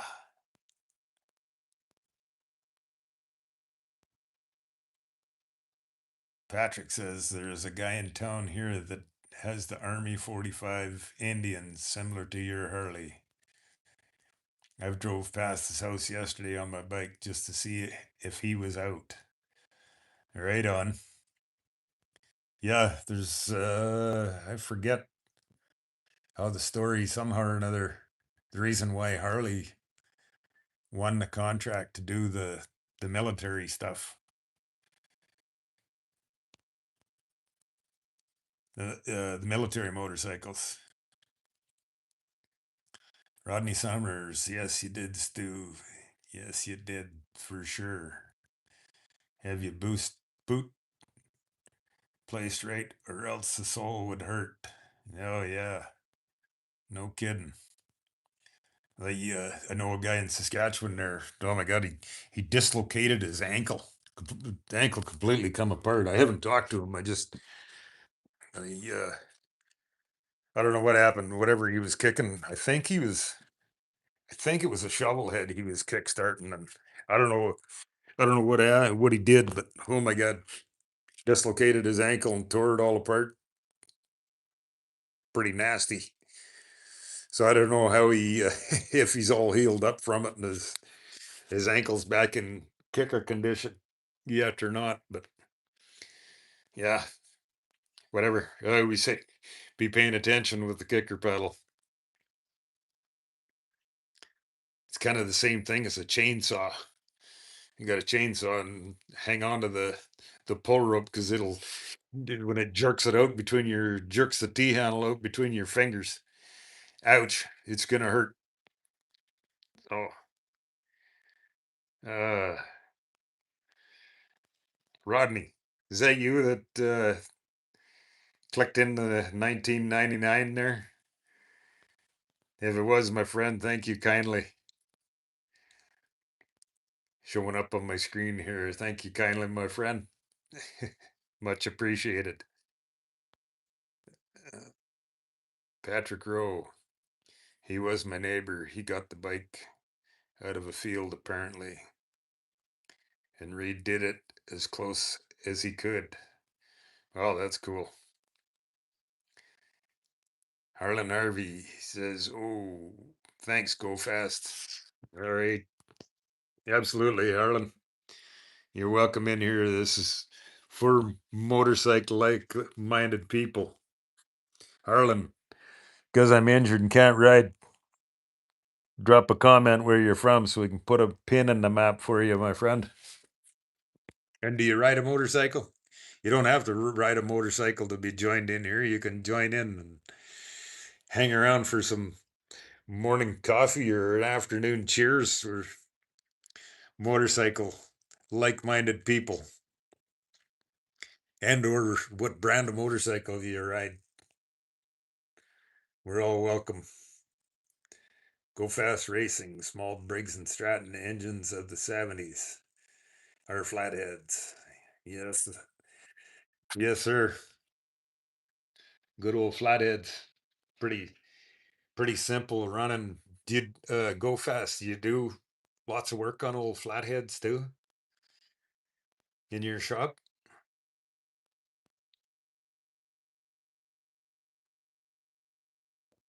Patrick, a neighbor growing up, that is. That's awesome. Uh, oh, Patrick says, I think your volume is down. Oh, sorry about that. Maybe I had my finger over the mic. How's that? Is that better? Go Fast Racing. Your standard overhead valve can be seen on those 4-stroke pit bikes. Those are chain drive cams instead of push rods, as seen on the Harley. And so, in your opinion, Go Fast, what's better, chain drive cams or push rods? Is one better than the other or more advantage? I suppose a chain drive is simpler adjustment. I don't know. I lean on you for your mechanical skills, my friend.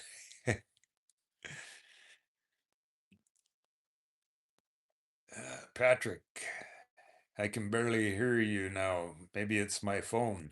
Oh, sorry about that, Patrick. And yeah, I don't know. Check your volume.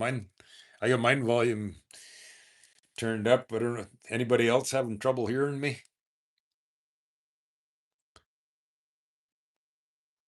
I hope not. Go Fast Racing. His hand covered the mic sometimes accidentally. Thanks, Go Fast. Yeah, not paying attention to not paying attention to what I'm doing here. Just doing these lives with my handheld cell phone. Rodney Summers, Cactus, hold the phone closer to your mouth. The 4-stroke dirt bike started getting popular around 2010. Oh, sorry about that, you guys.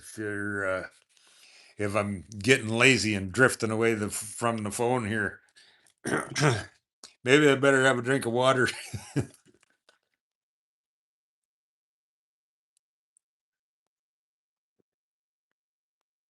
Losing my voice here, maybe you guys. Sorry about that. Patrick says most definitely the landing on the board on bricks wasn't the brightest idea either. All right, on. Harlan Harvey says jumping a girl's bike when I was a kid is why I don't have kids today. Oh man, ouch. That was a bad, nasty experience, my friend. I'm sorry to hear that. Harlan, ouch. Oh, Rodney Summers, the beer money funds. Rodney, You didn't have to do that. Thank you kindly, my friend. Much appreciated. Much appreciated, my friend. Daniel Harrington. I'm from Hollis, Maine. Been to 49 of 50. But Maine has always been home. Awesome, my friend Daniel. Up in the beautiful Northeast. Awesome, my friend. How's your beautiful motorcycle weather up there this morning?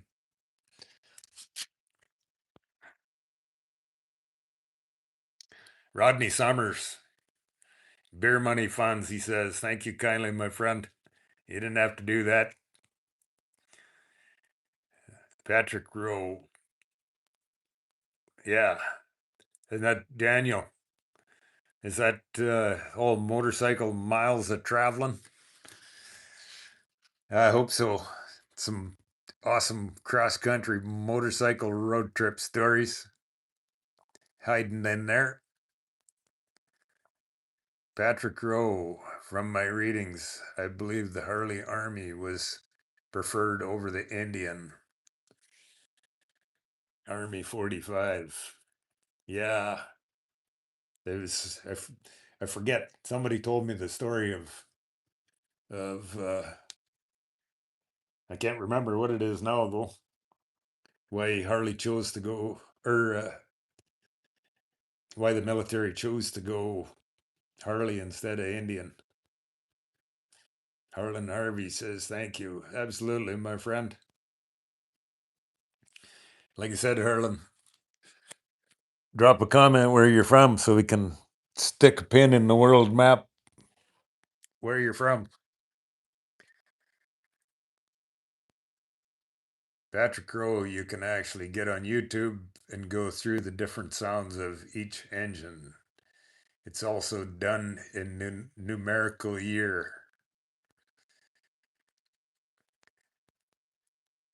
Rodney Summers, the guy who was stationed with in the mid 90s, his grandfather during World War is sent home a large crate that had something in it kind of special. Sent home a Harley with a sidecar and was so scared to register it, the bike's never been out of the crate. Holy moly, Rodney, and he's still got it too? Wow. That's that'd be quite a gem to unbox the crate.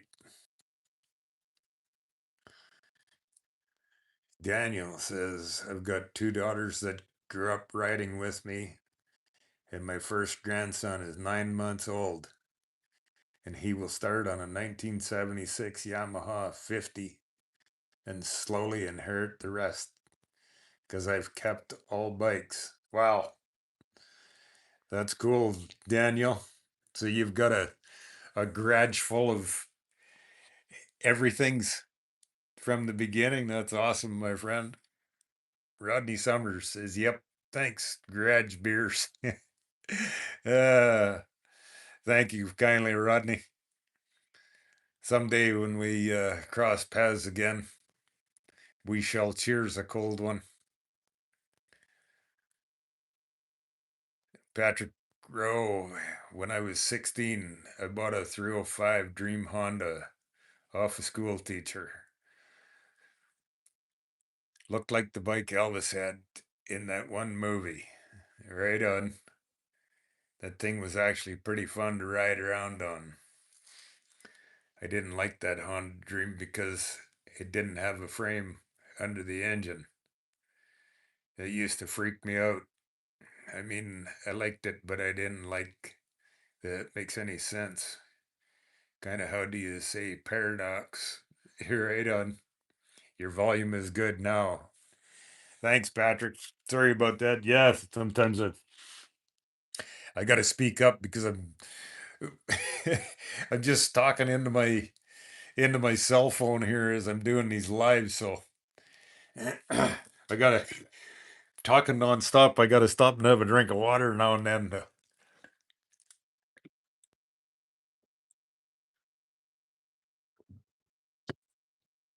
Daniel Harrington, 61 degrees, and the sun just came out here on Sebago Lake, Maine.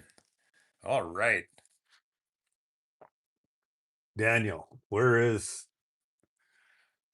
I'm going to stick a pin in the map for you here, my friend. It probably doesn't show. It's not a real well detailed map. Yeah, it doesn't even show. Where is Sebago Lake? It's not a real well detailed map here, my friends, but they'll stick a pin in the map for you up there in Maine. If that's too far from home, let me know. I can move you around. And pretty soon, I'm going to run out of room to pin everybody. But gives me some. You guys are my motorcycle season as I'm injured, waiting for surgery here. So, are you going for a motorcycle ride today, Daniel? I hope. Rodney Summers, their WL model proved more rugged, was cheaper per unit, and because Harley offered the military free in-field service training. There we go. That yeah, some good old history of them. And you don't see or hear of, or I don't know, maybe they didn't build many of the old Indian. Maybe there wasn't many of them made, but I don't know if I've ever seen the an Indian model one, or I probably have in a museum, but they're nowhere near as common, anyways, as what the old WLA and WLC ones are.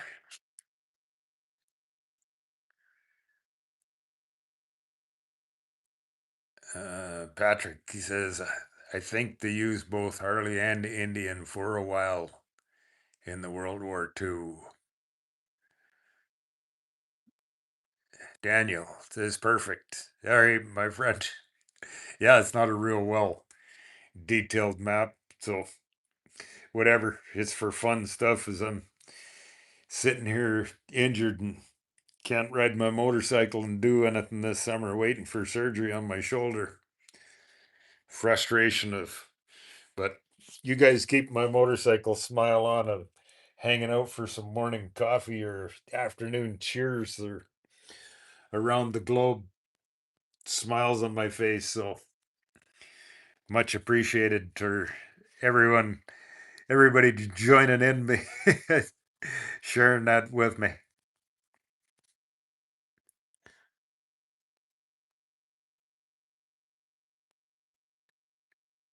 So yeah, just back to Patrick there.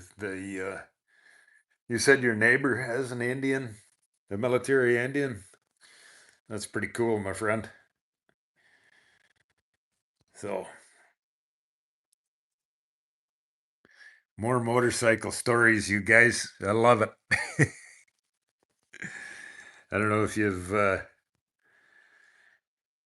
have had a passion for riding motorcycles. I love being on the highway, traveling across country. That's my biggest passion. I never leave home without the tent and packed up the cross country road trip.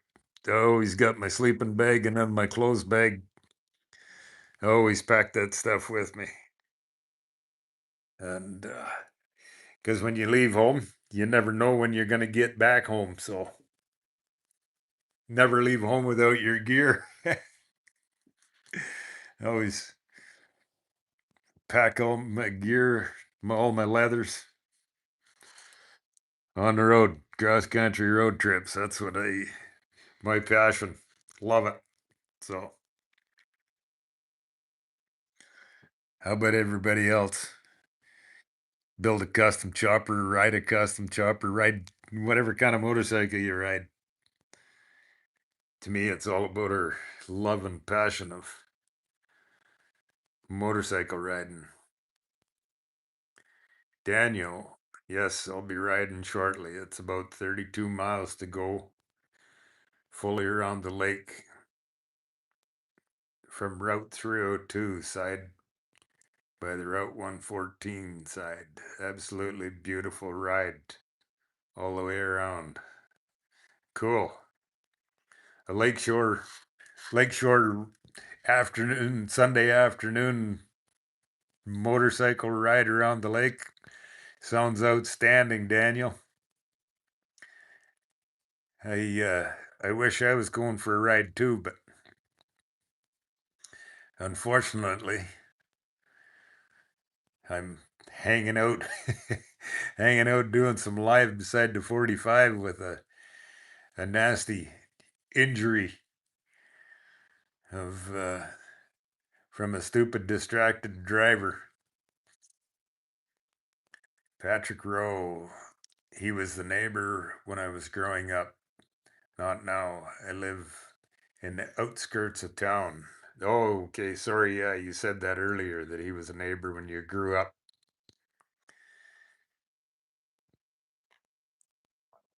The guy with the Indian, he's got to be 75 to not quite 80, I would say. Wow.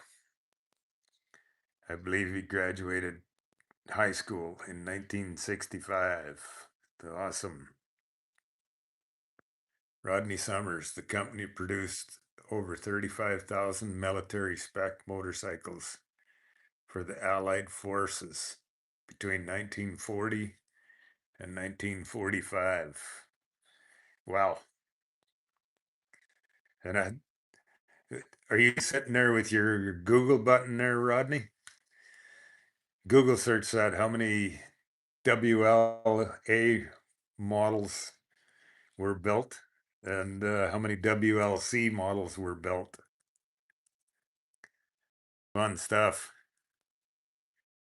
I've Googled it before, but I never remember whenever somebody asks me.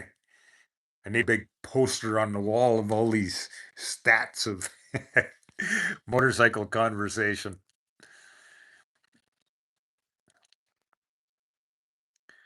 But he's still at the same place because I asked around. That's cool, Patrick. You should, yeah. Sometime you're out there, you'll have to stop and say hello to the old chap.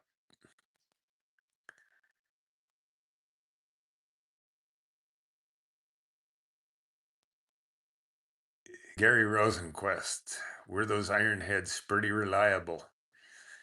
I think they went through their definite challenges. I never had one, Gary. Um, if our friend Go Fast Racing, the mechanic, he would be able to give you more update and true answer on that, or anybody else with experience. I've never had one, so I know they went through their years where they definitely had some challenges, but I don't, I can't make judgment as I never had one. Patrick, I actually asked him about the Indian on Facebook, but I wasn't Facebook friends, and he never answered. Oh yeah, I don't know if he snubbed me or he never looked at it. Oh yeah. Well, someday if you're riding by and you happen to see the old chap, you'll have to stop and say hi to him there, Patrick. Rodney says, "Yep." Right on. Daniel had an off period as well. Lady, oh man, sorry to hear that. Lady ran a red light in '05, put me in ICU for 19 days. And I got back on 2 years after. Oh my God. Sorry to hear that, Daniel, but 19 days in ICU, ay, ay, ay. That's not cool. Another stupid driver not paying attention, right? That's exactly why. Well, I got rear-ended July 18th, 2024, and resulted in dislocated my left shoulder here. And after doing physical therapy twice a week for over a year and a half, finally to get to a point of doing physical therapy, all this big muscle in the front of her shoulder where it goes out and ties into her arm, I got it completely detached and tore apart off my arm. So I'm booked in for surgery here in June. And then, then the long surgeon told me 7 to 9 months I'm going to be in an arm sling. So I'm looking forward to getting the surgery over, but I'm looking forward to 9 months or 7 months, whatever, in a arm sling. So I hear you, buddy. I, well, yeah, July 18th will be 2 years that I've been out of no motorcycle handlebar time. So unfortunate, stupid, distracted drivers. Patrick, I live in a little two red light town, so it's easy to figure out who's alive or not if you want to. Oh yeah, good old small town. Patrick, Rodney Summers, the 35,000 was the Indian models. Oh, okay. So they did build quite a few of them. But they're sure not common, or you don't hear of them nowhere near like you do the WLA or the WLC.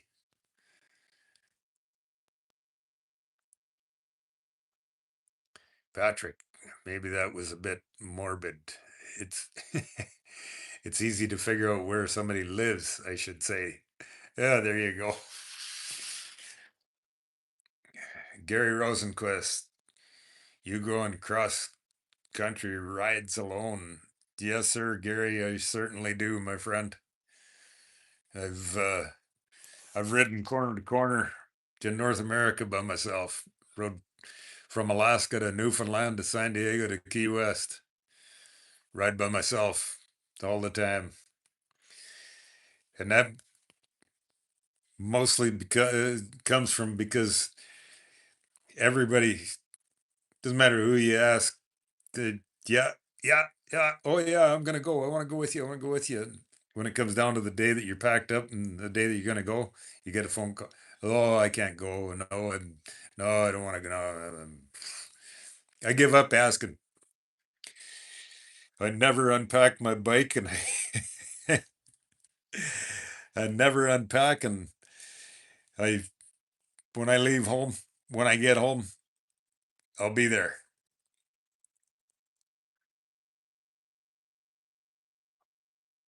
JF72 J9R. I'm gonna ride my Honda Super Cub shortly. Awesome, my friend. Where are you going for a ride there, JF72?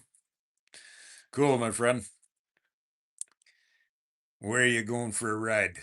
Are you packed up going for a cross country road trip or just for a Sunday afternoon putting? Awesome, my friend. The thing about a Harley is depending on what the guy rides, he's going to say it's the best motor that there is, most likely. The way I've always looked at it, Patrick, the the best motor is the one that keeps running, starts every day and keeps running. And uh, those are the best motors to me. When they break down and quit running and whatever goes on, they're not the best motor until you get her rebuilt again. I've seen diehard shovel riders think that it's the best engine ever made. Yeah, that's what I plan on doing if I happen to see him, but I'm not going to go knock on his door. Right on. I meant flathead like yours being reliable. Oh yeah, I don't hesitate. They whatever. There's lots of guys on here that have a lot more experience and knowledge than I do. But they apparently there's been several guys have told me that that's why this was built for the military, because they're pretty much bulletproof. That kick them and ride them. That's why the military accepted them into the program. And yeah, they zero hesitation, and they're so simple to work on. So simple, like the points and plugs and ignition system, carburetor, all super simple, easy. Kickstart, run, and ride. Rodney Summers, between the WLA and WLC, there were over 90,000 produced for the war effort, with 70 or 80,000 being the WLA, most of which went to England and the Soviet Union, lent out on the Lend-Lease program. Yeah, I was going to say that earlier, Rodney, that it seems to me it was up around like 70 or 80,000 were built WLA models, and then whatever, I can't remember, somewhere it seems to me somebody said there was like, I've heard 40,000 ish or something that were built as a WLC, but whatever. How much Google do I believe?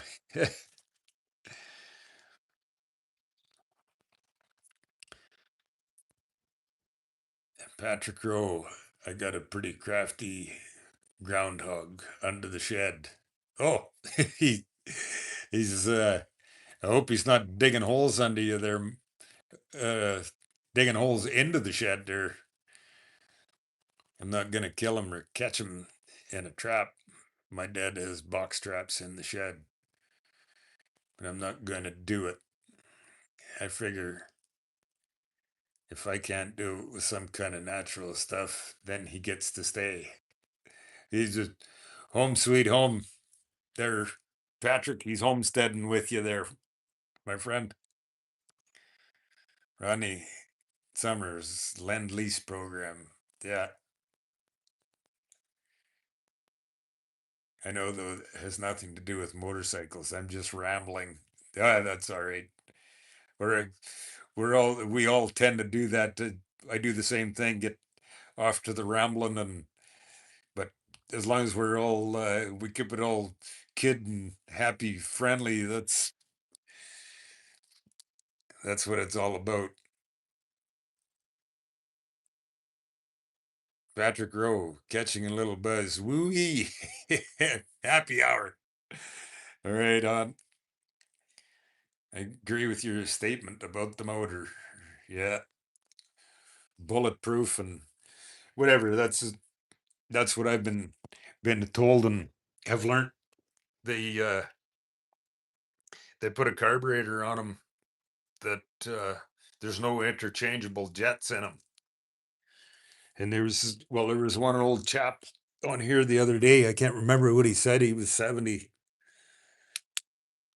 I forget if he was 75 or 78.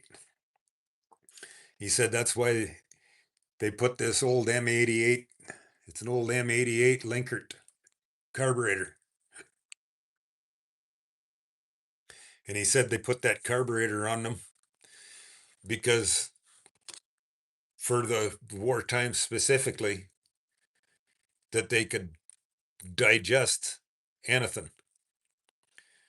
Well, maybe not anything, but they could handle for the war times, and the situations of it was that if it was dirty gas, they would that carburetor would still and digest it and keep her running. So some some pretty awesome old history there of, well, thank goodness to the brave hearts and souls that rode them and we're fortunate enough to live in freedom because of those people that sacrificed so much and everything, right? So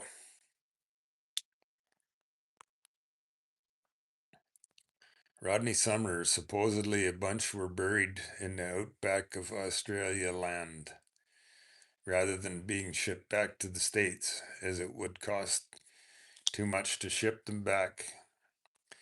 And that's how many of the clubs got started.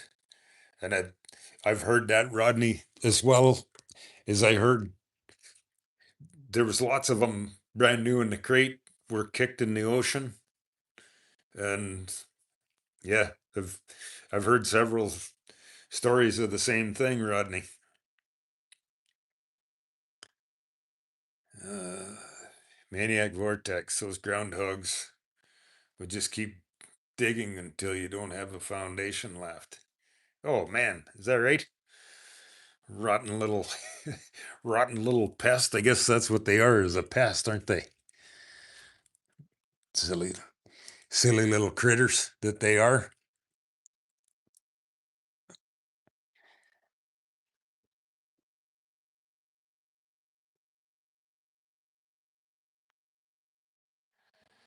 All right.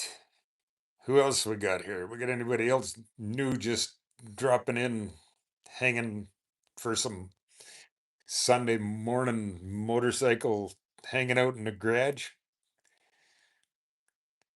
Yeah, off the sides of ships. Yeah, I've heard that before, Rodney.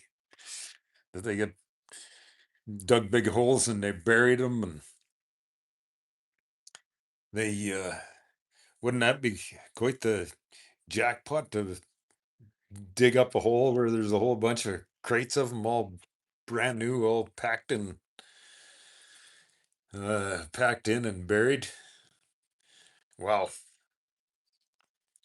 How about anybody? Is there anybody new just dropped into the live here? Drop us a comment. We're just hanging out for some motorcycle live conversation Sunday. Drop us a pin and or drop us a comment where you're from, and we'll stick a pin in the map for you.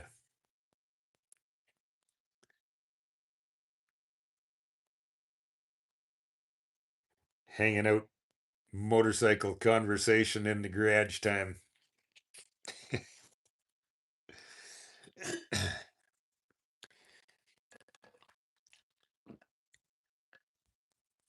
Holy moly. It's noon Arizona time. I think I missed breakfast. Might have to have a late breakfast here today, you guys. I missed breakfast. hanging out, hanging out, doing some live time in the garage with you guys. I love it. You keep a smile on my face for some motorcycle life, anyways, you guys. So, who else do we got in here? Do we got some other people in here just listening in? And drop us a comment where you're from and what kind of motorcycle you're riding. Join in some motorcycle stories and passion. Your favorite roads, your favorite rides. And have you ever got caught in a snowstorm riding your motorcycle, blowing an engine? Yeah, fun stuff. The passion of our old motorcycles and us crazy nuts that ride them. Gotta love it.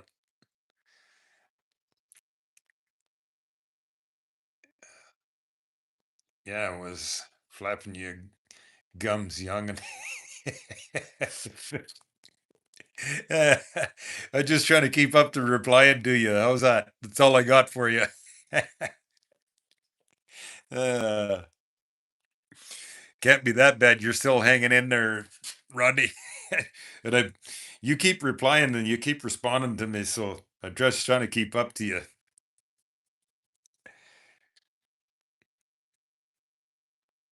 Daniel, thank you for chatting. I subbed and have plenty of good times I'll share with you in your community if you want to hear them. Have a good afternoon, folks. I appreciate you. Absolutely, Daniel. That's exactly why well, like I said, I already told you I'm injured and can't ride, and that's why I started just some real motorcycle people hanging out in the garage, just like a bunch of buddies that we all share the same passion. I can't ride. I can't. You guys keep my motorcycle smile on my face, so that's why I started doing these lives and keeping it real, not a bunch of social media drama garbage. You know what I mean? So, absolutely. I appreciate everybody that drops in here and shares just some of this motorcycle conversation. Like minded motorcycle people that love motorcycles, love to ride in the wind, freedom, two wheels. So, Rodney Summers, when was your last trip to Sturgis? Uh, in 23. Yeah, 23 when I was on my shovel head. When after I blew the engine in the pan head and pulled it apart, I took a U-Haul truck home and then I jumped on my shovel head and went for a loop around Lake Michigan back to Saskatchewan. And then from Saskatchewan down to Sturgis, buggered around for a couple days and then back to Saskatchewan. And then yeah, so that was 23. And then from Saskatchewan down to Nashville, over to Lawton, Oklahoma, and then over through, went and hung out in Fort Worth, Dallas for a couple days with a buddy of mine, and then over to the Born Free, Texas. So yeah, 23 was the last time, Sturgis. How about you, Rodney? When was the last time? Y'all hanging in here, you make the venture out across country to go partake in the Sturgis Black Hills adventures. I love going to the Black Hills and go a month before or a month after Sturgis. Some pretty awesome, amazing country to ride through them Black Hills, and it's not too bad for me to run down for a weekend or whatever for a couple days. I live from home. I'm about 750 miles, kind of northwest, so whatever. If I got 4 days off, 3, 4, or 5 days off, jump on the bike and go scoot down there, go right around the Black Hills for a day or two, and then back home. Whatever, motorcycle miles. Love it. So, all right, who else we got in here hanging around? Some Sunday morning live motorcycle, like-minded, crazy motorcycle maniacs. uh, I love it, you guys. Awesome, awesome. Hanging out for some live by the 45 basket case. Some guys are hanging out at work. Some guys are hanging out by the garage, in the garage, sulking with a sore shoulder, just putting pins in the map, telling motorcycle tales and stories. Right on. I love it, you guys. I hope you all share the same passion for your motorcycles as I do mine. This this being this being injured with this dislocated shoulder and muscle all tore apart's no fun.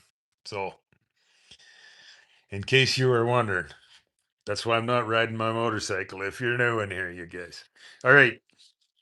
Rodney said I'm flapping my gums here too much. So, I once read that ape hangers were from those 45s in the military. They put ape hangers on to navigate tripwires. The enemy put up duplicate to to decapitate the motorcycle riders. But I also read that was horse poop. You never know. Well, it's funny you should mention that, Patrick. There's on there's been several comments on some of my videos that I've posted that guys from that part of the world, they say the exact same thing. Wow, look at them handlebars.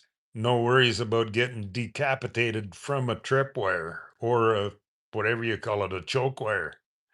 So what what you read, I would believe that's true because there's been several messages in the comment section that guys are saying exactly that same thing, and they're from, well, most of them I got to use the translate uh, button. So wherever they're from, if they're like Czechoslovakia, Russia, Poland, wherever. But yeah, there's been several comments of that, Patrick. So I I would believe what you read by comments that I've had several times. You are correct.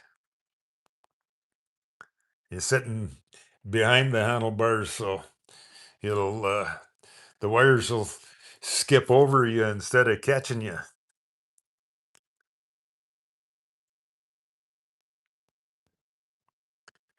2000, Rodney Summers, 2000 was the first and only time I've been so far. Was going to do a 2020 run, but May 29th, 2020, I lost my little sister. So it kind of put monkey wrench into things. Oh, man. Sorry to hear that, Rodney. Sorry to hear that, my friend.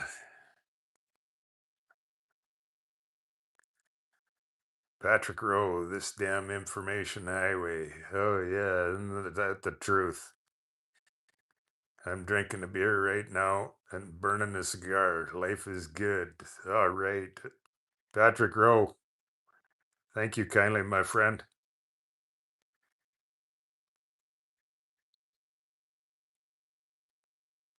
Patrick Rowe. Thank you kindly, my friend, Patrick. Well, you enjoy your big cigar and your happy hour, my friend. That's awesome. I love it. You guys joining in here and sharing your motorcycle stories with me. I love it. So, all right, you guys. Well, my coffee mug's empty, and I think I'm gonna go make myself maybe some bacon and eggs. Being I'm late for breakfast here, but you guys are keeping me occupied. My full time.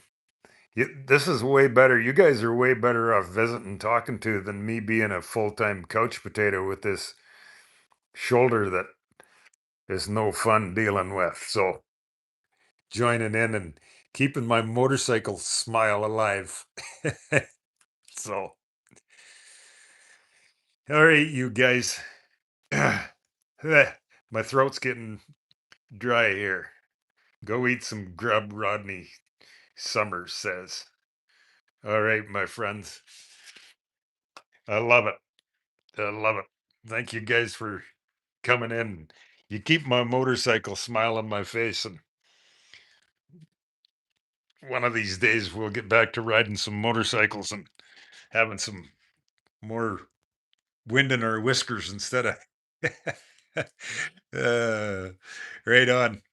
Okay, you guys, I'm gonna sign off the live here, and you have an awesome day of wherever you are, and the sunshine brings you a happy hour, delicious cigar and happy hour. All right. Ciao, my friends, for now. We'll catch you later. All right. Bye.